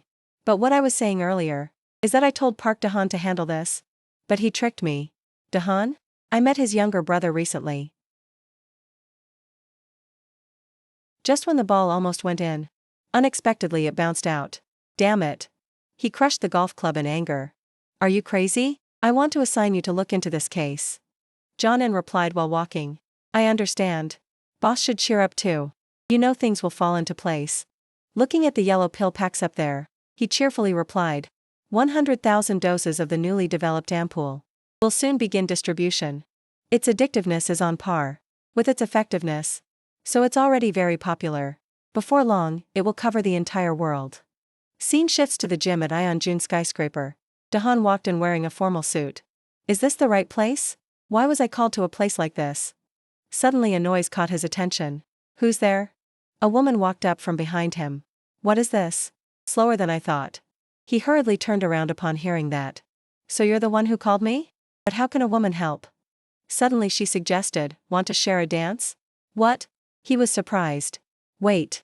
This woman also has internal energy. She teasingly said. You want to dance while naked in front of me? No. Then Dahan calmly asked, what is your name? Yoon Anhee. But he kept wondering in his head. Who the hell are these people? Suddenly she stared at him, then reached out to open his shirt. I smell a familiar scent. Dahan hurriedly swatted her hand away. What are you doing all of a sudden? She said vaguely, so it's true. That drug really exists. If you already possess the power, you should endure this too. Shut up. I already told you everything before. He changed the subject. By the way, when is Cheon Ryujung getting here? He told me he was fixing something. Fixing? Immediately, familiar footsteps rang out. Ryujung appeared, fully hooded. When he arrived, he took off his hood. Seems everyone is here. Sorry for arriving late. I was busy getting a haircut. Making everyone stare blankly. How is it? Do I look like a person of this time? Then they scrutinized his face. This guy went to a salon with that little time? What is this? Why did you suddenly cut your hair? That's why I said that all this time. I thought this era had nothing to do with me. Had no influence on me. I have to get used to this place. A very dangerous object. Is spreading widely across the world. Although we are few in number, we are still a group of like-minded people. So Ryujin said firmly. Let's save the world together. But let me ask first, did you two meet? She replied, no. I just felt the energy. Is that so? Suddenly, Ryujin got right in her face, startling her into stepping back. What? Suddenly Dahan shouted out. Wait, do you guys know who the owner of that energy is? What? They rushed him without saying a word. We should hurry up. We should. So Dahan had to put that matter aside. Whatever. It doesn't matter. I just need to save my brother. At this moment, Ryujin brought that up. I just met your brother, Minguk. His condition cannot be cured. Dahan wondered why. Some other elements were mixed into the original. Dahan listened intently to every word. Other elements? Then Ryujin asked, you don't know? No way. Un ampoule? You need to find the new elements in the drug. That is the top priority. I recently heard about plans to mass produce a new type of ampoule. At this point, Anhee was also curious about the new ampoule. It's a type with enhanced effects, but the risks are also much higher. Hearing this, Dahan spoke seriously. So? You mean I can save my brother if I find that thing? Dahan wondered if he was telling the truth. No hospital can cure him. Wait. The moment Ryujin's hand touched his shoulder, Dahan was shocked to realize his skin had recovered. Ryujin reassured him. Don't be so suspicious. Of course, it will work. Hearing that, Dahan quickly turned away. Thank you for appearing. A moment later, he asked. So do you know where to find the new ampoule? Well, Dahan said that information isn't easily revealed. Each team only transports the ampoules they have prepared. Hearing this, she deduced. Then we need to aim for the ringleader. Through that guy, right? She was confused. Come on. Why? Ryujin then said. Our goal is to destroy this thing. Not to mention, the people at the top might be working for someone else. Dahan nodded. I agree. It's too early, too reckless. I will find a way from the inside. We probably have to investigate from the bottom up. He looked annoyed. That's going to be quite troublesome. TSK. Dahan remembered. There's one more thing I haven't told you. After listening to Dahan's full report, Ryujin's expression changed. What? The next day at school, the teacher stood in front of the class calling for the class president. Why haven't you called the greeting yet? A student spoke up for him. Teacher, the class president is absent. What? Park Min-guk is absent? That's strange. Oh, Jinan is absent too, probably too shy to come to school. Probably. So the teacher brushed it aside. Hey everyone, settle down. We'll skip the greeting today. A moment later on the rooftop, Minduoli ran over, looking disheveled. Do you know anything about that? He's not the type to miss school due to illness. I don't know. Making her even more annoyed. Liar. He asked, are you worried? Me? Ryujin then said, he will come back soon. Leaving her astounded. What? Because last night, Ryujin went to Dahan's house to treat his younger brother. After a while of controlling the aura inside his body, Min-guk's condition quickly subsided. This will stabilize his condition better, though he will sleep for the next few months. Back in the present, Minduoli was still pestering him. See? You know something, right? Come on, spit it out. Suddenly Ryujin stopped and covered her mouth, signaling her to be quiet. Someone is here. At the same time, outside the door, Cyan walked up sheepishly. Minduoli responded, oh. It's you, Cyan? Yeah. Don't worry about Cyan, I already told her everything. Cyan asked curiously, what are you guys doing here? Ryujin asked again to be sure. You two tell each other everything? Yeah. Then Minduoli went over and put her arm around her shoulder. We are the best of best friends, right? What? She repeated. She is my best friend. Then she pushed Cyan towards Ryujin. Look at you. Thinking about it, this is the first time you two greeted each other properly. Right?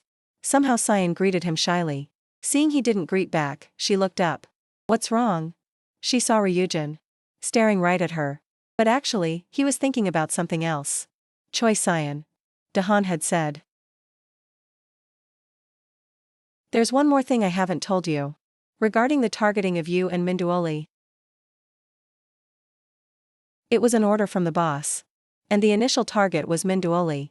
But I ended it all by submitting a fake report. Ryujin was confused. Who is your boss? And why did he target that girl? I don't know exactly. But it's very likely a request that he couldn't refuse. Back to the present.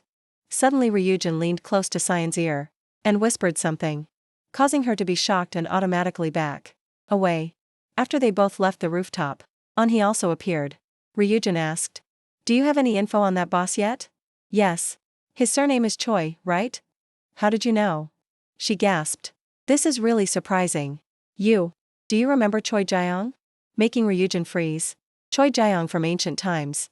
In a remote forest, there were piles of dead soldiers' bodies. And the one who did such a thing was none other than the monster, Choi Jaeong. Then he spoke up. Of course. Currently, he is the chairman of Sutter's Securities. And living under the name Choi Youngwon. At the same time, on the other side, a chubby face appeared. Get me something to eat.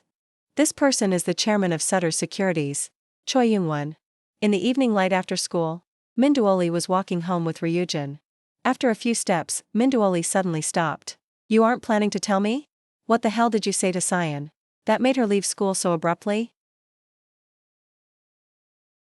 So Ryujin replied. If I tell you, you won't believe me. Making her even more annoyed. Does your judgment even count? Whatever, just tell me quickly. Hesitating for a moment, He finally decided to say it. Min Duoli. All the troubles you've been through until now were all manipulated by Cyan. Leaving her bewildered. Cyan did it? Why? How do you plan to prove it? Ryujin laughed, too tired to argue. That's why I said you wouldn't believe me. Leaving Min Duoli stunned. I got it. From here on, I'll walk alone. After separating from Ryujin, she found a place to sit and think. Remembering her first meeting with Cyan. Min Duoli. Do you want to be friends with me? Min Duoli was surprised. Huh? Me? Why? What benefit do you get from being close to me? Why care about benefits? Then Cyan linked arms with her and dragged her along. As long as the two of us are happy, that's enough. Making her quite embarrassed. The two of us? After that, they became a pair of best friends. Going everywhere together, just the two of them. Min Duoli remembered how happy Cyan used to be beside her. That can't be true. Scene changed to Cyan's side. She was leisurely walking home step by step. Her mind was a bit distracted by what happened earlier. When Ryujin whispered in Cyan's ear, "Why do you hate Min Duoli so much?" Cyan held her face. Why did it turn out like this? Useless idiots. Scene change. John-in was talking to Youngwon at this time. Yes. It seems that is the current situation. Suddenly, the door to the room burst open, annoying him. Who the hell opened the door like that? Suddenly John-in's expression changed. The young miss is here. Cyan calmly sat down on the chair, making Youngwon immediately realize. Oh no. This isn't good. You go outside. Yes, boss. Then he bowed to Miss Cyan. Looks like Dad made another serious mistake, didn't he? But don't be angry. Everything will be handled smoothly soon. Dad has entrusted everything to John-in. Switching scenes to Dahan, he spoke sternly. There's no time left. I'm sure. Distribution of the new drug has already begun. But only my team didn't receive the order. Ryujin asked. So that means they have their eyes on you guys, huh? Probably. But that doesn't mean we're out of options. Catching his attention. Is there another way? So Dahan said, you guys know, right? Not all transactions need a trusted intermediary. There are other secret methods. Like bibong transactions. He heard that and quickly asked, what is bibong? Making Dahan tired of explaining. You're asking what bibong is? Suddenly Ryujin interjected. How are those transactions carried out? Dahan replied. Via SNS like Telegram, for example. Now there's this old-fashioned guy too. What is Telegram? Making the young man helpless. My God, you don't know? Telegram is an SNS. Accessed by phone. A messaging app. Both of them heard and froze again. What is that? Dahan couldn't take it anymore and shouted.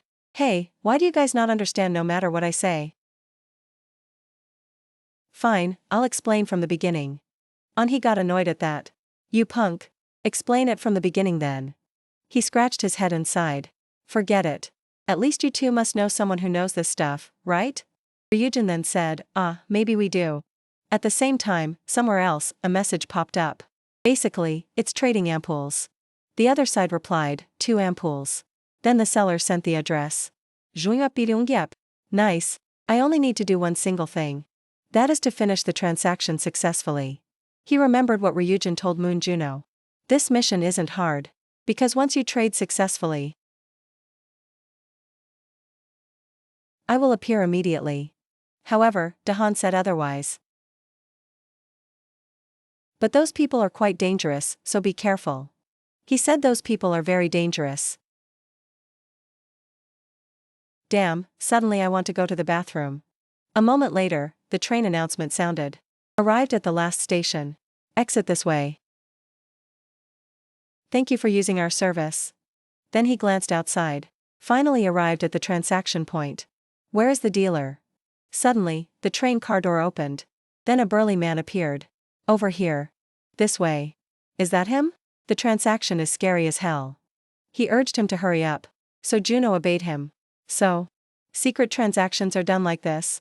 Anyway, the mission is complete. Then he took out a bundle of cash. Give me the goods.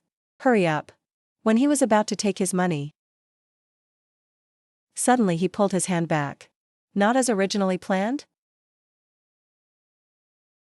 Turns out someone called him. Hello? The boy was a bit panicked. Why call right at this moment? That person was still talking to the other side. What? Really? At the same time, the person outside asked in confusion. What's wrong?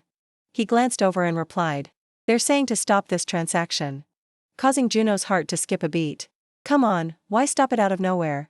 Don't do that. He continued, the chairman just ordered to stop trading. With new buyers. What if something happens? Then he called the boy. Hey, Four Eyes. Junya fought. The boss isn't here yet? If I get caught, I'm dead meat.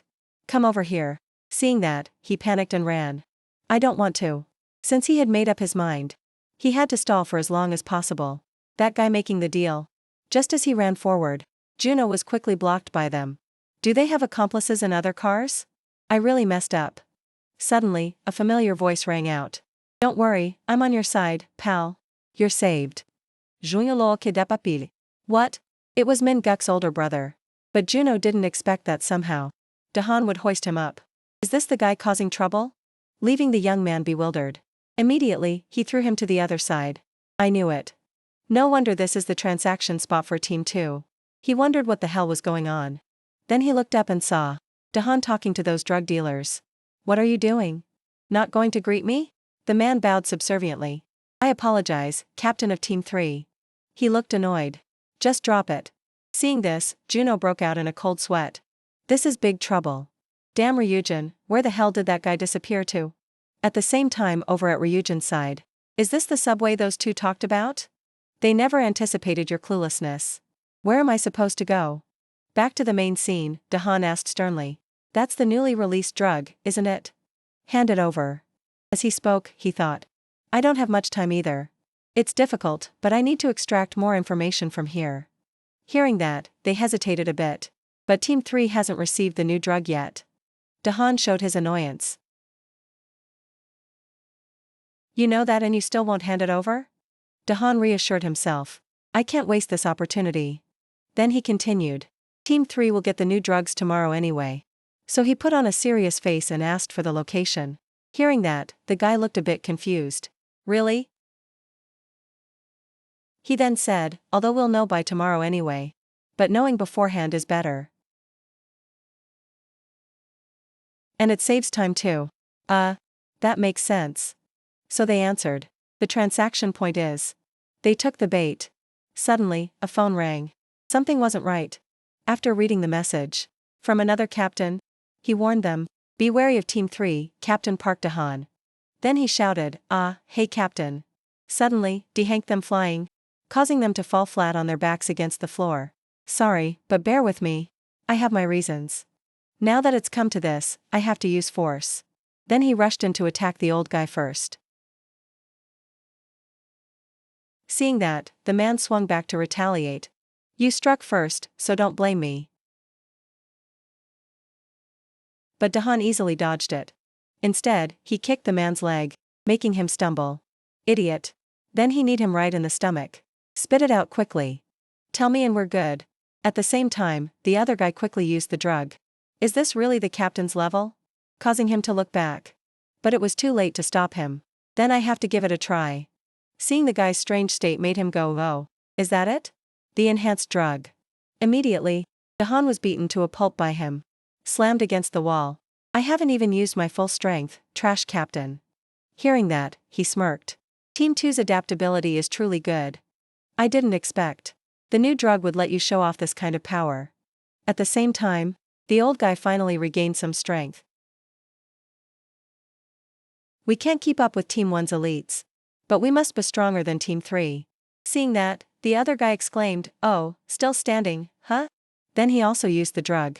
I was polite before so I didn't mention it. But your Team 3 has been excluded from the new drug operation. Haven't you? But before he could inject himself, Dahan rushed over and smashed the vial. Bastard, looking down on us? At this moment, Juno was hiding in a corner watching them fight. He's so fast. In the blink of an eye, he created a gap. Dahan laughed scornfully. Don't look down on my team with that superior attitude. Because at least one person is better than you two. Seeing this, he cheered enthusiastically from behind. This time he'll definitely beat him up. As the next punch was about to be thrown, suddenly the other guy circled behind, locking his arms. Is that still true? When the captain of Team 3 becomes a stepping stone for us to advance to Team 1, right? However, there was no way Dahan would let them get the better of him. He used the momentum to kick the old guy's chest, then jumped up, simultaneously delivering an uppercut to his mouth. Next, Dahan spun around to escape the arm lock, then countered the other guy with a heel kick right to the temple. He challenged them. Come on, let's see how tough you are. Just as both were dizzy, the other guy, thanks to the drug's alertness, quickly regained momentum. What do you mean tough? When the new drug is this strong? Just as he finished speaking, he punched Dahan straight backwards. Only then did Juno run out to support him. How did you become a captain? Dahan said nothing, just annoyingly urged, shut up and hide in the car behind, or you'll get punched. Then he took a breath to regain his composure. Right now I don't have the strength of the new drug. And both of those guys are on drugs. If this drags on. Suddenly, within seconds, they approached Dahan. When did they circle behind? Then they combined their force to push him forward. That skill? Then they coordinated. They were excited as they prepared the final blow. Then we'll take you back to the company. He wondered, is it over? Suddenly, the subway windows shattered, making Junya drop. Unbelievable. He's still standing after taking that terrible attack?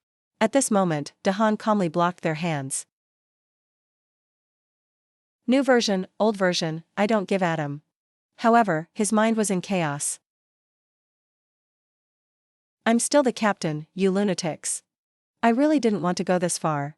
But I have to end this here. Ending his thought, Dahan gave each of them a blow, leaving them unable to react. And his strike sent them flying out the broken window. Juin de Cornet saw this and was too amazed to speak. What a cool guy. At this moment, Dahan was acting cool. Sitting between the bodies of the two guys, looking up at the sky. Anyway, the plan was a success, huh?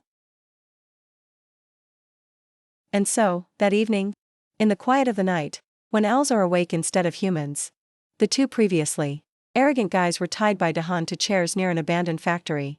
Dahan said casually, at this rate, I'm definitely opening a shop. Guess whose fault it is? Ryujin immediately feigned ignorance. Truly clueless. Because that subway thing was more complicated than I thought. I told you already, but you said you were confident, so whatever. Oh, really? Then Ryujin came up with an idea for Dahan. If you're worried about being unemployed after extracting all the info, just kill them and be done with it. Why stress about it? Making his jaw drop. Crazy guy, planning to kill someone? At this, Juno poked his head up. Big brother, can I go yet? Then Ryujin replied. We agreed to be in the same boat, so you should listen and know. Aha, alright. Suddenly he chuckled, confusing the man. Why are you laughing? He then ignored it. Nothing. After that, Dahan got to the main point. We must quickly get information from them. They are already on alert. If these two disappear as well, it will get complicated. Moreover, these two, I bet even if we put a knife to their throats, they won't talk. At this moment, Ryujin spoke up. We have an expert here. Don't worry. Making him confused. Expert? Suddenly on he walked up. No matter how determined they are, they'll spill everything for her. She walked over calmly. Move aside. Then she sat on that guy's lap. Good grief. Do I have to do this in front of everyone? Ryujin replied, there's no time left. So hurry up. And extract the info with your illusion technique. Not just Dahan, but Juno also froze. Illusion technique? What kind of illusion? He heard Ryujin say that and smirked. Alright. Then she turned to the guy. Then let's have some fun with big sister here. I have gone through countless harsh training courses. Stronger than anyone else. It's all to protect the organization that stands by me. The organization is my top priority. That is my creed. This time I will also protect it. My organization. My creed. Dash. He stroked brown hair's face, suggesting, let's have fun with me. Inside, he was very determined. I won't be easily swayed like that. But when he opened his eyes again, he was wearing nothing, just covered by a thin blanket. He was confused. Huh? Where am I? Looking up at the ceiling, Brown hair kept asking himself, what is this? Am I dreaming? Suddenly, a woman's voice rang out, making him force himself to sit up. You're awake. What? He proactively crawled on top of him, saying, from now on. Brown hair was momentarily tongue-tied. Subconscious? He wondered, is this not a dream? You. He slid under the blanket, demanding, focus on this moment. On what you see. On what you feel. At this, he kept wondering, what the hell is this? The girl remarked, your blood is boiling. His eyes widened as she kept whispering in his ear. Give him what I want. Meanwhile, in a dense forest, the three young men were walking together. Dahan suddenly called out, hey, wait a minute. Looking at brown hair, seeing his face turning abnormally red, he wondered, what's wrong with this bastard's face? He stood in front of the tied-up brown hair, stating, just by touching one of the desires in his heart. The illusion easily took over his mind. Someone wondered, what kind of desire did you touch to make him end up like that? Then he leaned close to brown hair's face, asking, so, do you want to tell me where the drug vials are? His lips moved slightly. Sure. Ryujin and Juno widened their eyes, hearing brown hair speak. The drug vials are in Director Cha's basement. When he said this, the bound person next to him spoke up as if to stop him. But his mouth was gagged, so he could only make muffled sounds. Brown hair didn't care about that and spoke clearly. The drug vials are piled up in the basement of Director Cha's room. Frowning, Dahan wondered, there's a basement there? Then someone asked, do you know that place? He answered, I went there quite often. But I didn't know there was a basement there. But why do you guys distribute things like that? All over the world? Don't you know it has side effects? Just as he finished asking, the other guy asked, side effects? Currently. From brown hair's mouth, everyone knows. Except for Team 3, almost everyone knows. Including the fact that its side effects are especially worse for minors. The group stood staring as he confirmed. Ironically, minors are the main target of this new drug vial. We discovered that they are ideal test subjects to supplement the drug vials. But I also don't know why they are distributed all over the world. Speaking of this, his eyebrow raised. Reveal to me. It's all for money. Hearing this, Dahan wanted to rush in and beat him. This damned crazy bastard. He quickly stopped him, saying, not yet. Ryujin couldn't help but speak his mind. I don't understand this generation. Someone who deserves to die cannot be killed. Actually, brown hair was drowning in his subconscious. He licked his lips, stating, all right, now you will give me what I want, right? He lay on her back on the bed, urging, come on. He let out crazy laughs, mouth drooling, looking disgusting. In reality, brown hair was pinning the tied-up man to the ground. Drool dripped into the man's mouth. The man wanted to scream but couldn't make a sound. He put her hands on her hips, observing, if we can't kill them, let's just leave it like this for now. Juno covered his mouth with his hand, saying, but killing them would be better, right? Dahan cursed, damn it. Arms crossed, Ryujin spoke indifferently. Then let's get started. But in another space, Cyan was walking alone in the hallway. Suddenly her eyes widened. Ryujin stood blocking her way, causing her to stammer. What? With an emotionless face, he asked. I heard you are Choi Kyung's child. She asked back in shock, what? Suddenly his eyes narrowed, wondering internally. How could he have a child? Has he been here a long time? Choi Kyung, the scene in his head reappeared. He was holding a baby girl, kneeling on the ground. There were 3 or 4 arrows piercing his flesh. He sank into his thoughts, assuming a child, for him. Suddenly, Mindali's voice rang out, pulling him back to reality. Let's go eat. Cyan, yeah, okay. Ryujin stood watching the 2 girls leave. Now, on the sports field, Juno stood at attention listening to someone ask and answered. Are you ready? Of course. Ryujin said sternly. Then let's start training. The city lights were now on. From a high-rise building, someone's voice echoed. Until they contact us. Brown hair was preparing to go upstairs. When he tilted his head back. At this moment, he had disguised herself as brown hair. she announced via the walkie-talkie. I'm ready to go. To be sure, she asked again, do you hear me? From above, using binoculars to observe, Dahan instructed, don't reveal that you are communicating. Move to my location to explain. Someone then exclaimed, it's so cold. He acted as if nothing was happening. Moving on her own while listening to the person's demand. Walk more naturally. Good. Dahan repeated seriously, I'll say it again. Our goal is to visually confirm the drug's location. Discreetly. The other side replied immediately, don't worry. He, in brown hair's form, momentarily exclaimed. I didn't expect I'd be doing this. The other side didn't understand and asked, what? Nothing. She reported via radio, this place is completely quiet. Stepping to the elevator door. She consoled herself, it will be easy. Simultaneously remarking, today is a day with some important missions.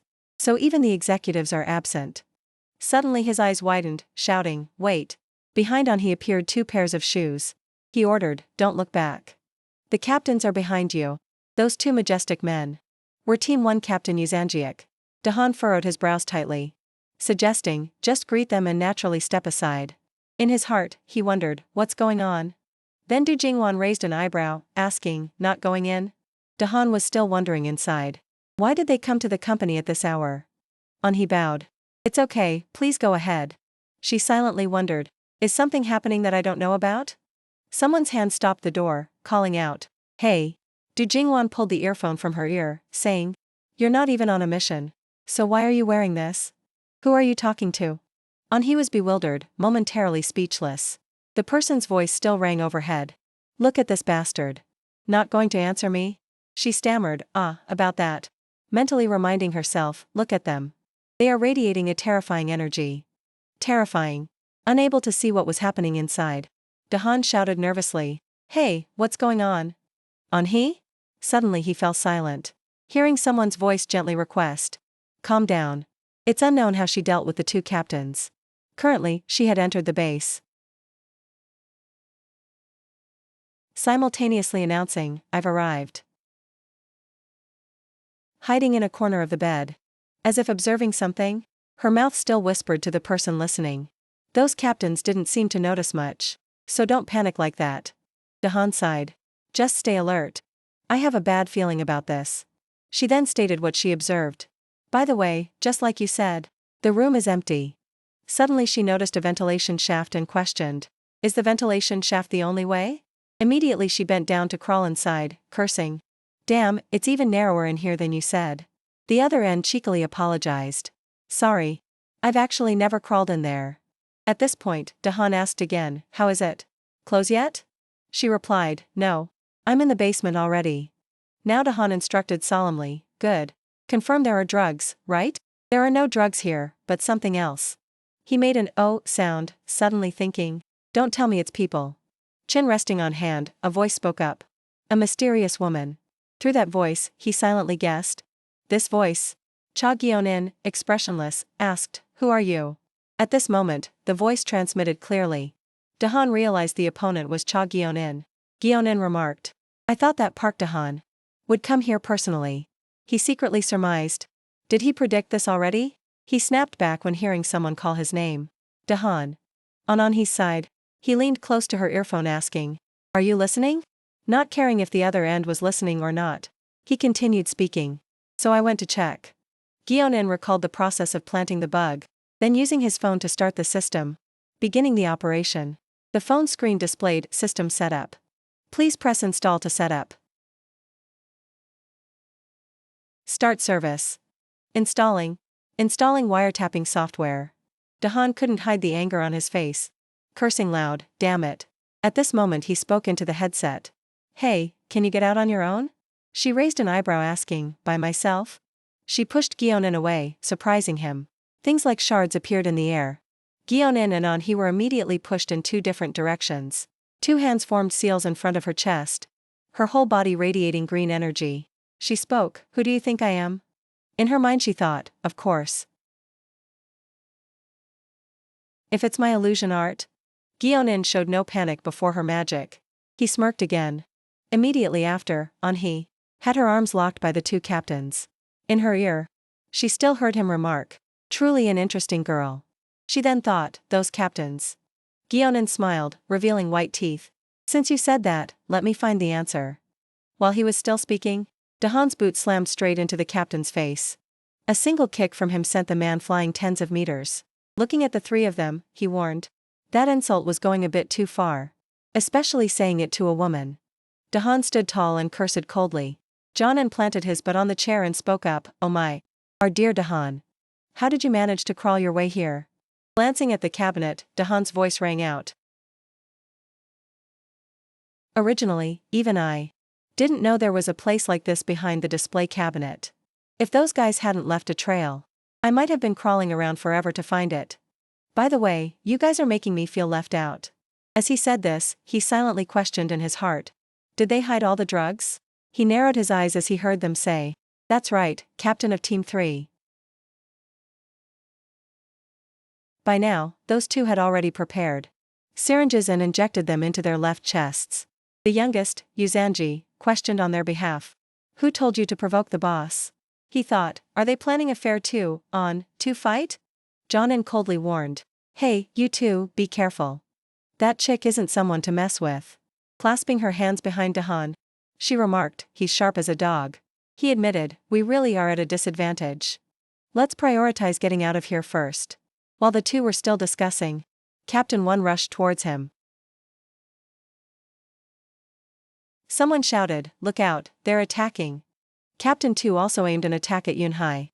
Luckily, she flexibly ducked to avoid it. Immediately, he launched another move, forcing her to admit, "He strikes faster than I thought." Dahan retreated into a defensive stance, cursing in his mind. Suddenly, both of them attacked Yunhai, making her suspect, "Were they targeting me from the start?" But as one of the two punched at her, Dahan stood in front to shield her. As a result, he took that punch full in the face. From behind, someone requested, "Get down." He gritted his teeth, enduring the pain in his face. "What?" Yunhai repeated her request again, while unleashing a burst of magical power, knocking the two captains far away. "Keep your head down." Jonan saw his men get blown away, but showed no reaction. He just sat with his legs crossed on the chair, mocking, "So flashy, aren't we?" Dahan wiped blood from the corner of his mouth, wondering. "We're in deep trouble, and you're praying or something? Do you know how dangerous that was? Why didn't you use that trippy illusion skill of yours? That super high one?" Yunhai told him to shut his mouth. Clasping her palms together, she revealed, "My skill isn't that simple. To use it, I need to mobilize a large amount of internal energy." She recalled fighting Jonan alone earlier, and then blasting the two captains away, affirming, "But I just released it all outwardly. So I have to accumulate more first." Ignoring that she was staring at him, he remarked, "How troublesome." Dahan took the initiative to rush in front of her, saying, "Just say straight out you want me to stall for time, wouldn't that be better?"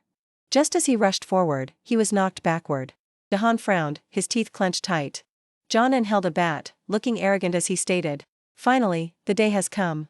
The day I can take out my weapon and beat you." Behind him, there was a cheering voice. "Do your best." Looking at the bat in his hand, he realized it was Captain 2's main weapon. Raising the bat high behind his head, Du Jinghua leaped at him, shouting loudly, "I won't go easy on you." Kneeling on the ground unable to dodge, he exclaimed, "Damn it." Suddenly, Jonan opened his mouth, "Stop." Du Jinghua froze in his pose, leaning on the bat while squatting. He heard him question, "How dare you harm family members, huh?" Hands in his pockets, he suggested, "Right? Dahan, that's enough joking around. I think we need to talk." Then, without waiting for a rebuttal, he questioned Dahan again. "Why did you choose this path? You and I were close, weren't we? So it's fine, just take your time and explain it to me." Memories flooded into his mind. He thought to himself, after all, Jonan is. Dahan suddenly opened his mouth to ask, "You know what Minguk means to me, right?" Jonan kept his cold expression and replied, "Of course, he's your whole world. That's why I also treated him like a younger brother." But his eyebrow twitched in surprise when he heard, "Minguk is in a lot of pain right now." "What?" He continued, "I know I shouldn't have. But I shared some of the drugs with the kid. At this moment, he was holding something in his hand. And his voice continued steadily. Then I discovered the drugs had side effects. So I stopped giving them to him. But somehow, the brat got hold of new drugs from somewhere. And perhaps because of that, his condition got worse. As Dahan said this, his hand clenched into a fist, determined to save this little brother. I had no other choice. John covered his mouth with one hand and gasped, "Oh my." His eyes widened as he heard him say, "Truly the model brother of the year." He recalled when he gave the drugs to Min-guk. Opening his mouth to remark, "Seems Min-guk didn't take his medicine properly, huh?" Right in front of him, he covered his mouth and laughed, admitting, "I'm the one who gave it to him, who else?" "Those new drugs." Dahan couldn't take it anymore. He rushed forward and punched him in the stomach. John didn't dodge and coughed up syrup on the spot. Dahan, not yet venting all his anger, rushed up again. He slammed his elbow down to strike. So fast that the two captains couldn't react. Only able to stand and watch with wide eyes. At this moment, 2 syringes were lying on the floor. His whole body seemed to radiate a murderous aura as he realized. I suspected it. He opened his mouth, cursing while blood flowed from his own nose and mouth. You bastard. In his heart, he realized he overdosed on the drugs. Yunhai's eyes became dangerous when she heard Dahan ask, "You guys knew about this too, huh?" She realized, right now, he's very strong. But that body will collapse soon enough. Dahan aggressively questioned, "You scum. You knew it all along, didn't you?" Looking at his current state, she couldn't help but suspect. Wondering, can he handle these guys before that happens? But before the 2 captains could even react, a flash of lightning rushed from behind them. John sat up, and out of nowhere, kicked Dahan in the stomach. Even Yunhai didn't expect him to hit that hard. He kicked Dahan directly into the wall behind her. At this moment, he was still conscious enough to hear the questioning voice from John. "You pump a little outdated drug and act all high and mighty?" Then looking at Yunhai, he opened his mouth to ask, "And what about you?" John slicked back his hair, looking cool. The power radiating from his body made people tremble in fear. "Want to try it out too?" At the same time, Ryuzum was running like crazy on the highway, thinking, "I don't know why I have a bad feeling." Park's message seemed urgent. "Something happened over there. I need to speed up." Back then, Dahan ran while reporting, "Something happened. I'm going to support Yunhai first. You should come here too." Recalling what happened, he questioned, "Do the higher-ups know already?" By now, he used light footwork to rush through the traffic to get to the meeting point as fast as possible. "The distance from here isn't short. I have to get there as soon as I can." But suddenly, a flash of light zoomed past his eyes. Ryuzum. Ryuzum widened his eyes, telling himself, "Wait, this energy." Meanwhile, Dahan had been thrown into the sea. With blurry eyes, he thought, "No. This can't be happening." Dahan vaguely realized, "I have to go back to Min-guk. But why am I sinking deeper and deeper?" But as his body sank toward the seabed, he wondered, "Why do I feel more and more comfortable?" Before losing consciousness, he felt someone swimming towards him. His eyes were hazy, slowly closing. He called out to the person in front, "Dad." But actually, the person swimming to Dahan was Ryuzum. A while later, the 2 got ashore. While Ryuzum stood wringing out his wet shirt, Dahan spoke up. "Thanks, Ryuzum. I owe you one again." Ryuzum asked, "What happened?" Brows furrowed tight, Dahan looked angry. Reporting, Cha Jonin suddenly appeared. Ryuzum confirmed, "Cha Jonin." Thinking of his arrogant attitude, he briefly introduced this character, one of the most influential figures. Could be considered the number 2 of the organization. A sly bastard. Saying this, he ground his teeth together in rage, clench-fisted, punching the iron pillar next to him. Clang! Ryuzum supported him, advising, "Don't overexert yourself. Your body is in a critical state." Dahan was angry to the point of veins popping on his face. Yet tears welled up in his eyes. He expressed, "I trusted him. Trusted that son of a bitch." Squatting in front of him, Ryuzum was curious. "So what exactly is going on?" "I can't contact Yunhai either." He replied, "I don't know. I passed out." His face darkened as he spoke. Sorry. My plan failed miserably. Ryuzum's eyes turned sharp as he heard him say. Maybe we have to think of another way. At this moment, he was worried, wondering, Yunhai. Where are you? Meanwhile, Yunhai was tied tightly to a chair. Sitting opposite her, Jonan asked. How is it? Not very comfortable, is it? Uncomfortable. If you answer my questions well, I'll let you go early. What is your goal? Why are you with Park Dahan? She answered coldly. I want to talk to the head honcho. Not a crippled lackey like you. He didn't get angry, instead, he smiled. So that's why you obediently came with us, huh? But meeting the final boss isn't that easy. A curve formed on his lips, and he felt very curious. Why do you want to meet him? Do you two share a secret or something? Hearing this, her eyes went wide asking, what? Huh? Jonan scoffed, lucky you, sister. Just then, in the dark basement, appeared a figure walking with hands clasped behind his back. The man walked while humming something. Hearing the noise, Yunhai turned her head to look. Standing before that big, fat man. Jonan bowed, boss. Why are you here, boss? Jongwon opened his mouth to reply. I intended to go for a drink, but it looks like we have a guest, huh? Jonan maintained his bowing posture. No, sir. A voice rang in his ear. Give us some private space, you don't mind, do you? Now, inside the closed room, the man poured wine while remarking. That guy has sharp eyes, doesn't he? A bit annoying, but he gets the job done. Yunhai replied indifferently, yeah, those kids are decent. Jongwon suggested, be a bit polite to him. He's my family. Suddenly, he narrowed his eyes seeing a butterfly flying in front of him. Yunhai's chair was now empty. Blue butterflies fluttered everywhere. Jongwon looked confused. At that moment, a hand was about to touch his throat. What's going on? Hand forming a claw, he grabbed the butterfly in front of him. She vanished and reappeared behind his back. He looked like he was about to strike, brows furrowed tight. His eyes darkened, judging, rough greeting.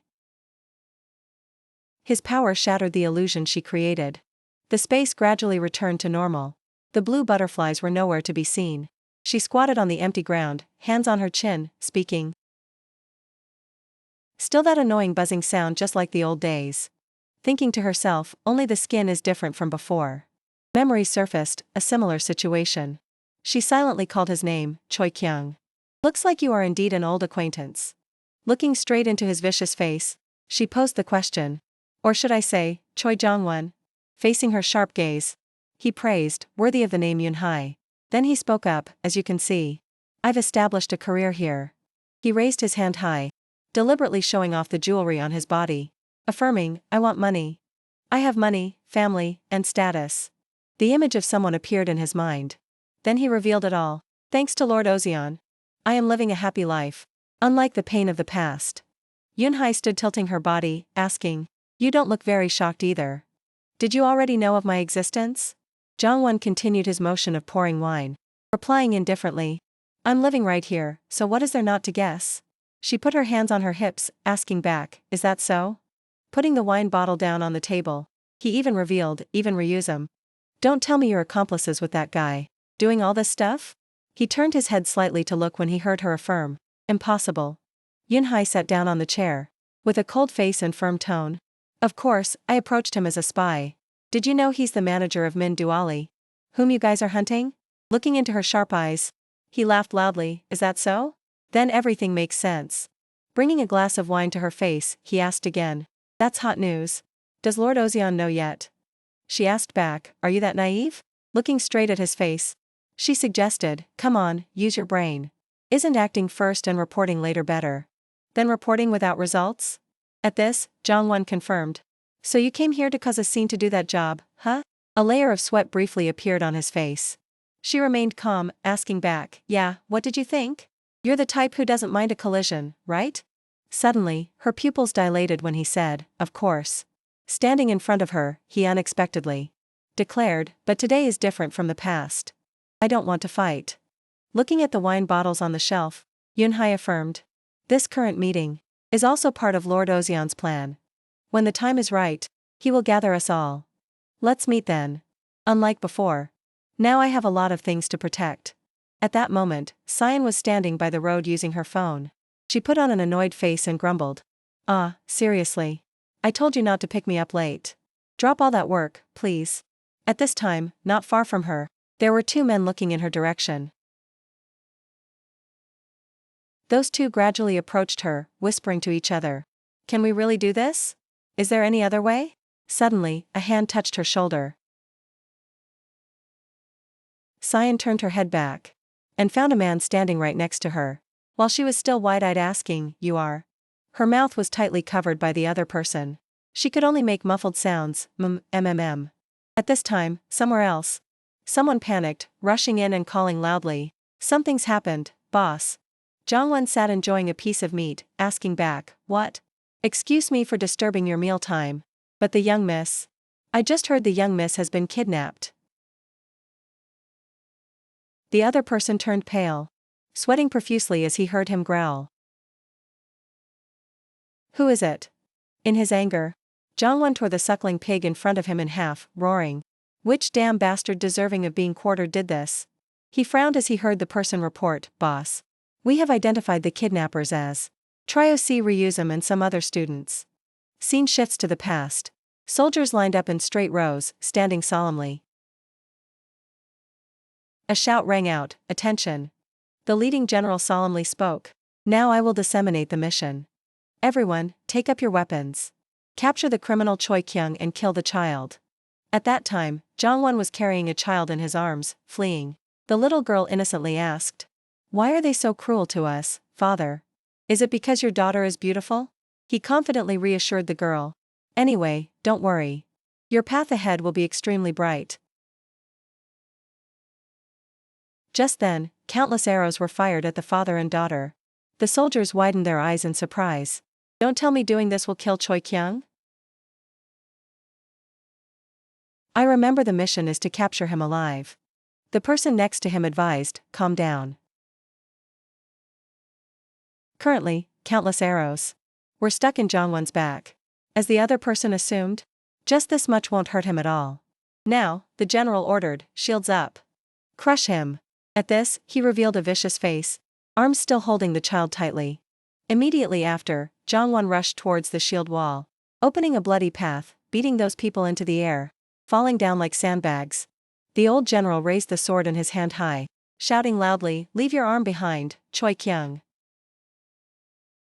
But he held the girl with one arm and swung his fist with the other, using divine strength to snap the general's sword in two.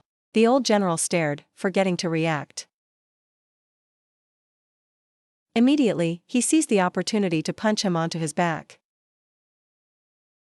The soldiers stood watching people flying up and tumbling down. Amazed, "That guy, he's holding a child, using the strength of just one arm, yet he's this terrifyingly strong?" Shortly after, one of Jongwon's arms was tied tight. At this moment, someone shouted, "There's an opening." He raised an eyebrow looking at the person opposite. The child fell from his hand, flying towards the soldiers. Immediately, the soldiers tied Jongwon up tightly. "We caught him." Now the child was made to kneel on the ground. The general decisively swung his sword, separating the little girl's head from her body. Jongwon stared with wide eyes. The general tried his best to tighten the ropes, warning, "Everyone, don't be careless. This is Choi Kyung. He hasn't shown his true nature yet." Immediately after, the general gritted his teeth, his whole body starting to tremble. The other generals were also surprised and stammered, "This is a monster."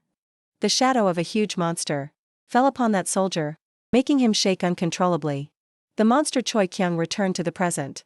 Jongwon opened his eyes from the bed. John-in was sitting in front of him asking, "Did you sleep well, boss?" He asked sternly, "Did you investigate?" He reported, "Trioc Ryuzum and Park Dahan.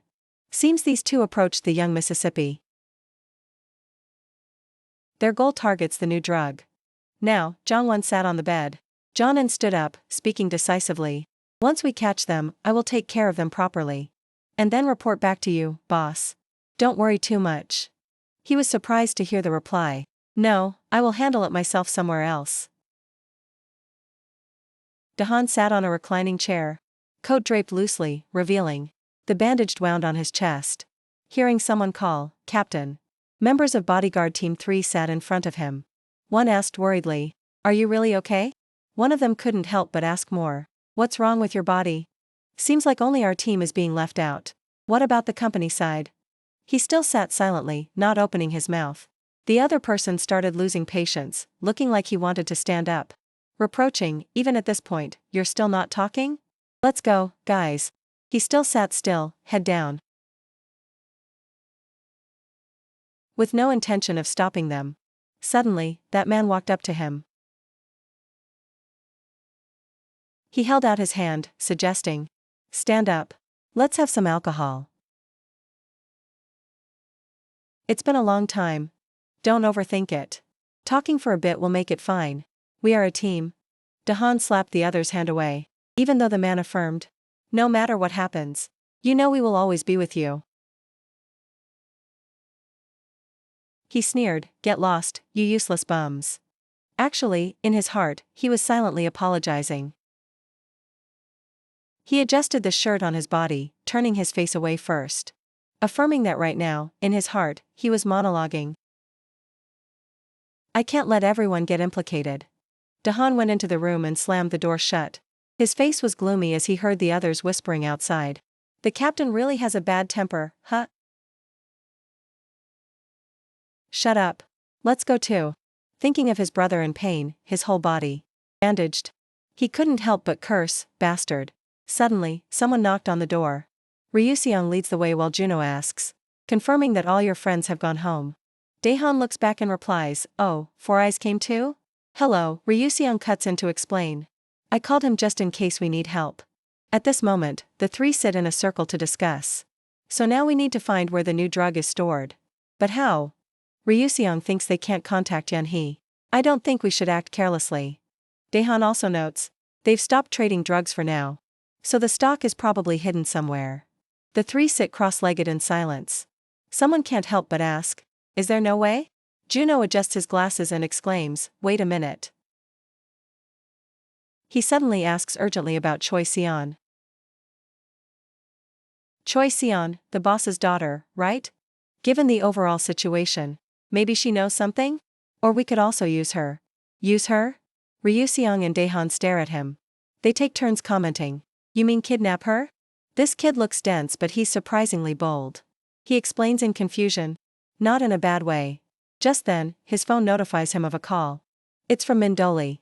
Oh, wait a second, let me take this. Ryuseong picks up, the other side screams in panic. Big trouble. Gammon Ryuseong. What's wrong? Mindoli is hiding in a corner, whispering. Can you come here right now? Is it those suspicious guys again? She tries to press close to the phone and says. No, it's even worse. Seon has been kidnapped. She recognizes the kidnapper's face and reports. Jonan did it. At this moment, Jonan squats in front of Seon and asks. In a world unknown to humans, there are hidden many miraculous things. You know? He holds a tube of the drug in front of her to introduce it. Unexpectedly, this little thing can bring about an enormous source of power. With this, I can beat Gammon Ryuseong to a pulp. Where do I have to go to get more? Seon doesn't understand anything and screams. Are you crazy? No, you're actually insane. Why the hell are you treating me like this? Jonan strongly squeezes her mouth shut. He glares and says, your old man is the investment director, right? I know everything. He takes out a box cutter, waving it back and forth in front of her face, making her eyes widen. In terror, he threatens. If you don't talk, I'll slash your face. Seon is so scared she starts crying. Suddenly a voice rings out from above, making him look up. Hey, you bastard. Mindoli rams into him, knocking him backward as he couldn't react in time. Seon looks up, surprise showing in her eyes. Seeing the person in front of her clearly, she softly calls her best friend's name in her heart, Mindoli. He kneels on one knee, cursing under his breath. At this moment, the Ryuseong trio arrives. His voice continues steadily. Look who's here. Oh right, welcome, you guys. Jonan looks like he's turned into a demon. Fiercely reminding, I'm different now. Too lazy to care what he's barking. Ryuseong grabs him by the neck with one hand. His eyes are sharp and cold as he remarks, "I don't see any difference." Jong-in silently realizes he couldn't track his movement. He is being choked, eyes bulging, pupils almost rolling back, sweat pouring down his face, wondering, what kind of insane strength is this? Only then does Ryuseong let go and interrogate Jong-in. "Who gave you this information to plan this?" He is about to answer but suddenly changes his mind. "So you are? Related to that bastard?" Suddenly, the door is kicked open. Ryuseong's face darkens. Youngwon appears with a murderous look in his eyes before everyone. Jong-in speaks up. Sure enough, they kidnapped the boss's daughter. By now Ryuseong's friends are standing next to Sion, not yet able to untie her. At this moment someone speaks up. "Looks like Choi Sion fainted. Sion, wake up." Suddenly, Ryuseong's whole body emits a red aura.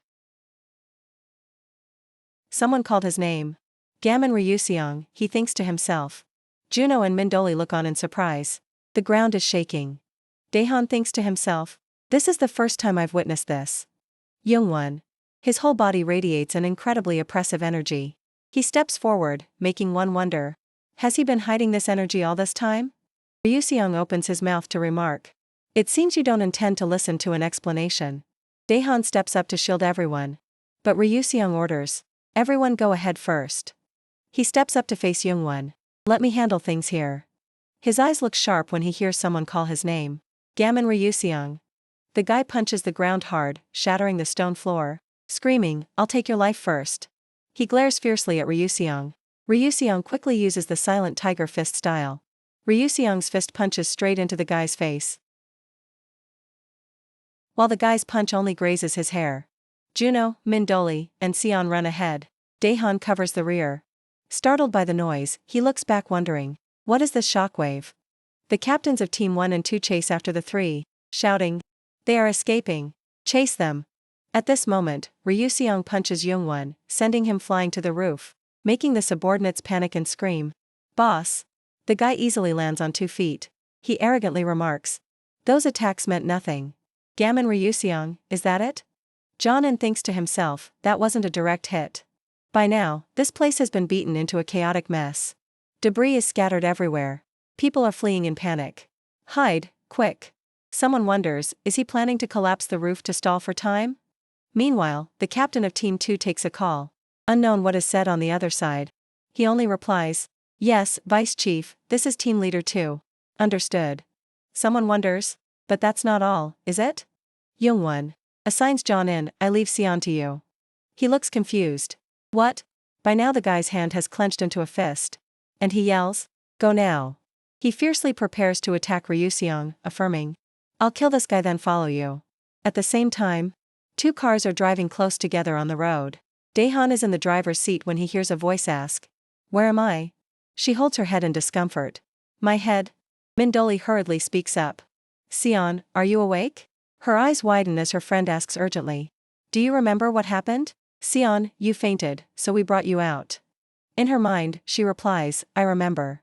Memories flood back from when Mindoli rushed to attack Jong-in. She suddenly asks, "How did you know I was there?" Juno suddenly speaks up. "Mindoli was the first to discover you. In kidnappings like this, timing is quite important. She risked her life, chased them to the end and saved you. You could call it a heroic act of self-sacrifice." "Who is this?" He scratches his head, unhappily asking, "Can you really talk to people like that?" Suddenly she hears someone call her name. Sion, she wonders. But why? Beside her ear, Mindoli's steady voice continues. "Luckily you are safe." She is very surprised, wondering, even knowing what I did? At this moment, Juno suddenly exclaims, "Alright, do you know where the new drug is kept?" She confirms, "The drug?" He nods, "Yeah. We are looking for it." Daehan pleads, stating his purpose clearly. "I really need it to save Minguk, so please help me." Mindoli says seriously, "I heard that stuff is very dangerous. We can't let it harm you. I believe we can stop this." Sion clenches her hands under the seat. She remembers seeing her father's men carefully hiding some suitcases. Currently, she hesitantly speaks up, "The drugs must be stored in the safest place." For example, at my house. Not long after, the car stops in front of Sion's house. Daehan gets out and gasps, "Oh." The people in front of him make him exclaim unhappily, "I thought we arrived fast enough. I drove like a maniac to get here. But now I feel a bit embarrassed." Jonan replies with a stiff face, "Come on. We also drove like crazy to get here. You know that. By the way, Daehan. You're still alive and working hard, huh? But do you really think you can take on the whole team alone?" Daehan injects the drug into his own chest, simultaneously replying, "Isn't it obvious?" Throwing the needle aside, he boldly affirms, "Of course I can." His brows furrow tight, eyes revealing a fierce light. "Just wait a moment, you sons of bitches." Before he can finish his sentence, the other guy feigns sleepiness and yawns, Yeah. At that moment, a swarm of bodyguards rushes to attack Daehan. Fight. He is incredibly brutal, beating them one by one, disfiguring them. At the same time, he also takes quite a few hits. Fortunately, he is still strong enough to take down the small fry in front of him, asking jubilantly, "Is that all? You think this can take me down?" But the next second, he can't be jubilant anymore, as he is attacked by the whole mob at once. Seeing him fall to the ground, Mindoli concludes, "How can he fight them all alone? Is there any way we can help?" Sion covers her mouth with her hand, affirming, "I don't know how to help anymore." She thinks she has no other choice. Gritting his teeth tightly, Juno speaks up with determination, "I'll go help him." In his mind, he thinks he should at least help him. But before he can even get out of the car, his eyes widen, in shock. Daehan, surrounded by a crowd, also has to look back to see who that voice belongs to. "Wait, a mob beating up one guy. Is that fair?" A member of Team 3 arrogantly steps up, throws his shirt into the sky, burning with fighting spirit. "Fight us, all of Team 3. Here we come." Seriously. Our captain really lacks subtlety. He grits his teeth and scolds, "You idiots." At this moment, a representative shouts, "Everyone, charge." Hearing the command, all of Team 3 rushes into fight. The bodyguards can't react in time. Everyone is very aggressive, dealing critical hits. To the point that the captain of Team 1 falls back on the ground, stuttering, "What's going on? Is Team 3 this strong? With this level of skill, why are they in Team 3? He babbles for a while, then switches to monologue, "I don't understand." Seeing Team 3 protecting Daehan in the middle, he wonders even more. How important is the captain to them? At this moment, a Team 3 member approaches Daehan while fighting, reporting, "By the way, I don't see the captains of Team 1 and 2 anywhere. There aren't many people here." He remarks, "You're right. I don't know if I should be happy about that." The other person says, "We will do our best to open a bloody path for you, Captain." Punching his arm, he says, "Thanks." By now most of the bodyguards have fallen. Jonan opens his mouth to mock again. "Team 3 is full of love, huh? I guess Daehan's leadership isn't bad." Daehan provokes, "Come over here and see." He opens one side of his jacket, revealing many tubes of drugs stored inside. Jonan injects a tube into his neck artery, saying, "I'm getting impatient." He thinks to himself, since there's plenty of time, why not go all the way? At the same time, at Ryuseong's side, a winner hasn't been decided yet. Though his body is fat, Youngwon moves very agilely. Ryuseong's attack speed is also very fast. But the guy can block them all, and seems unharmed. Suddenly he says, "I've been thinking about a few things." The guy frowns as he hears him say, "Now I know how you treat your subordinates." While speaking, he kicks Youngwon straight on. There might be a misunderstanding here.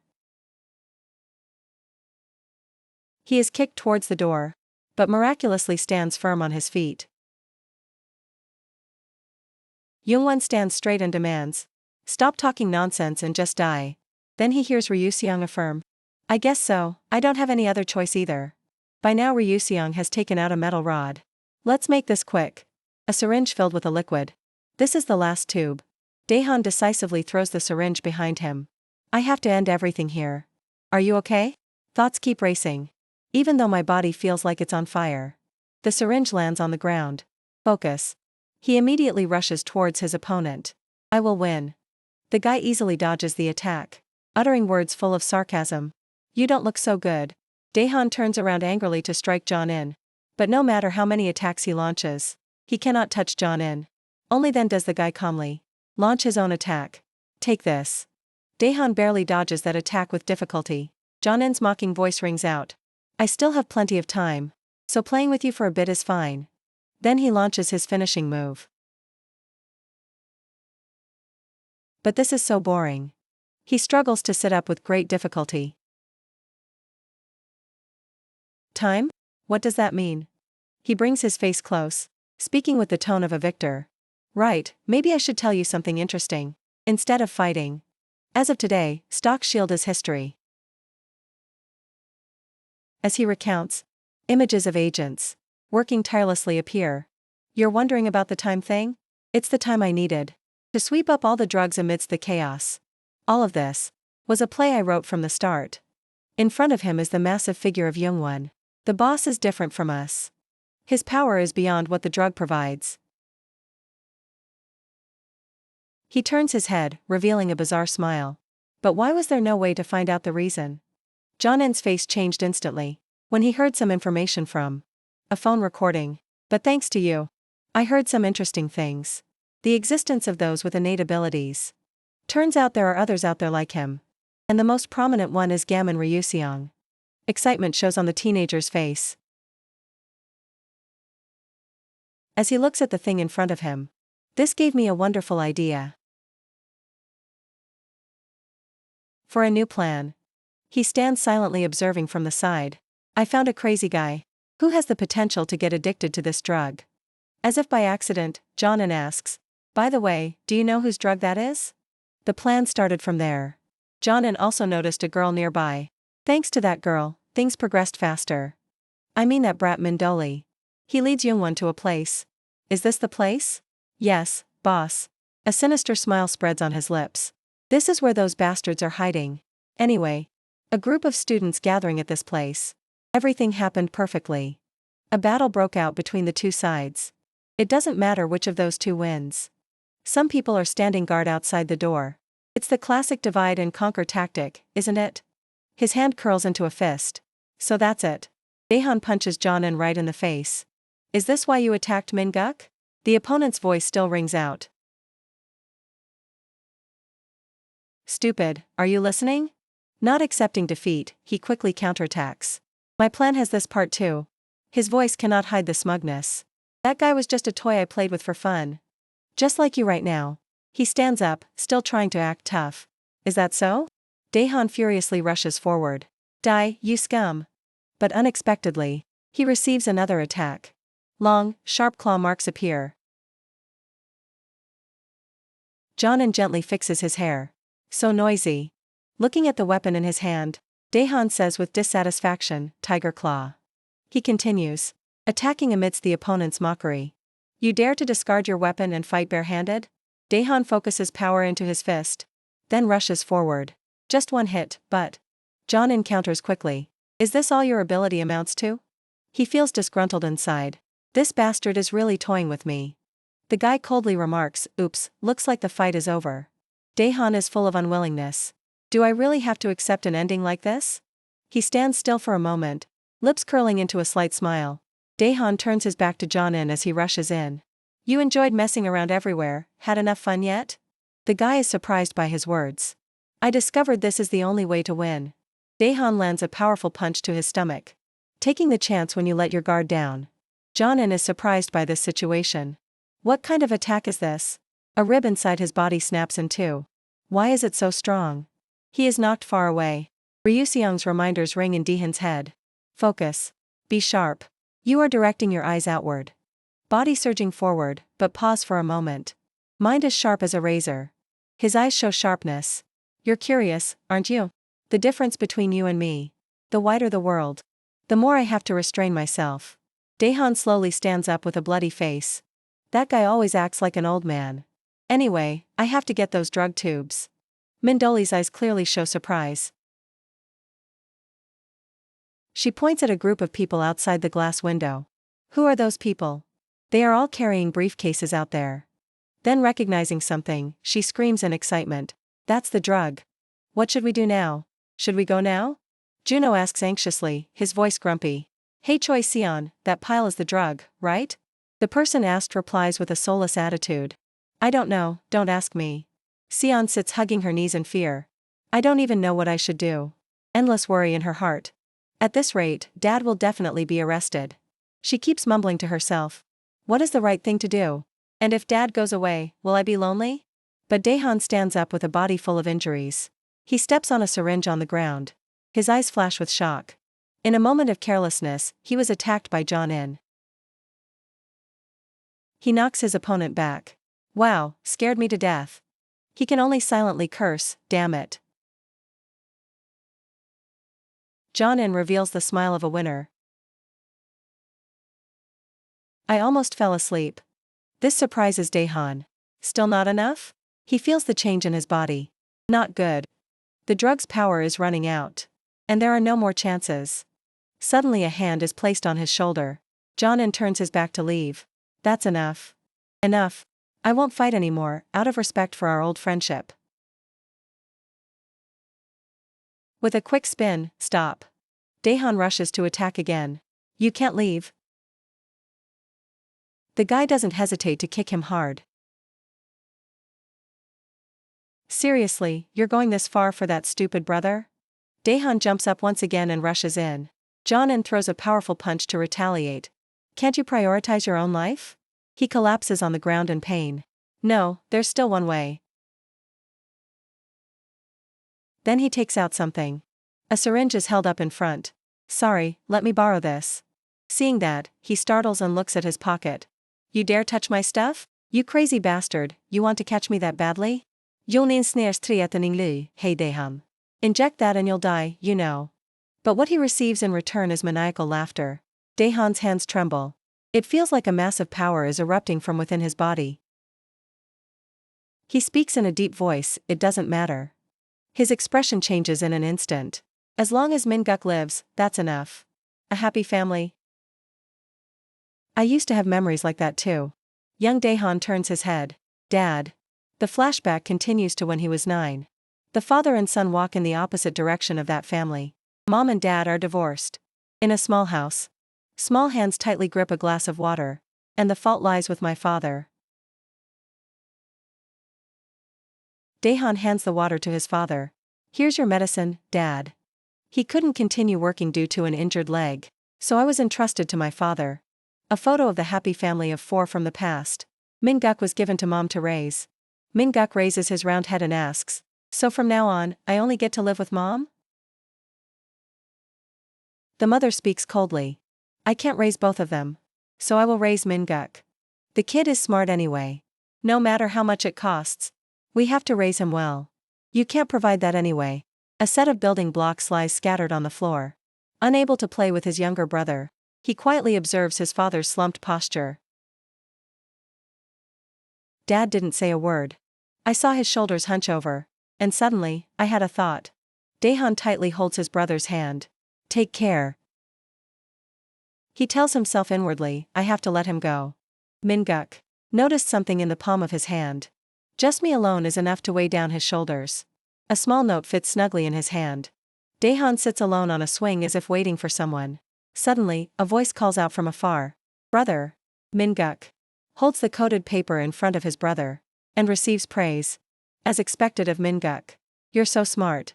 He is proud of that. Of course. He secretly exclaims in his heart. Luckily, we still live near each other. The two brothers sit together on the swing, chatting. Whenever you miss me, come to the Silver Bell playground. Simple, right? Don't tell Mom and Dad. We secretly met without letting our parents know. The two brothers had a very happy time together. 1 day, 2 days. A week later, Mom caught us. The moment the brothers played happily only lasted about a week. The father sits talking to his eldest son. I heard everything from your mother. Dad didn't say much. The flashbacks continue. That was the first time. Dad reminded me with such a serious face. You two shouldn't meet anymore. I saw that look on Dad's face. The scorching summer eventually passed. A lonely figure walks on a road. Covered in white snow. Winter arrived with snowdrifts piling higher. Day. Han accidentally walked past the playground from before. Dad said Minguk is fine. I guess that's good enough. He noticed something. But then, the silhouette of Minguk sitting alone on that swing. Turns out Minguk was still there. Daehan grabs his brother's shoulders and asks, "What the hell? You've been waiting here alone every day?" Minguk speaks in a whisper. He looks up to face his brother, with a face all swollen. "What took you so long, brother? I'm really hungry." Seeing his brother like that, he couldn't stop his tears from falling. Minguk tries to cover it up. "What's wrong with your face?" "I fell off the swing." He didn't believe those words at all. Lies. Daehan saw his mother with another man. It turns out mom had someone new, and in his eyes, Minguk. Minguk was curled up in pain in the corner of the house.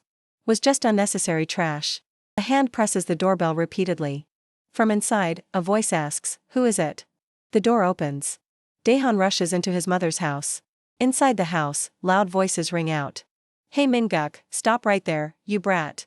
He drags his brother and runs away from that house. "I regret it." Tears of regret roll down his cheeks. "It's my fault Minguk ended up like this. I should have said I didn't want to be separated from him." Daehan leads his brother to a dark, hidden house. "Brother, can't we go to Dad's place?" "No. Why not? You might get sent back to that house." Footsteps slowly approach.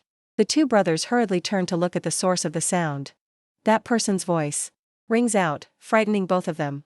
"You little brat." The man raises his hand high amidst the desperate cries of the two children. "Dad." Both close their eyes, preparing to receive a beating from their father. But instead, he hugs his two children and bursts into tears. "I'm sorry." Tears roll down the cheeks of the strong man. "Dad should have protected you." "I'm sorry, you too." Daehan and Minguk now have to wear mourning clothes. And only about 2 months later, in front of them is their father's spirit tablet. "The burden of raising both of us was too much for Dad to bear. Going to work with a leg that wasn't fully healed. What comes must come. A workplace accident at the construction site. It feels like it's all my fault." The two brothers' hands tightly grip each other. Thus, they stand in front of a large orphanage. "I have decided to take responsibility for my choice." Minguk looks at his brother with worried eyes. Daehan gives a gentle, reassuring smile.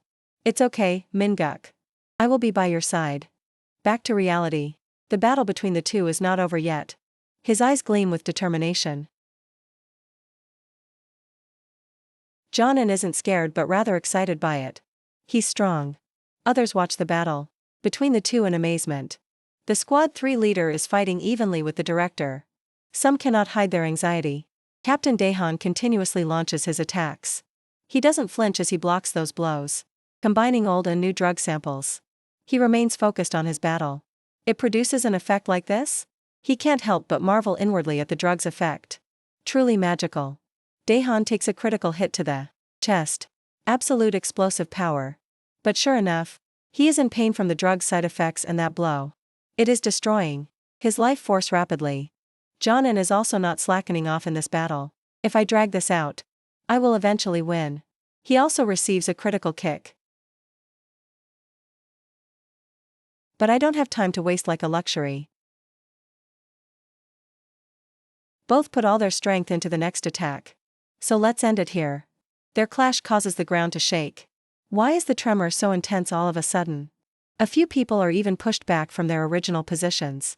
He tries to steady himself after that last attack. Although he still wears a smile, he is struggling hard. "Damn it, all my stuff is ruined. But this is interesting." But then he can't smile anymore. Daehan on this side is still trying to prop up his body. "What? You're still not done fighting? How long do you intend to act crazy?" He smirks after hearing the question. "Until when?" "What do you mean?" "Until you go meet your ancestors, when else?" Both rush at each other again. One punch. Daehan lands a punch straight to Jonan's face. He responds with an uppercut. He returns a blow. Although tired, neither wants to stop the fight. How many rounds has it been? Those around cannot help but marvel at the sight. Now it's a battle of will. Don't stop, Captain. That Cha John-in, he's out of steam too. But Daehan can no longer hear those words clearly. So annoying, what is he saying? John-in tries to regain the upper hand. This is truly hilarious. He seems to be completely drained of strength. I don't think I can throw another punch. He screams maniacally. I am the one who can completely control the drug. Only I can utilize its full potential. But something urged Daehan on. Don't give up. No. He is surprised by the situation. What? He tells himself inwardly. I have to hold on until the end. Both rush at each other with the same thought. Then Daehan attacks John-in's back. He hurriedly responds. Caught you. Daehan. The image of him visiting his father and promising him. I promised Dad. Daehan turns around. Punches heavily, making John-in's head snap back. Those present cannot believe the result they witness. The captain won. He stands still for a moment. I will go to the very end. Then collapses to the ground. His face still wears a satisfied smile. To the end of the path I chose. Scene change. Youngwon rushes to attack Ryujun with a ferocious face. At this moment, he doesn't hesitate and strikes directly. But immediately after, Ryujun's eyes widen in surprise. Not long after, he is knocked back a long distance. Ryujun uses his sword to try and stop. A second later, he immediately jumps up. Ryujun's body is now suspended in midair. In a blink of an eye, he rushes towards Youngwon and strikes. On this side, he doesn't just take the hit. As Youngwon clenches his fist, a wave of power immediately surrounds him. Fist. He pulls his hand back in a battle-ready stance. Not long after, a huge explosion occurs. Someone hiding not far away sees this and exclaims, truly terrifying. This building is about to collapse. The CEO said beforehand that he was very strong. But what kind of deity is he? He observes the battle. While marveling, he has only a steel bar but wields it like a god of war. Ryujun continuously launches attacks at Youngwon, but he easily dodges them. Youngwon speaks up mockingly, too slow. When he isn't paying attention, he suddenly appears from above. The very next second, Ryujun kicks down hard. Is this all you've got? Shocked. Ryujun. Then he continues with a spinning body move. While his body is suspended in midair, Ryujun grabs the steel bar lying on the ground. Then he smashes it hard onto Youngwon's head. After this blow, a part of his ear is sliced off. Damn it. Now Ryujun speaks in a deep voice. It's a bit too early to be surprised. Blood is blocking my vision. Just as he finishes speaking, he immediately uses the iron bar to attack him continuously. Every attack from Ryujun is carefully calculated. I aimed at the key joints that generate power. Now he won't be able to struggle for much longer. His attacks still show no sign of stopping. Ryujun continuously strikes the vital spots. A passionate hit. Should I finish him off? At this moment, he suddenly sighs. Then gets back into attack stance. Without waiting too long, Ryujun delivers the finishing blow. 2 passionate hits. The lurker, watching from afar, widens his eyes in shock. His voice falters. Crazy. He cut the air in half. This is truly. Witnessing this scene, he feels even more shocked. Beyond imagination, huh? It doesn't matter. We just need to deal with the survivor. If there's any problem, he absolutely cannot deny Ryujun's strength. I can only say it's because that person is too strong. Daehan just thought that, but the very next second, Youngwon reaches out and strangles him. Then he powerfully slams Ryujun to the ground. He looks very angry. Youngwon growls. You think my body is that weak? Only after a long while does he let go. However, Youngwon throws him hard against the wall. He clenches both fists. A white aura of power surrounds him. Youngwon rushes in at top speed, then punches hard into Ryujun's stomach. When the attack ends, he speaks coldly. No matter how much you slash horizontally or vertically, Youngwon is now very smug. I only need one move to finish you off. He kneels on the ground, laughing faintly. I thought I got weaker. As Youngwon speaks, his eyes close slightly. I can't believe I'm hungry again. Realizing the time has come, the two hiding in the distance immediately rush to ambush. They scream like idiots. Here is our chance. One hit to end it all. As expected, they are easily defeated by him. Daehan glances at Youngwon, thinking angrily. What the hell is this reaction speed? Only now does he startle and realize. Don't tell me he knew everything all along? The very next second, both of them are completely defeated. At this moment, Ryujun steps out from the smoke. So you figured it out? Youngwon swears angrily, bastards. You noticed them too. That's why you created that situation just now, right? Looking at Ryujun in front of him, he immediately understands. Makes sense. Since you're not someone easily defeated. He looks at Youngwon with sharp eyes and asks. Exactly. Now that you've witnessed it yourself. Do you understand that there are people stabbing you in the back? Hearing that, he hesitates a little. You say it's betrayal? Speaking of this, suddenly Youngwon laughs loudly. He furiously slams the ground, cursing, damn it. Now he sees himself as a clown. Truly pathetic. Youngwon now feels a bit of self-pity. I am pathetic. Now he takes the blame upon himself. I disappointed the family because I wasn't good enough. That's the only reason. But I am not fit to be the leader of the clan at this time. Ryujun coldly walks past. My goal right now isn't to defeat you. It's to secure those drugs as soon as possible. Saying that, he stabs the steel bar hard into the ground. Things have turned out like this. Then immediately leaves. Let's fight next time.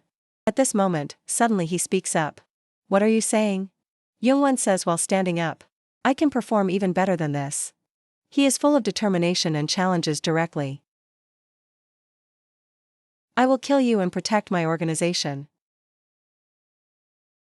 Saying that, Youngwon smiles confidently. No matter what happens, they are still the people I consider family. But not long after, a splash of red liquid sprays out. He widens his eyes in surprise. This move, with just one lightning blade strike, Ryujun easily makes one of Youngwon's arms completely vanish. He warns seriously, give it up. From the past, starting with Ojan, until now, cold words are continuously spoken. You've only ever been used. He looks very shocked now. Even if you are sincere with them, sometimes others are not the same way. At this moment, memories from the past flood back. Ryujun swings the steel bar hard while reminding him. And the things you did in this place cannot be considered normal. I can't delay any longer. He approaches with a sharp gaze. There are people who need me. So let's end this fight. In Youngwon's mind, a question suddenly appears. Have I always been used? Fragmented memories continuously flood back. From his daughter, to memories with friends, then to chance encounters. Their images appear very clearly. Thinking of this, Youngwon's body began to transform. His shadow reflected on the ground became massive. Ryujun's gaze also became intense.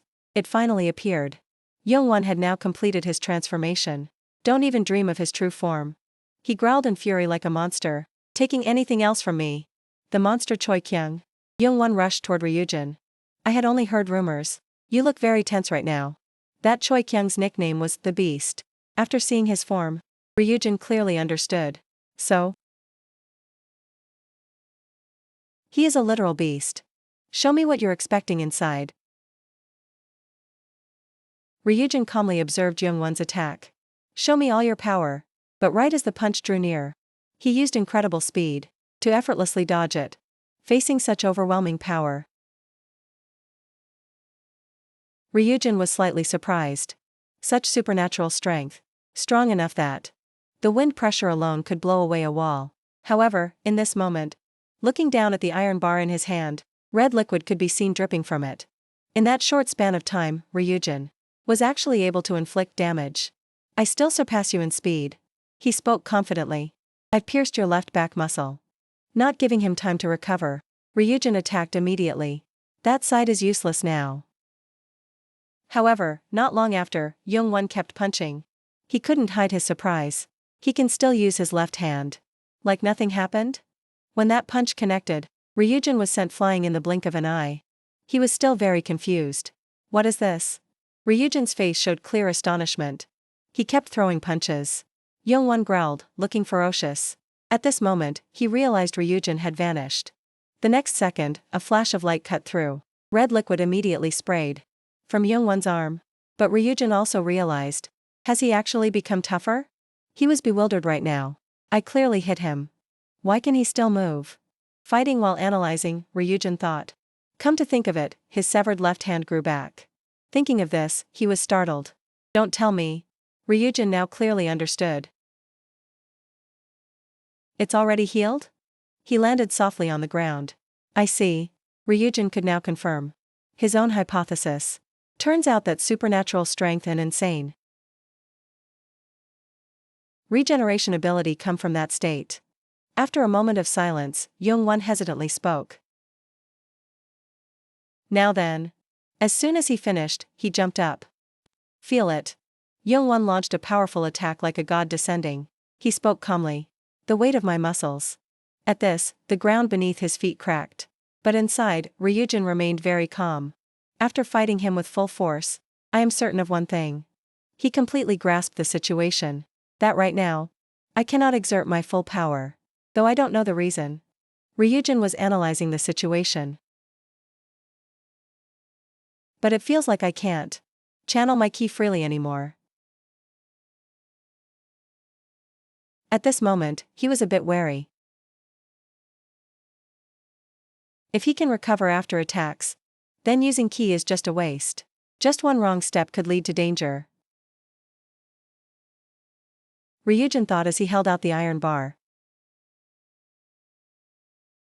I'm not sure if I can execute this move perfectly in my current state. A blazing red flame surrounded the iron bar. Now he could confidently affirm.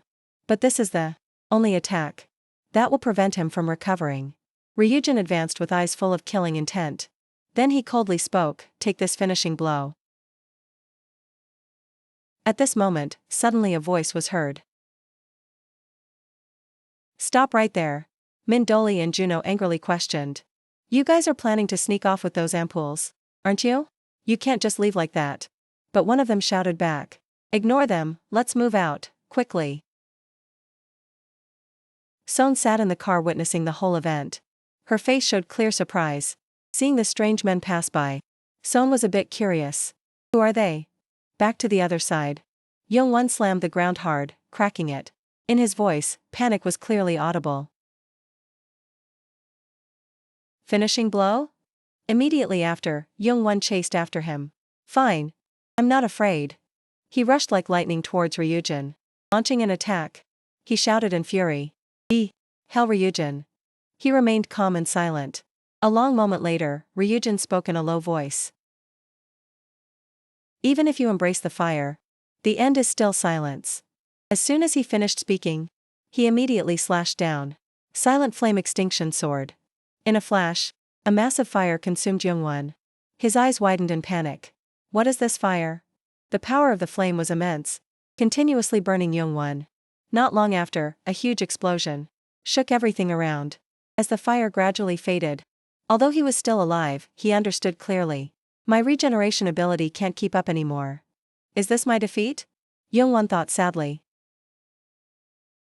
I can't protect them anymore? At this moment, suddenly he spoke up to advise. No one can be a protector forever. Ryujin sincerely reminded him. I can't either. Now that I'm left alone, I realize that. He carefully gave him sincere advice. I should have taught them how to protect themselves. Young-won still felt confused. Protect themselves? Ryujin said sadly. If I had done that, perhaps my heart would be a bit more at peace now. He asked suspiciously. Saying such nonsense before the one you have to kill? Young-won actually asked him for a favor. Hell Ryujin. Go ahead and laugh. But before that, can I ask you for a favor? He stammered. I hope. Saying this, Young-won smiled a gentle smile. You will teach my daughter how to protect herself. Suddenly, the iron bar in his hand was knocked away. A familiar voice was heard. As expected, I knew that pig would lose. Ryujin immediately recognized. It's you. Jihyun slowly walked over. I knew at the moment the old man started rambling. About family. Then the glass shards where he walked past shattered automatically. Jihyun smirked provocatively. Long time no see, Hell Ryujin. The one willing to bleed for his own will. He smiled slyly and mocked. Looking at you now, you're so weak, Tyrant Hajan. Ryujin was very confused right now. Why is he here? Youngwon saw Jaehyun and shouted angrily. Jaehyun, you bastard. What did you do to him? He recounted with a face full of contempt. This idiot. I told him that if he sneaked those ampoules out, I'd give him a better position. Disappointment was evident in Jaehyun's words. He arranged things more interestingly than I thought. Pity the ending was too trash. Saying this, his expression became amused. So I came here just to clean up. Jaehyun recalled while explaining. By order of Lord Ozeon. From today onwards, these ampoules will be hidden from this world.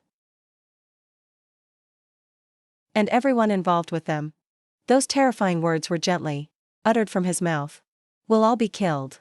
Jonan looked at Jaehyun in fear. What? In an instant, his breathing stopped. Seeing their confusion, he got even more excited. Alright, killing them was my decision. Jaehyun said while slowly advancing. Now then. He laughed maniacally. It's your turn, you too. Youngwon gritted his teeth, gathered momentum and sprang up. Rushing to punch him straight on. Ha Jaehyun. He gritted his teeth. How dare you? The scream tore through the air. Ryujin stood by. His eyes tense, watching every movement. But what happened next left everyone stunned. Youngwon's fist went straight through Jonan's body. Youngwon froze, eyes wide open. Jonan's body collapsed into his arms. Jaehyun floated in midair, lips curled into a twisted smile. Great expression. What is it? You look like a wild boar that lost its cub. Youngwon's hands trembled as he hugged Jonan tightly, choking up. Was he really that important to you? Enough to make you look so desperate? He couldn't hold back his tears, rolling down his face. Lord Ozeon assessed correctly. That those brats would be your top priority. Not us. But Jaehyun kept his arrogant smile. Aren't I and Lord Ozeon your real family? Ridiculous. He smirked. Well, whatever. Then his gaze shifted to Ryujin. His face was tense, eyes not leaving him for a second. Maybe I should. Jaehyun, a smug smile clearly on his face, distorted by arrogance. Enjoy the main dish first, right? Before he could react, Jaehyun disappeared in a blink. A swirling gust of wind, he rushed straight at Ryujin. He took a stance, eyes sharp. Bring it. The collision echoed loudly. Two sources of energy clashed and exploded. The ground around cracked. In an instant, Jaehyun laughed in delight. His power overflowed violently, pushing Ryujin back. He braced his legs to keep balance. Sweat dripping, a cold thought flashed in his mind. Was he always this strong? Eyes burning with hatred. Ha Jaehyun. With my current amount of ki, I can't deal with him. He paused mid-battle, heart racing. Where is he? Surprisingly, a voice rang out right behind him. I'm right here. I absolutely cannot keep up with him. Jaehyun threw a punch that tore through the wind. But in that moment, I'm certain.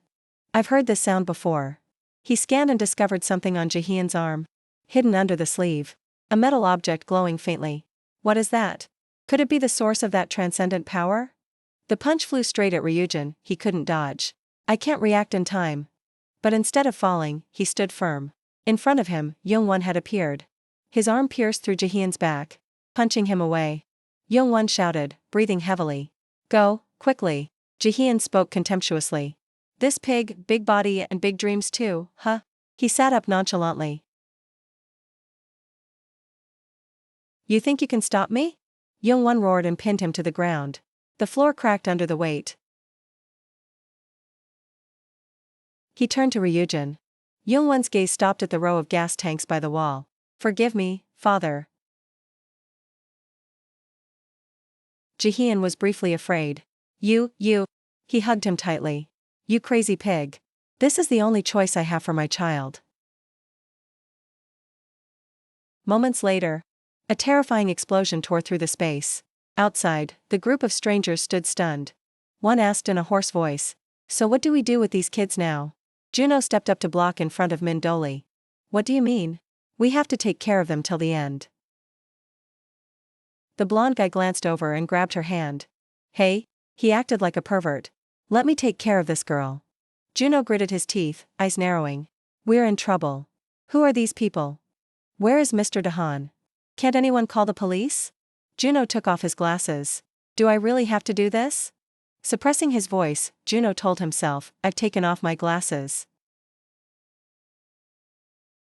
The things I learned from Master? The blonde guy encroached further on Min Doli. Fierce, huh? What are you waiting for? Juno shouted, gathering all his strength. I said I took off my glasses, you bastards.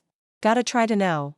Suddenly snapping two fingers, poking very quickly into the pressure points on his body, making that guy freeze. Whole body paralyzed. Is this my body? Juno hadn't finished being surprised when Ryujin appeared. His eyes were cold. They won't be able to move. For a few seconds, he whispered. Juno cheered inwardly. But Min Doli shouted loudly. Hell Ryujin! Ryujin! Rushing in, a decisive punch sent the blonde guy flying. He looked back, quickly. We must leave here immediately. Hearing that, the blonde guy's eyes widened. What? He is Hell Ryujin? The person the boss mentioned? Why is he here? What about the boss? The warehouse was now burning furiously. Embers flowed across the floor, debris falling cracklingly. Youngwon, heavily burned, lay listlessly. Jihyun sat on top of him cursing. That suit was expensive. Those idiots dared to put me in a tough spot. Ozeon stood silently on the side. Not good at all. It only makes him angrier. He grabbed his coat, put it on and walked away, whispering to himself, it's been a while. Go meet him a bit, huh? Juno panted after escaping. On the table, a small suitcase lay slightly open. Inside were clear nutrient ampoules. Ryujin, sweat streaming down, dripping from his chin. He placed his hand, channeling life energy to heal the two. A large aura radiated. Red light engulfed the room, strong enough to penetrate the walls, making the whole place glow brightly. Finally, Ryujin sighed in relief. He whispered, luckily we weren't too late. Min Wooly poured water and gave it to Son. Son, do you want some water? Dad. Min Wooly felt choked up inside thinking. According to Hell Ryujin, she probably won't be able to see her dad again. In this situation, how should I comfort her? Juno approached. Are you both okay? Running here wasn't in vain. But this isn't the only reason. We rushed here. What? He stopped mid-sentence, glancing at the door. Thumping sounds echoed violently. The door was being banged on continuously from outside. Min Wooly startled. Who is it? The door handle turned sharply. The air in the room thickened. On the other side, Ozeon stepped in. Voice softly laughing. What a hassle. Beside him was Jihyun, standing ready along with Youngwon who was heavily injured. Here you are, Youngwon. Voice hoarse. Lord Ozeon. Holding his crushed arm with one hand, he tried to speak every word. Lord Ozeon, why did you do this to me? Ozeon was indifferent. Why? What relationship do we have? You are Choi Kyung, right? Youngwon paused, a fragment of old memory flashing in his mind. I need your help. Become my family, he repeated unconsciously. Family. Ozeon exhaled. We used to be family. But don't you have another family? More important? Since you have many mouths to feed. That's the reason you were in such a rush, right? And that's also the reason leading to this. I understand. From the start, those ampoules weren't just for making money. Ozeon asked softly. By the way, why did you hide the matter about Hell Ryujin? Youngwon startled, eyes wide. You already knew about it? He looked up at the sky, corners of his lips curling slightly. Heavens. So this is how you guys deceived me? Don't tell me. Is that so? The person who paid the price was Eun-hee. Someone already paid the price for that. So you should also quickly tell me about what you told Hell Ryujin. Youngwon froze, lips trembling as if wanting to speak. But then fell silent. Finally, he bowed his head, accepting silence, leaving it to fate. Ozeon sighed softly, stood up and adjusted his coat. Really? Saying that, he turned and walked away. On this side, the president was waiting. The director walked in leading Ryujin's group. I've brought them. Thinking about Hell Ryujin. Being involved with the government too. But Ozeon still kept a calm demeanor, starting to calculate in his head. What should I do now? At the president's villa deep in the forest, he looked at Ryujin and asked in a low voice. You are asking me to let Choi Son stay here and be taken care of for a while? Yes. He confirmed. She needs help. He looked at Son, eyes softening. I understand. The child looks lonely. Min Doli beside was worried. Son, will you be okay alone? Should I stay with you? Son replied softly. You are very kind. I should have been like that too. She looked back. I am very grateful. But not right now. I also need to learn how to live alone. Seeing that, the director spoke up. Is it okay for a boy and a girl to live in the same house? Why not?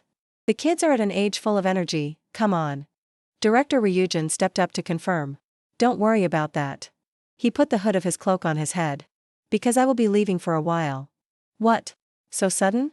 The president's side questioned. Wait. Isn't this too much? But Ryujin firmly asserted, leaving everyone stunned. I will return. I will come back again. The director still wasn't reassured, speaking awkwardly. Sir, even so, this is a bit. Even so, the president chose to trust. Didn't he say he will return? Anyway, if you need help, just tell me. Ryujin didn't reply, only bowed silently as thanks. Seeing that, both the president and the director were amazed. Isn't this the first time he bowed to you? True. He asked further. So where do you plan to go? Ryujin recalled what Jaehyun said when the incident happened. I came here just to clean up the mess. By order of Lord Ozeon. From today, the ampoules will be hidden from this world. Hell Ryujin. Youngwon said. Surely you can feel it too. But your body is still not in complete condition. This is not certain. But there might be a place. That will help you discover its secret. He wondered. Why are you suddenly telling me this? Probably because you will have to repay me. You must go there. To Baekdusan. Ryujin wandered alone to Baekdusan. Thinking while walking. If Ha Jaehyun is that good. Then I can't imagine how formidable Ozeon is. If I want to fight them, I must regain all my power. Hope the answer is here. Suddenly he stopped. Where is this freezing cold air coming from? From where? In front of him, a large dark cave appeared. What place is this? Inside is strangely gloomy. But then Ryujin decided to walk deeper in. He was amazed. How is this possible? Seeing a figure exactly like him, Ryujin asked himself. Is it me? But in the cave, water droplets gathered on the cave wall. Then fell into the puddle, creating shimmering ripples. Looking at that body, Ryujin silently affirmed. This is definitely me. Choi Kyung must have implied this place. But what is this thing? He couldn't help but wonder. A trap? Unconsciously Ryujin reached out. Wait. He intended to touch that body. He is unconscious. But then that body's eyes opened, making Ryujin's eyes widen in surprise. Before he could regain composure, that body rushed to attack him. But Ryujin agilely dodged. He didn't stop being amazed. Dangerous indeed. In the vast cave, only Ryujin and that body remained. He took the stance of the damn fist. So it is a trap. Both rushed at each other. Forces collided, whirlwind sweeping up debris. Surprisingly, that body took the exact same stance as Ryujin. Every posture. Could that posture also be the stance of damn fist? Besides me, there is only one person who can use this move. As if realizing something. If that's the case then. The two continued to rush at each other. Every strike created an extreme speed fist current, shaking the vast land. I will strike with full force. He knelt down, his eyes wide open. Why is this thing using my own techniques even more skillfully than I do? His hand, submerged in the water, suddenly froze. His body stiffened as if bound. My body is freezing up. What exactly are you? The person stepped closer. We meet again. Ryujin seemed unable to believe his eyes. This can't be possible. Looking at that man's face. He was the frozen warrior from a long time ago. In the distant past. Gok Ryujin also had someone he considered a master. He carried a large sword. And called himself the Nameless One. He possessed extraordinary strength. And Gok Ryujin sensed something special radiating from him. The very first time they met, memories from the past resurfaced. A bear that devoured thousands of people. So dangerous. Yet a lowly person like me took it down with my own hands. Nameless asked, what is your name? Ryujin replied, my name? I am Gok Ryujin. He paused and smiled slightly. The Gok clan, huh? He seemed to also sense something from Gok Ryujin. Then, he personally taught countless martial arts techniques to Gok Ryujin. Time passed. And at the moment, Gok Ryujin entered adulthood. He suddenly disappeared. But Gok Ryujin did not try to track him down. Because he was a nameless wanderer. A person whose origin no one knew. Nor where he came from. That is why Gok Ryujin never imagined that after all these years, he and Ryujin would meet again. That he could encounter that person once more. Ryujin's voice lowered in the silence. Why are you in a place like this? Who are you, really? He replied calmly, you need not concern yourself with that. It is just that my time flows slower than others. At that moment, Ryujin froze. Chaotic thoughts suddenly rose in his mind. Time flows slower? It has been over 100 years since then. He looked at the back of the man he once respected. The nameless one. A thought flashed by. Could it be that master is not human? The person gently raised a nearly transparent hand. Currently, I can only maintain this faint form. Then he looked at him, eyes smiling gently like in the past. Haha. He raised his hand. Dim light filtered through. I had a feeling we would meet again. Ryujin was stunned, his eyes wide. How did you know the future? A moment of silence. In his memory, that hand once supported Youngwon. I once helped a burly man. Back then, we sat against a tree together. The conversation was short, but we confided quite a few things to each other. Including the story about you. Strange. Hundreds of years later, I happened to meet that person again. At the time, he discovered it, you didn't even exist yet. Nameless pondered, his gaze distant as if piercing through time.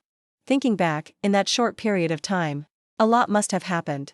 Ryujin bowed his head. His voice was low, filled with thoughts. I still don't understand. But the reason you came here is clear, isn't it? He replied slowly. That might take a bit of time. Ryujin's eyes widened in surprise. Ah?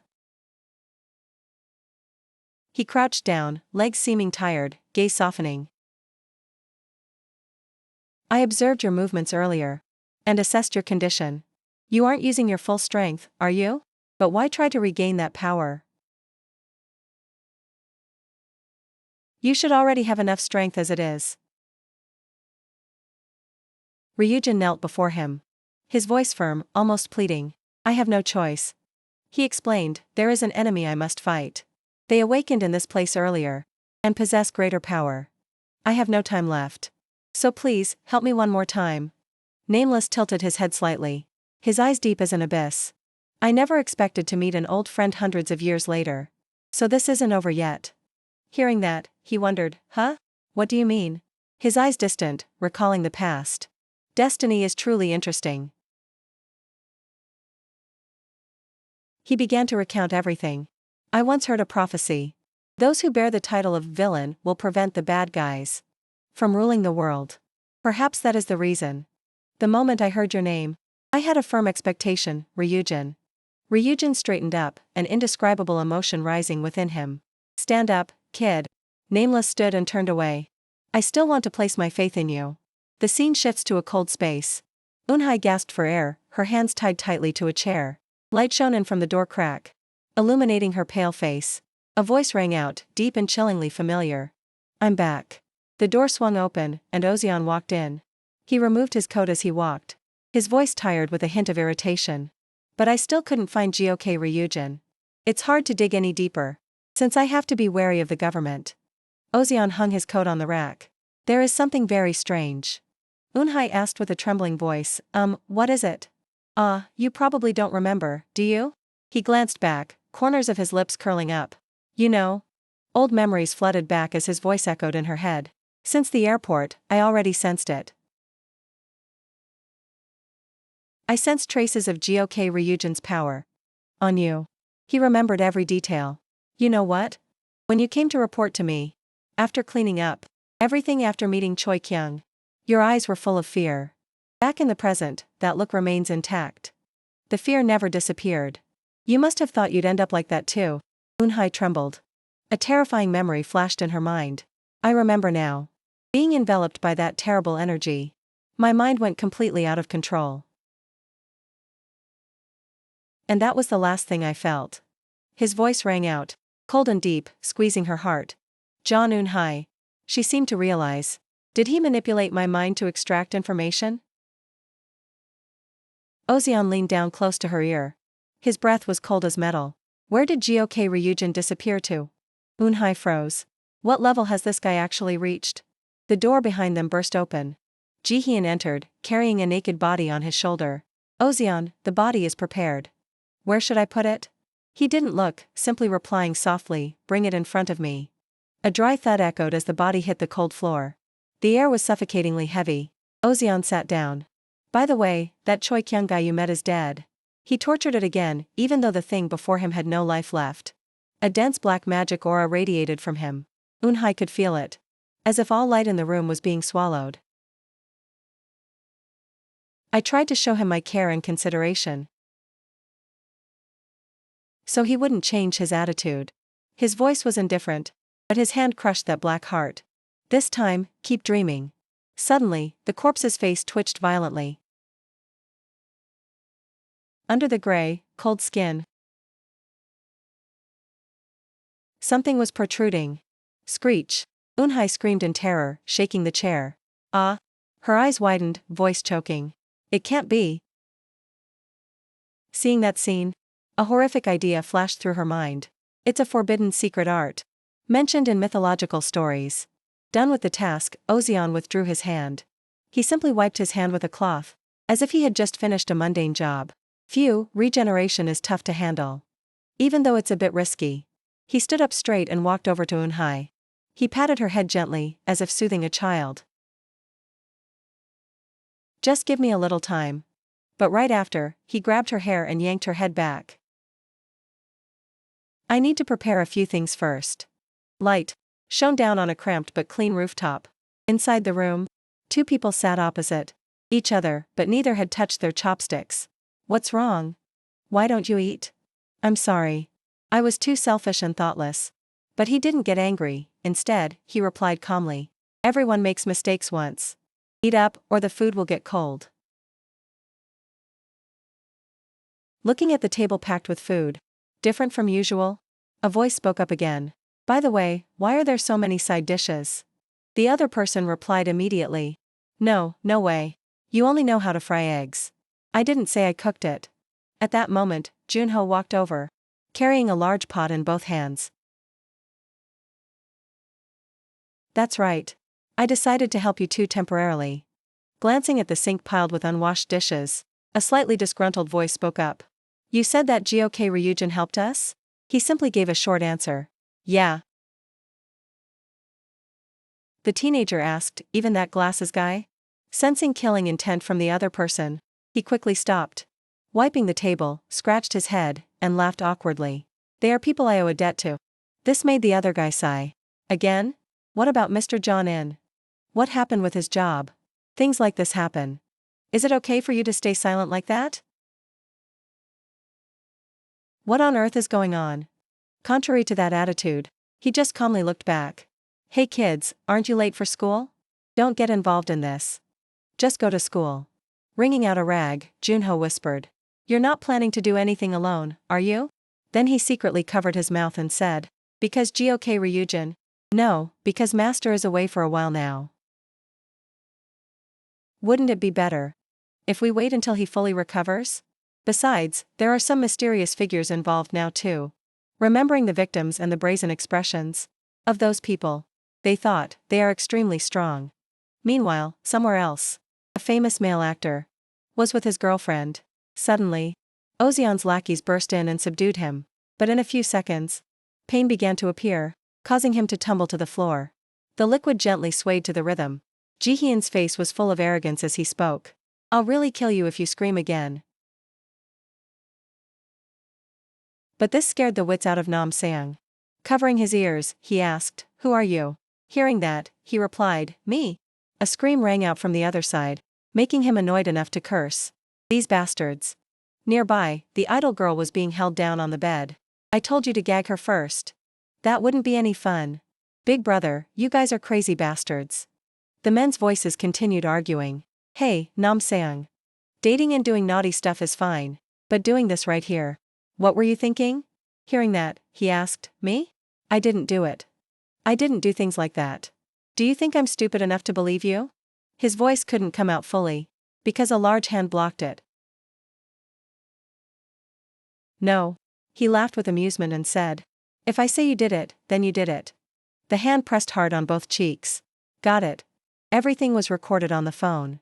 Looking at the content inside, Jihyun tooted in satisfaction. Great. The video turned out quite well. Looking at the woman on the bed, the man whispered. You are the one who did that to that girl. Understand? Quite an interesting scene. Junho bowed his head helplessly and asked, so what should I do now? Jihyun replied, nothing special. Just stay hidden for a few months. The next words made him startle and break character. You've been replaced. He declared triumphantly, because that role already has an owner.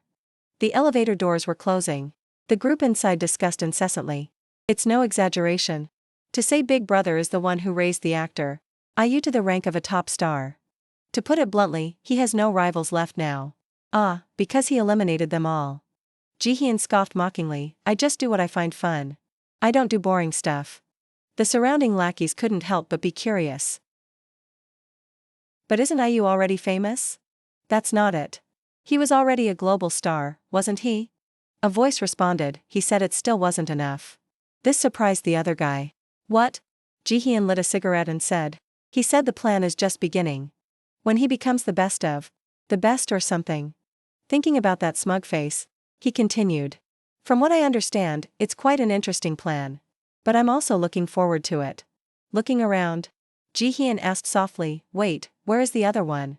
They quickly replied, Big Brother, did you just realize? I already told you, Big Brother. He took Eunhye somewhere else.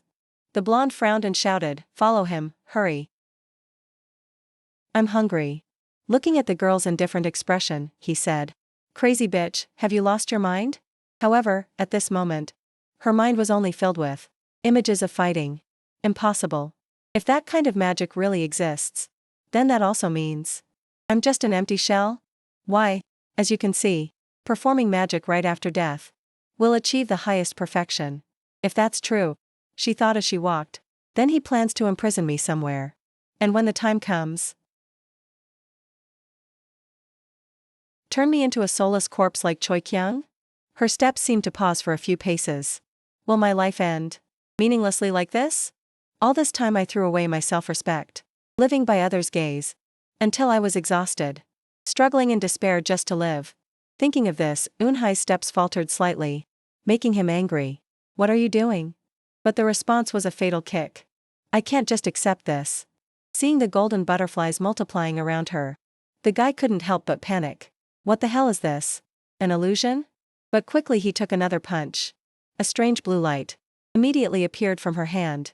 My consciousness. Seeing a mobile phone with a lit screen, Eunhye snapped awake. She quickly grabbed it, eyes wide trying to see the content clearly. But she was quickly struck back by him. Jihyun laughed with utter contempt. You really are a hot-tempered bitch. His appearance made her a bit anxious. Jihyun looked at her lying slumped and asked, what were you planning to do with my subordinate's phone? Her inner self was screaming. I can't take it anymore. Please, hope the message was sent. The mobile screen displayed a message from a stranger, Eugene Yu. A strange number, who sent this? The man's eyes frowned slightly. Sending just a name like this? The man rested his chin on his hand, thinking. Could it be Eunhye? His mind raced. Normally I don't get spam messages. What if this is Eunhye's distress signal? The man skeptically thought. Should I call back? What to do? If only there were more clues. He was about to go out when he was startled. Speak of the devil. It was the number called earlier. Hello? There was no response from the other side, making him even more worried. Hello? The sound of creepy laughter began to ring out from the other side. Jihyun laughed with amusement. Where are you right now? It's definitely the right number. However, the continuous silence from the other end made him a bit confused.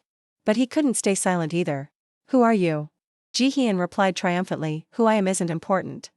Come here. Looking at the woman tied upside down in front of him, he said menacingly, if you want to save Eunhye. Then he made an offer. You only have 1 week. Then he hung up. That hand was scrolling through a newspaper page on the screen, then quickly wrote it down on paper. He sighed.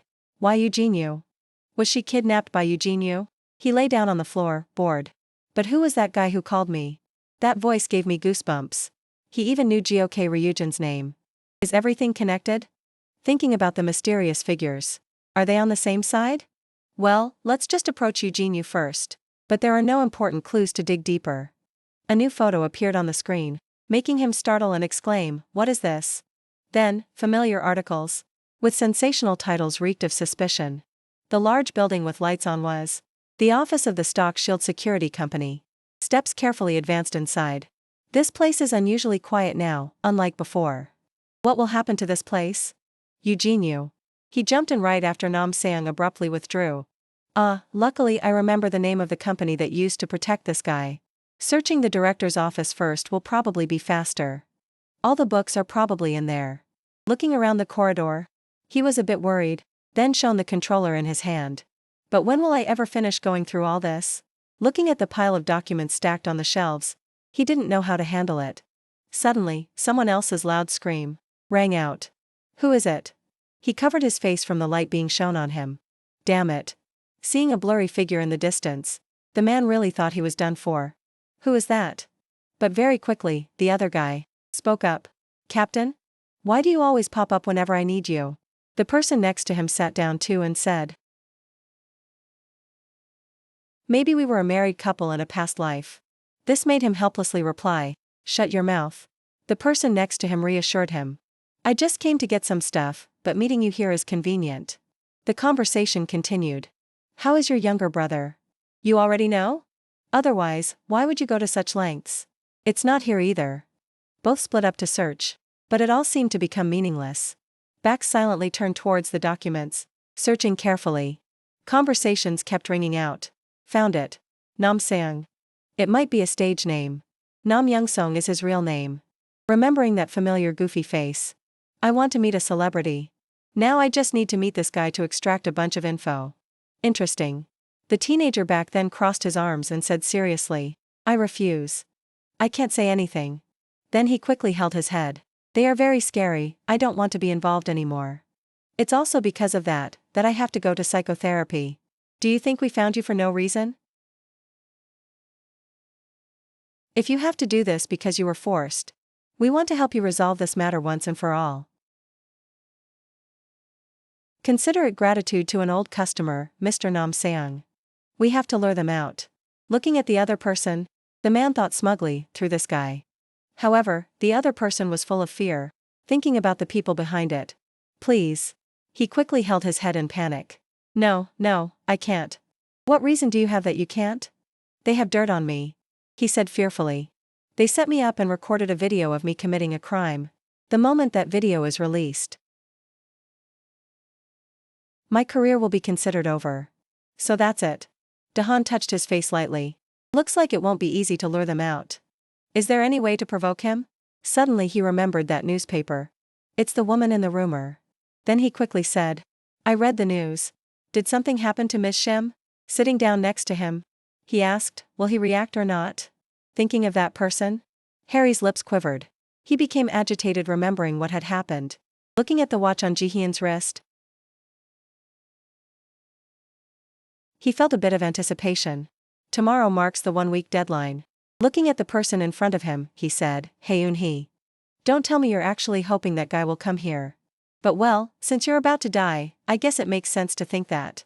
He looked at her and laughed. No matter who comes, you'll just get to see his head severed from his neck. However, she remained strangely defiant. Bullshit. Why would I hope for that? Stop bothering me. Get lost. Looking at this expression, he felt even more smug. Look at your face. Jihyun suddenly leaned in close. That's exactly why I like you. Much better than that bitch with a face stiff as a wooden log. He spoke again. The 4 of us were supposed to serve Lord Ozeon. Yet unexpectedly, half of us turned traitor. This ending is truly regrettable. Looking at the screen, he announced, I'm stepping out to take a call. Boss, there's some good news. What good news? Chaotic voices rang out. We just saw it too. On the screen, Nam Eun-song was live streaming. Nam Eun-song had just declared he would take back the role. Watching the comments pop up on the screen, they were annoyed. The fan reaction is really good. This is getting troublesome. Meanwhile, the boy was trembling as he made a call. I posted the story tagging the location as you requested. I even added the tags. Will I really be okay? They won't release the video, right? On the other end, he replied quite calmly. Well, that can't be helped. This terrified the teenage fan. What? He quickly added. You said you did this for your girlfriend.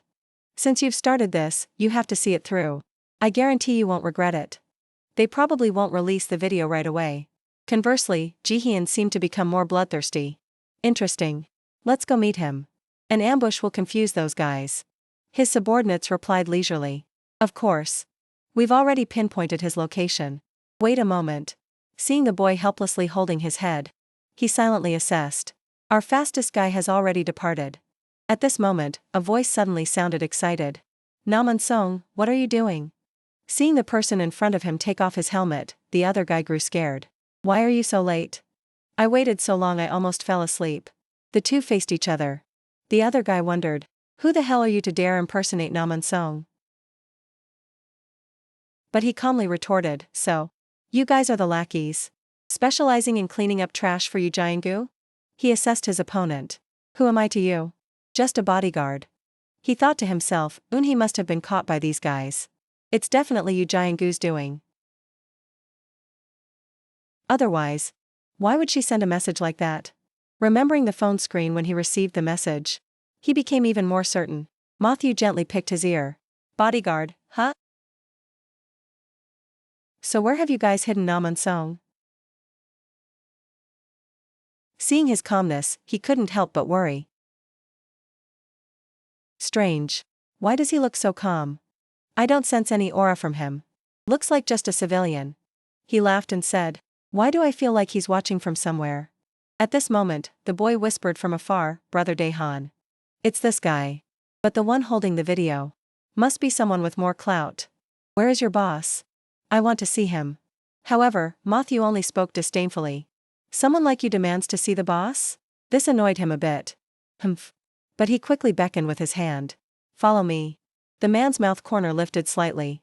At this moment, from afar, the boy quickly reported to him. Huh? He vanished. At that moment, another figure appeared behind the boy. Un seong disappeared tout. His pupils shifted to look behind him. Huh? Luckily, Ryujun arrived just in time. You've got some nerve. He urgently said, run fast. Hide anywhere you can. Looking at the opponent, he also had to be cautious. Damn it, what kind of mess have I stepped into? I knew something wasn't right. Waves of water kept erupting, making him even more worried. Then suddenly, that person leaped up from the water surface. Ah, I'm soaked all over, you bastard. Whispers surrounded the conversation. Do you want to regain your power? The mysterious nameless man spoke. If you want that, you must pass 3 trials. Looking at the man walking ahead, the young man wondered, trials? He replied, we must go this way. Looking at the surroundings, he instinctively felt guarded. This place is the first trial. Memory illusion. Surrounded by vast waters. It's easy. You just need to walk to the end of that valley over there. You mean I just have to walk there? He slowly stepped into the water, wading out into the river. But wait, I feel like I've walked here before. Is this déjà vu? This feeling is so familiar. A strange emotion welled up inside him. A scent drifted by, both familiar and strange. At that moment, a call rang out. What are you doing walking like a lost soul? In front of him were his familiar brothers. Everyone. Seeing his expression, everyone was puzzled. What's with that bewildered face? Why is everyone here? What nonsense are you talking about? Did you just get back from somewhere? Hey, I'm starving to death here. Let's go home and eat. Familiar voices completely pulled him in. From afar, villagers were carrying countless provisions. Warriors, you comrades must be very hungry, right? Come here and eat. It's delicious. Ryujun, aren't those the Man tribe people over there? They ran over, laughing and talking loudly. Thank you. The Man tribe really is number one. Looking at everyone, Ryujun's heart skipped a cold beat. Everyone is still alive. But a second later, he fell into an embrace. Welcome back, Chief Ryujun. Let's go home. This surprised him greatly. Outside, the image of Ryujun falling into the illusion became clear. Just as I thought. This is the easiest trial. Yet also the hardest for him. As he sank into the water, his mind gradually calmed down. So that's it. The reason I couldn't regain my power is because I was trapped in the past. Without even realizing it? He stroked his chin and thought. Will he accept his fate or overcome it? Seeing him slowly stand up. This is truly miraculous, Ryu. Ryujun stood up once again and moved forward. I have to shake it off so I can face them. In another high-rise building, there were two people enjoying a meal. So delicious. Thank you for the meal. But the other person spoke up. Who said you could eat? This made the other hesitate in fear. I'm sorry. But quickly received a mockery. Just kidding. Eat up. I'll resolve the Namansong matter quickly. There's still plenty of time before shooting starts. You don't need to worry. This made the other guy ask joyfully, really? That person nodded slightly. Yes, we still have extra time. A girl spoke as she walked in. Even so, we can't completely trust his words. I will prepare a backup plan. For example, another project. That is Yu Jiangu's manager, Sim Jia-young. Jiangu angrily growled, you bitch. But was quickly reprimanded, Jiangu. The other person said calmly. That 51 billion won is for you and your people. Although it's just a trial phase, this is not a small sum of money. This made him slightly scared. Do a good job. He quickly replied obediently. Yes. Then I'll go handle the work. I don't mean to chase away guests. You can finish eating before leaving. Jiangu quickly declined, no need. Excuse me, I'll go first. Jiangu swiped through his phone, annoyed, thinking, why haven't those bastards called back yet? At that moment, the phone rang. Yes, boss? But waiting for them was a stream of curses. Why are you guys so damn slow? No, it's just that there's a pretty girl with us, boss. With blood at the corner of his mouth, he mumbled, pretty girl. Very quickly, the subordinate received a kick. Don't spout nonsense. He was quickly slammed into the wall. But he got even more excited. Huh? Meanwhile, the other side was casually walking. Kim Yong-sung, don't slack off. Get here right now. A response rang out. So that's what the boss means. He quickly ripped off his shirt, entering a combat stance. No need to hold back anymore facing these weird things. He frowned in annoyance. What the hell is this now? That hand quickly touched his face. What else? It's the move to finish you off. The scene shifts to a laboratory. Secret and modern. In the center of the room is the central energy pillar. Surrounding it are platforms with a person lying on one, connected to the central energy pillar. The room is filled with cables large and small, along with bright electronic screens. Two lab staff members are holding the hands and feet of a man. They discuss. Fragment compatibility rate reached 99.2%. Implanting the final component. While the implantation takes place, veins bulge all over the man's face. His mouth screams in agony. From above, a professor stands observing the implantation operation below. And the man screams. He looks on with satisfaction. Finally done. The implantation succeeds quickly. On the man's knuckles, small, glowing circular assistive devices have appeared, not just on his hands, but on his shoulders, back, and arms. Assistive devices were also implanted. Assistive devices were implanted all over his body. To increase strength. An assistive device capable of precise control over joints. Joints. Helping to unleash strength 100 times that of a normal person. The man in that implantation operation is Matthew. After that surgery, he possessed terrifying strength. Unsung, standing nearby, was also startled by the impact of that blow. What was that sound? Could it be Park Dae-han? Returning to the fight between Dae-han and Matthew, Matthew suddenly paused at Dae-han's action. What is this? His punch just now didn't completely affect Dae-han. He had used both hands to block it. You're just a guy relying on gear. Body of steel. Talking tough like that. But inside, Dae-han secretly felt lucky. I almost took that full force. If I didn't have this move. He recalled when he and the bodyguard searched for documents at the company. The bodyguard sighed, phew. Hard work for the captain. Let's clean up quickly and slip away. Yeah, best not to leave any traces. Both were arranging the pile of books back in place. Right. Where did we pull this one from? Here? Placing the book into this spot. Unexpectedly opened a secret safe, surprising both of them. Both of them. Dae-han and the bodyguard, wide-eyed, stared at the thing inside. Impossible. Inside was a mysterious book standing upright. This is a martial arts manual. Returning to reality, Daehan could now successfully exert force to push Matthew off him. He landed neatly, looking at him with amusement. Daehan raised his sturdy arm and said to him, cramming at the last minute really wasn't in vain. He struck a martial pose. From his back radiated the powerful aura of a martial arts style. Martial arts. The pinnacle of cramming, Wild Boar Blood Fist. Manual of the Wild Boar Blood Fist. Elsewhere, Ryujun was trapped in a cave below. He looked up. Here, above, there was a small hole, allowing light to shine into the cave, where the second trial takes place. The nameless man touched him. Let's consider it done. Then he waved his hand. Immediately, Ryujun flew straight up high. He looked down, his face becoming astonished. What the hell is this?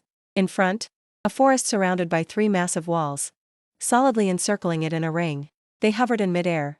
The second trial. Heavenly Rock Dead Zone. The nameless man explained. This is the intersection of energy veins connecting heaven and earth, where the power source sealed by the glacier sleeps. He stood before the first wall. Behind that door, extreme gravity and cold energy intertwine. It is an incredibly harsh environment. Even the flow of martial arts freezes. He briefly described what would happen in there. Time there flows much slower than outside. That place is full of creatures adapted to the environment. Ryujun stood nearby. Next to him was a sword stuck straight into the ground. The only way to fight them is to rely on that sword. He grabbed the sword hilt and pulled it up. At that moment, his hand gripping the hilt was covered in spreading ice. The nameless man assessed, although your mind is steadfast, your body is just an empty shell. The wall opened. Ryujun, holding the sword, slowly walked in. Come back alive, and prove your worth. Following Ryujun's steps, he thought, indeed, my whole body feels like it's crumbling. Even lifting a leg feels heavy as lead. The bone-chilling cold can freeze a person instantly. Truly an environment harsh to the extreme. As he walked further in, aggressive animals appeared in front of him.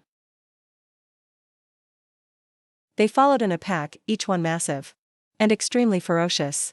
He gripped the sword hilt with both hands. Calculate, or just run like hell.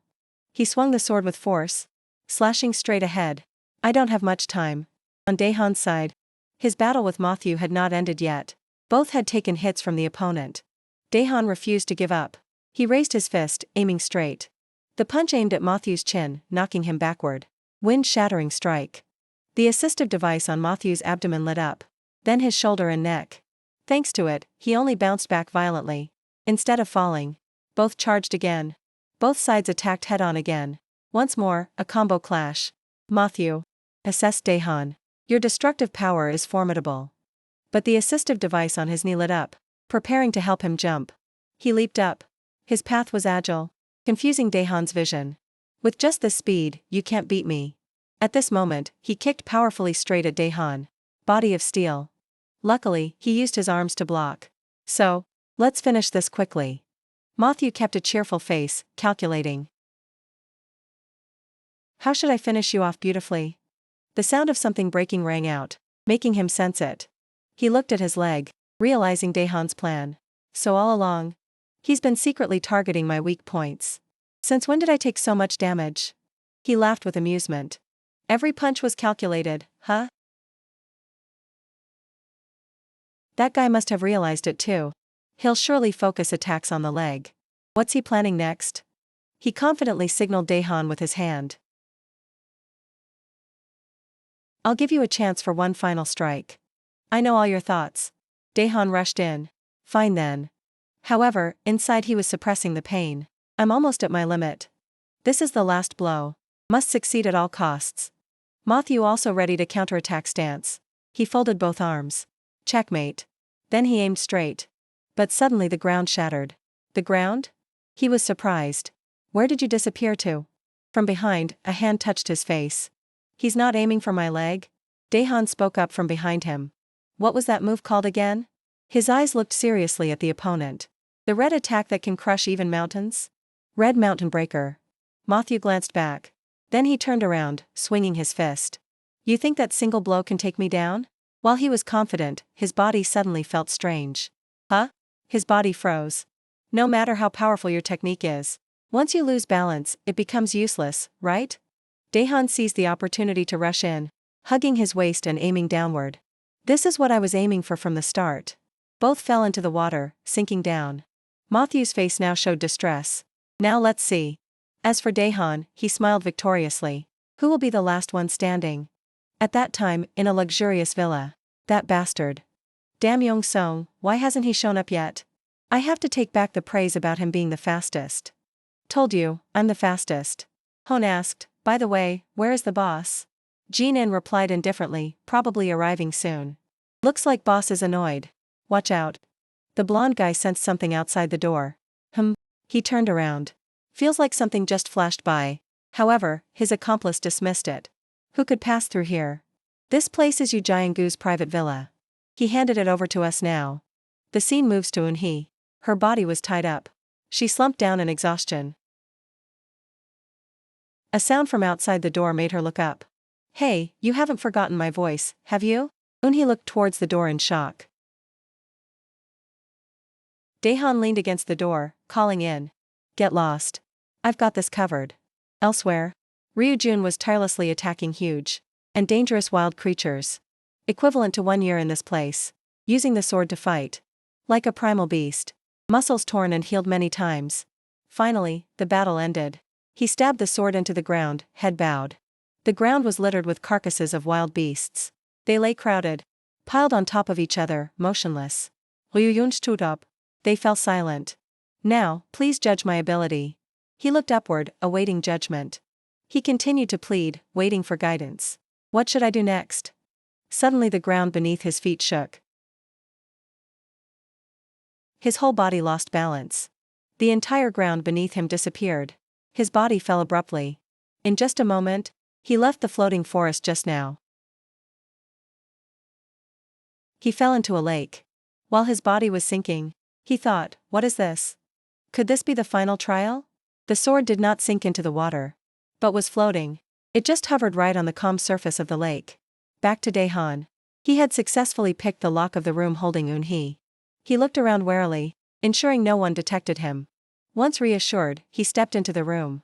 Looking at the person tied up in front of him, he assessed. So you were locked underground.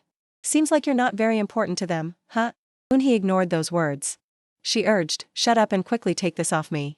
Then he was slightly surprised looking at her. Huh? Why are you crying? Eun-hee shyly turned her face away. Crying about what? Hearing that, Daehan went around to the back. Using his hands to untie the ropes binding Eun-hee. If it's nothing, then fine. He grabbed her shoulder, helping her towards the door. First, let's get out. Because neither you nor I have the strength to fight anymore. When both had left the threshold, Ji-hyun suddenly appeared right next to them, making both freeze. Going somewhere? Instinctively, Daehan grabbed Eun-hee and jumped far back, keeping a safe distance from Ji-hyun. Seeing that, he spoke up. Let me see. Daehan's face hardened cautiously. Say what? You bastard. Eun-hee beside him suddenly spoke up. Her tone was somewhat pleading. Ha Ji-hyun, let this kid go. I will listen to you. Daehan tilted his head. What are you saying? However, Ji-hyun indifferently waved his hand. Go. Making the other two surprised. What? He kept an indifferent expression, calmly saying to both. Turn around and leave. I will let you go. A group of people approached from behind. Every single one of them has undergone implants with power assist devices to enhance their physical strength. They stood blocking the two's escape route. Daehan and Eun-hee heard the commotion and glanced behind them. Even if you get past that mob. He and she turned around together. He raised his hand to shield her. Is that son of a bitch kidding me? There is no other way. I will break the siege. Eun-hee asked doubtfully, by yourself? Yes. A fist flew in right as he finished his sentence. I have to see this through. Jin-in slammed his fist straight into Daehan's chin, sending him launching into the air. Hwan and the blonde guy also started attacking him. All three coordinated to attack Daehan at once. Daehan was beaten until his back slammed into the wall. The wall behind him shattered and caved in, his head slumping down. One of them mocked, see what through? Ji-hyun stood aside and said, "It's over." Eunhee's eyes widened in shock. The blonde guy picked up a steel pipe, preparing to smash it onto Daehan's motionless body. Eunhee screamed out, "No!" Just as the pipe was about to hit his face, a voice rang out from somewhere. One hit blood fist. Junho and Minggu used their strength to punch through the wall and enter. Junho shouted, "It's our turn to fight." Minggu koked Daehan. Daehan asked, "What the? Why are you guys here?" "How? We've been watching from the start." Junho turned around. "Although we almost got caught at the Han River. Because of Park Minggu. You looked like you were about to lose." At this moment, the blonde guy and Hwan rushed at Junho. "Let's see what the sickly nerd has got." With a single punch, he knocked both of them flying backward. Jin-in was suspicious upon seeing the attack. "What was that?" Junho raised his fist and introduced it. "That is the one-hit blood fist." "Is he using the same move as the boss?" The scene flashes back to when Ryujin taught Junho the moves. "You don't need to shout the move name." "I can't shout it?" Doing that seems to make it easier to focus power. Ryujin crossed his arms and instructed. "If that's the case, then one-hit blood fist. A technique that boils the blood in a single strike. Concentrate all internal energy and power into one point. And attack." The principle of activation is simple. It is a suitable move for beginners. It's weak now, but once perfected, it will be useful. It's also very useful right now. Everything is proportional to effort. However, if you use too much internal energy, it will be very painful. Then how many times can I use it? The three guys started acting together. All three of them advanced towards Junho. At best, a maximum of 1 or 2 times. Junho's hands began to tremble, he was extremely nervous. "I feel my strength draining away. There is no other way now. I can only use that thing." He said to Minggu, "Park Minggu, use it." "Do we really have to use it?" "Even if we have to risk it." Junho shouted loudly, taking a stance as if preparing for a secret technique. Jin-in gritted his teeth. "Damn it, what is it this time?" Suddenly, Junho grabbed a can of pepper spray and sprayed the three. Then he threw the spray can aside and yelled, "Run." The three guys got pepper spray in their eyes and noses, burning so much they stood still and screamed.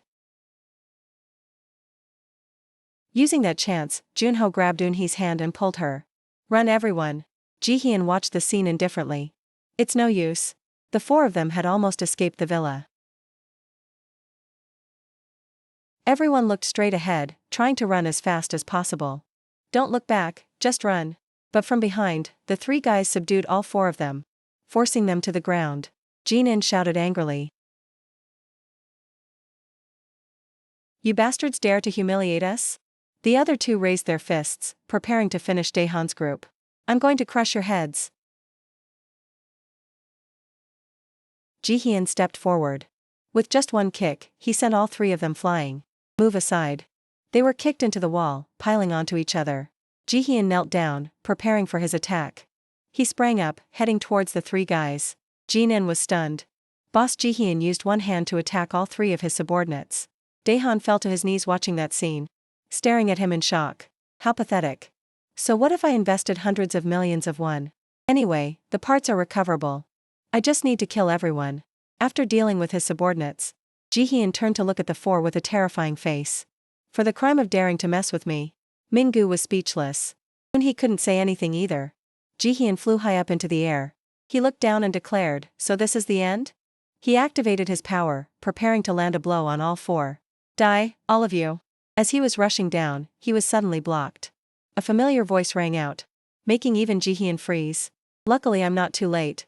You guys worked hard." A figure appeared. "Wait a minute." Ji-hyun's fist was easily blocked by a hand. That hand belonged to Ryujin. "I will end this quickly. Let's end it here." He stepped back with one foot. Ji-hyun's eyes widened, thinking, "Oh." Ryujin threw a punch that sent him flying far away. Ji-hyun thought to himself, "I lost the initiative." He raised his fist. "Looks powerful." Ji-hyun could only watch helplessly as the punch landed. He was knocked into the wall, causing a loud explosion. Daehan asked in amazement, "Is it over? That fast?" Ryujin silently looked forward. Suddenly, the flame of a lighter flared up in the smoke. Eunhee replied, "Impossible." Ji-hyun is someone who once fought on par with Ryujin. His silhouette emerged from the thick smoke. A half-burnt cigarette? Then it fell. Ji-hyun rushed forward and punched Ryujin in the stomach. Time seemed to pause. Ryujin was abruptly knocked far back.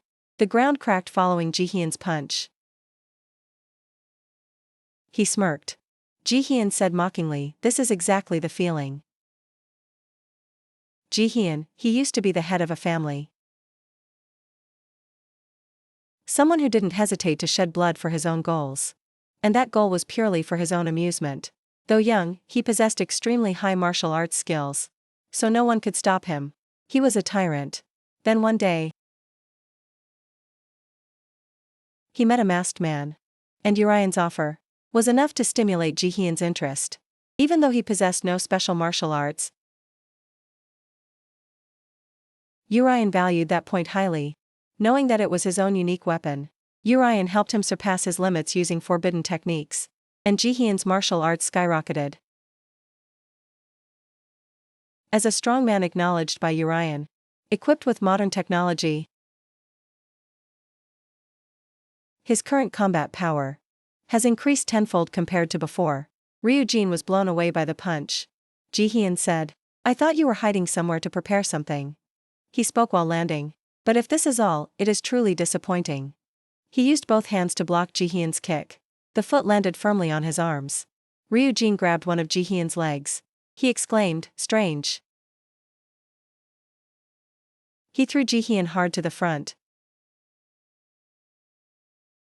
The rings on his legs glowed with golden light. Ji-hyun landed firmly. He rushed in and punched Ryujin in the face. Ji-hyun wondered, "Have you still not realized it?" "Let's see." Ji-hyun continuously landed blows on him. Ryujin seemed to create afterimages. He said, "Over here." Daehan hiding on the side shouted, "Ryujin, look closely at his joints. You have to disable them first." A stone flew towards him. Daehan thought, "Damn it. Didn't you go to get something important? So what did you do during that time?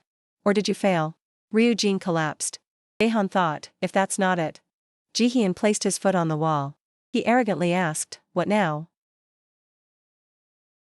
He wondered to himself. Is he still an opponent I cannot surpass? Ji-hyun widened his eyes and said, "I guess I have to cut off your head and kick it away. To be satisfied. To be amused." His power exploded. Ji-hyun laughed maniacally, declaring, "I will kill you." A loud explosion rang out along with sparks. Daehan stammered, "Ryujin." Eunhee was stunned, saying, "No." She thought, "Even though I can't understand." Ryujin stood completely intact behind Ji-hyun, surprising him. He spoke up, "But that was just testing my abilities." He thought, "Different." Ryujin said seriously, "The gap between you and me." Ji-hyun thought, "The atmosphere has changed." The third trial. There was a sword standing tall on the water's surface. Ryujin, completely soaked, was panting. He thought, "I have swum hundreds of times. Obviously I have to grab that sword." Ryujin reached out, wanting to touch it. He thought he had almost reached it. Suddenly, Ryujin was pulled far away by a force. He sank into thought. Repeatedly being pulled away by an incomprehensible internal force. Suddenly a voice rang out, startling him. "Are you planning to swim forever?" "Of course. Your power is much stronger than before. But do you intend to solve everything, using only strength and skill? If you want to grasp the sword, first, empty your mind, Ryujin." He silently listened to the person continue speaking. "Silent like this place. Focus your mind. And treat the sword with harmony, not violence." He approached the sword. Ryujin closed his eyes. He was silent, then opened his eyes as if he had realized it. The person asked, "Do you understand now?" Ryujin had grasped the hilt of the sword. The voice rang out. That true martial arts originates from the mind, not strength. Back to the present. Ryujin reached out his hand. An ice sword appeared in his hand. The person exclaimed, "Your mind is truly cold." Ji-hyun started, thinking, "Cold energy?" Ryujin gently slashed forward. The sword gracefully grazed Ji-hyun's neck. Snow wind dance. Ryujin seemed to exhale a cold breath. He looked at his fading hand and cried out in shock. "What is this?" Ji-hyun panicked inside, "My joints are freezing?" In the subconscious, a man walked up to Ryujin and said, But that power is not entirely yours. He asked, What do you mean, master? The man chuckled softly. Then gradually faded away. He warned, before that power runs out. Jihyun was now helpless. Ryujin's silhouette was covered in shadow. The ice sword was still emitting cold air. His head had flown off who knows when. Ryujin held the sword. His face expressionless and cold. Turning his back to the person he just beheaded. He stood there saying nothing. Until the corpse gradually lost its warmth. And toppled to the ground due to gravity. The scene was truly messy. At this time, the group of three including Daehan, Eunhee, and Minggu arrived. Daehan's right shoulder was injured. Eunhee looked at the scene in horror. Minggu, following them, couldn't help but vomit violently. Daehan glanced over and remarked. So it ends like this. Ryujin gloomily replied. That could also be an image of you guys. The sword in his hand gradually faded. He continued, if the result wasn't this. Eunhee frowned. She asked curiously, what was that black sword just now? Daehan asked in confusion, what are you talking about? She continued, it disappeared, didn't it? You can consider it a sword that exists. Yet does not exist. By the way, it's good to see you again.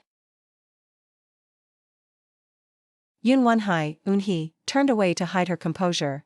Did I get my life extended again? Surprisingly, you keep your promises quite well. He said somewhat uncomprehendingly, because I promised. She replied, alright. So do you have anywhere to go now? Surprising her. Wait, before Eunhee could react. He had hoisted another person onto his shoulder and walked out the door. Leaving a suggestion. If not, come to my place. You guys go ahead. The male student from earlier saw him leaving and reflexively said, Big brother, over there, Daehan. Quietly unlocked and checked the dead man's phone. Cursing, damn it. Finally found the video. He sighed in relief. Mission considered complete. Junho saw that and asked, what are you doing? Daehan tried to pretend to be calm. Slowly standing up while crushing the phone in his hand. He replied nonchalantly. Nothing. Let's go. No one was left at the scene. Only the shattered phone suddenly vibrated. A while later, someone arrived. To check the scene. It was Ojan and his assistant. She silently speculated, it seems he has returned. He solemnly replied, that's correct. Let's get ready. In the morning at a certain house. Cyan silently complained about the heat. Her hands ceaselessly stirred the food in the pan. As she asked aloud. Is this for real? I only called you here to evaluate my cooking practice. But why are there so many guests? Dahan frowned and grumbled. You dare bring the chairman's daughter here just to make her a maid? Ryujin replied perfunctorily. That's not it at all. Juno chimed in. After washing up, I felt terribly hungry. And then he said. You told me I could stay here. Minggu asked curiously, but why is Choi Cyan cooking? Min Dali answered while bringing out the food. She said she wants to pursue this path. Suddenly, her feet got tangled together. The pot of food in her hands flew out. She screamed, thinking she was about to fall. And spill food all over the floor. But fortunately, Ryujin grabbed her by the scruff of her neck in time, steadying the pot of food in her hands as well. He said helplessly, just stay still, let me do it. Juno watched this scene with wide eyes and a gaping mouth. Remarking, so the willow sword can be gentle like that? Eunhee next to him reminded, shut up and give us a hand. Finally, the lavish feast was set out. Cyan scratched her head, embarrassed, and said, this is enough food for several days. But I cooked it all at once. There are also a few dishes I tried making for the first time. Please give them a try. Juno said excitedly, then let's dig in. Everyone started tasting the food. Then, the atmosphere fell silent. Juno was the first one unable to hold it in. His face distorted as he blurted out, it's too salty. The whole group burst into laughter. Minggu teased with a laugh. Moon Juno, do you have to be so blunt? Min Dali complained uncomfortably about his manner of speaking. It's probably just because she was nervous that she made a mistake. Anyway, it's not like it's inedible. He refused to concede, saying, but look, the willow sword put his spoon down immediately. Dahan saw the tension rising like a war was about to break out. So he hurriedly mediated. Young lady, did you say you want to choose cooking as a career? Cyan said sadly, feeling a bit aggrieved. Yes, actually, the only thing I know how to do is cook. My late father also really liked the food I cooked. Yet Mingu just couldn't control his attitude and kept mocking her. No wonder the chairman liked salty food. This made Mindali grit her teeth in anger. Suddenly, a voice rang out. And this statement stunned Cyan. Wait. Oh no, Choi Young-won is not dead. The person who spoke was Eun-hee. She frowned and continued. More precisely, it's not the form you are familiar with. It means, it is a forbidden art. Using the body of the dead as a vessel. To summon people from the past to the present. Ryujin's pupils constricted. He couldn't believe it. Even him? Eun-hee continued to explain. Subordinates of Lord Nochlin like me, we are all recreated by that forbidden art and exist in this place. Even I don't know which iteration of myself I am anymore. Rumor has it that Lord Nochlin is plotting something to manipulate the country. So we must act quickly. Approaching Nochlin, who is living under the identity of the star Eugene Yu, must not be easy. All three of them, Mindali, Cyan, and Juno didn't know what they were talking about. They asked in turn, what is all this about? Are you talking about the actor Eugene Yu? And what does person from the past mean? Ryujin explained the situation to make them understand. You know, there is still an easy way. And he muttered. Don't tell me you're making the final decision. To tell them everything? She hesitated a bit, wanting to stop him from telling the truth. Is that the right choice? He reassured her, it will be fine. Just in time, it seems you have arrived. There were footsteps in the dining room. It seemed like an uninvited guest had arrived. He casually said, oh. My, it's so crowded and lively, quite a sight. The person who arrived was the esteemed president. Looks like you've made a lot of friends. In the kitchen, Cyan and Mindali were cleaning up. She whispered, a person from the past again?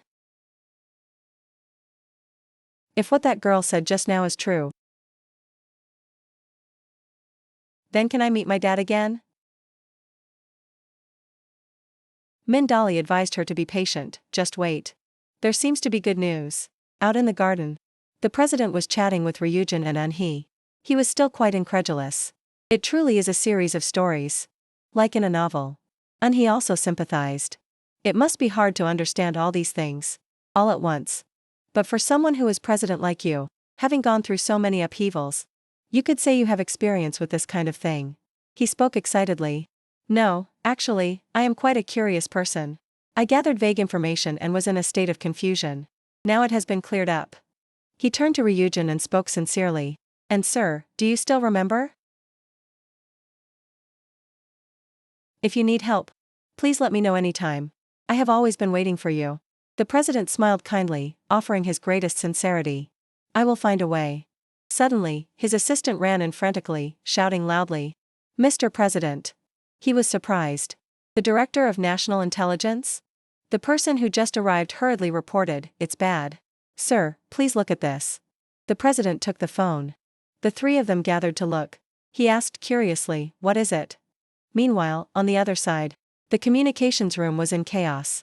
Helpless curses rang out everywhere. Damn it. What is happening? We haven't received any communication. Hurry up, move. On the central screen, an image of the president was broadcasting. Clearly, it was an imposter. At this moment, he was broadcasting live, declaring, Dear fellow citizens, from this moment on, I declare a national state of emergency. Over here, the real president couldn't believe his eyes. Stammering, what on earth is this? On the phone screen, we're extremely panicked. Comments from the people across the country. What? What did he say? Oh, this is crazy. And on the other side, the live broadcast ended. The girl who stood there waiting said, You've worked hard, sir. The fake president walked over and casually asked her, How was it? She applauded, it was so skillful. Really? He gloated, is that so? As he spoke, he quickly removed his disguise. It was a bit rushed. But let's just start like this. When the disguise came off, it revealed a familiar face, Ozeon. The situation across the country suddenly fell into chaos. Because of the urgent message from the president, television started reporting heavily. A state of emergency has been declared. This is truly a shocking event. The content suggests the need to maintain order and public security. What will become of our Republic of Korea? The people were full of confusion and fear at the news. Unbelievable. Online, beneath that post, public opinion had already fermented. Is this real? I heard the army will be mobilized. Crazy. The country is doomed. A military vehicle just drove past my neighborhood. Just as that person said in the comments, a long line of military vehicles was speeding down the road. Extremely urgent. A soldier quickly gave orders. We will verify the authenticity later. First, act according to the chain of command.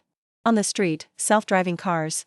At the National Assembly, there were heated arguments and chaos. Currently, the Republic of Korea is certainly in a critical situation. Night fell.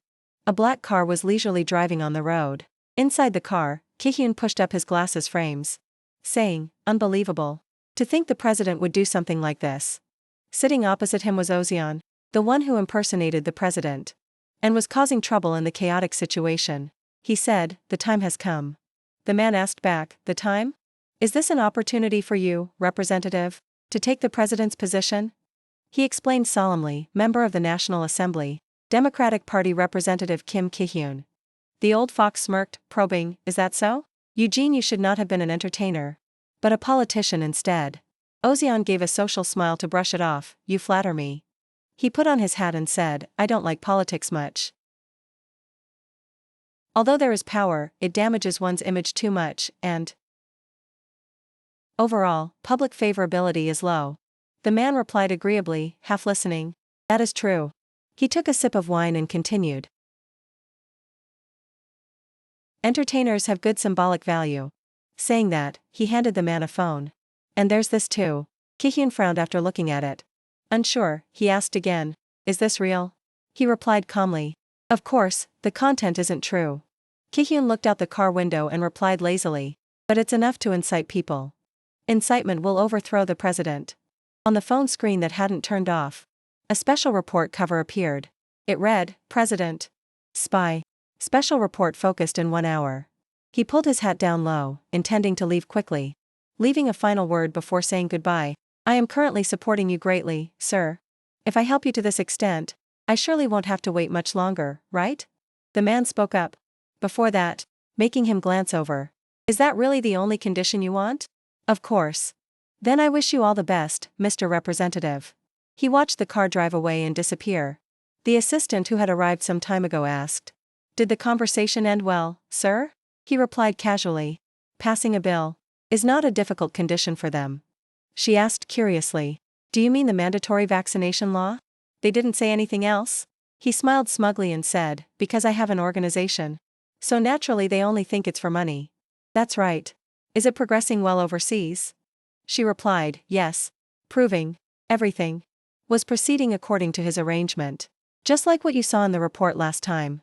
He praised, "Very good. It must be perfect to control this country in the palm of my hand."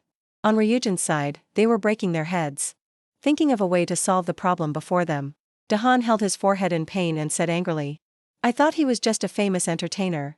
I didn't expect that guy to do something like this." The foreign minister was on the phone. He grasped the situation? "Is that so? I understand." His expression wasn't good as he hesitated to speak. "Mr. President, the proposal to revoke the state of emergency has been passed. It seems that in reality, the state of emergency has been withdrawn." The president was stunned. He breathed a sigh of relief. "Thank goodness. The safety of the people comes first." Just then, Dahan made a discovery and said urgently, Hey, look at this." He also broke into a sweat when seeing this news. "What is it?" "President, you have caused chaos for the people by declaring a state of emergency with unclear intentions. Just now, I received a strange video. I don't know if the president has a special relationship with the man in the photo or not, but he even lent out his safe house. Photos of the president meeting privately with that group of people were taken secretly. From this moment on, they are being released as evidence. There are also rumors that Isn't he colluding with spies? Through that photo? And it is causing a huge shock. Is the president really plotting something? With an unidentified man? Or not? I will present the peculiarities of this case. As I once said, Ryujin analyzed logically. It seems that if we show our faces, the situation will become disadvantageous for us. The president exclaimed helplessly, has it come to this? On the other side, Kihyun led a protest group, shouting loudly, resign immediately. In this day and age, this is absurd. We must protect the country together. The entire population was agitated, led by the nose until they couldn't distinguish right from wrong, protesting furiously. That's right. Impeach him. The man stood on the high platform, speaking clearly. Thank you, everyone. Amidst this unexpected situation, you all still came in such numbers. The reason is probably thanks to this person here. He gestured to introduce. Despite a busy schedule, he still arranged time to come here. There were footsteps advancing onto the stage. It was Ozeon? Or known through the guise of the famous actor, Eugene Yu. He sat down and greeted. Hello all my fellow citizens, I am Eugene Yu. Everyone must be very surprised, right? I myself am very shocked too. Politicians fighting each other. With lies. For me, it's difficult to distinguish what the truth is. Whatever the truth may be, I fear that freedom will be taken away. I fear that we won't live to see tomorrow. His acting had to be called top-notch. He immediately shed tears, speaking with both sorrow and resilience. All of us must unite to protect the country. The comments below were clearly being manipulated. Thank you for having the courage to speak up. Let's go out and impeach. Impeach. Impeach. Impeach. The assistant came to turn off the camera, silently praising his acting. I didn't expect you to act to the point of tears. After speaking, she was also quite impressed. All this time, you have built it up with difficulty. That so-called image. He stood up from his chair. Image is both a weapon and a shield. A single teardrop from an entertainer is heavier than thousands of pieces of evidence. Saying so, he flashed a smug smile. The situation outside, the main roads of the Republic of Korea were very unstable. Signs saying, dismiss, impeach now. Arrest him immediately filled the walkways. The people were full of rage, taking to the streets to protest in increasing numbers. He stood on high, inciting everyone. Do not mock the public. With just one sentence, millions will speak up. This is the modern-day army. Now, what will you do? Suddenly, Ryujin rushed in from somewhere and gave him a punch. Back a few hours earlier, the foreign minister helplessly leaned his hands on the table and said, only by finding evidence can we expose the truth. But time is too scarce. He looked painfully towards the president. There must be a way, Mr. President. At that moment, he also spoke up. A way? I thought of one thing. As long as the people are safe, it's fine. As long as the country can be protected. His eyes were full of determination as he said, then even if I have to leave the position of president, I am willing. He pleaded. Therefore, please face it directly and expose the truth. Ryujin stood from above looking down, saying solemnly, wake up. Chapter 41. Smoke and dust swirled thickly. The crowd simultaneously covered their noses and dodged to the sides. What is it? A powerful tremor. It's not a bomb, is it? Dust obscured their vision. People stumbled and fell as if stunned. The dust is blinding, I can't see anything. What just happened? Amidst the dust, a disdainful voice rang out. How stupid. Ozeon curled his lip, concluding, is that all you've got, Willow's sword? Ryujin glared with daggers in his eyes. That's not all. Someone has bet their entire hand. He asked indifferently. So how do you intend to clarify everything? Standing before death, people will speak the truth. Ozeon tilted his head back. Ridiculous. Do you mean to kill me in front of these people? Ryujin flared with killing intent, replying coldly. It seems you are mistaken about something. I am someone with nothing to lose. His voice was extremely decisive, unlike you. A flash of something flew past. So fast no one could see it clearly. An old man turned his head suspiciously. What just flew by? Ozeon raised 2 fingers, commanding, do not answer. The crowd turned to look at Ryujin, with eyes full of panic and astonishment. Whispers turned into shouts. It's him. He weaved through the crowd, shouting, danger. Get out of the way. Ozeon raised the microphone high in his hand. He began to ramble, pinning the guilt on Ryujin. Everyone, this is the man. Called the nameless spy on social media. As you can see, he is trying to harm us. The crowd immediately rushed in to surround him tight, trying to restrain him. Turning me into the villain? Catch him. Don't let him escape. While placing myself in the position of justice. Ryujin looked up, his cold eyes sweeping towards him. A beam of light flashed. Brilliantly, tearing through the dust, making everyone turn their heads. Someone shouted, "What kind of power is that?" Ryujin and Ozeon rushed at each other. The shockwave swept through, knocking the crowd over. Unbelievable. What am I seeing?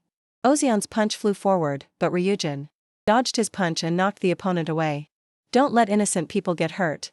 Let's move to another spot. Ozeon extended his hand, 3 small lights flashed, emitting a cold energy. He said disdainfully, "Why should I do that?" But Ryujin saw the direction the lights flew. His eyes immediately followed. When those beams rushed towards the crowd, he leaped up without hesitation to block them. Ryujin took the hit, trying to cover it with his hand. Seeing that scene, Ozeon smirked slightly. Someone in the crowd cried out, trembling, "Eugene Yu is protecting us." He lifted his head, enunciating each word. "Don't you care about the safety of living beings? If we are here, I have to fight with a disadvantage." Saying that, he rushed in like a black storm. He launched a straight kick that sent Ozeon flying into the air. He gritted his teeth, intending to change the stage. The battle scene was being broadcast live on phones.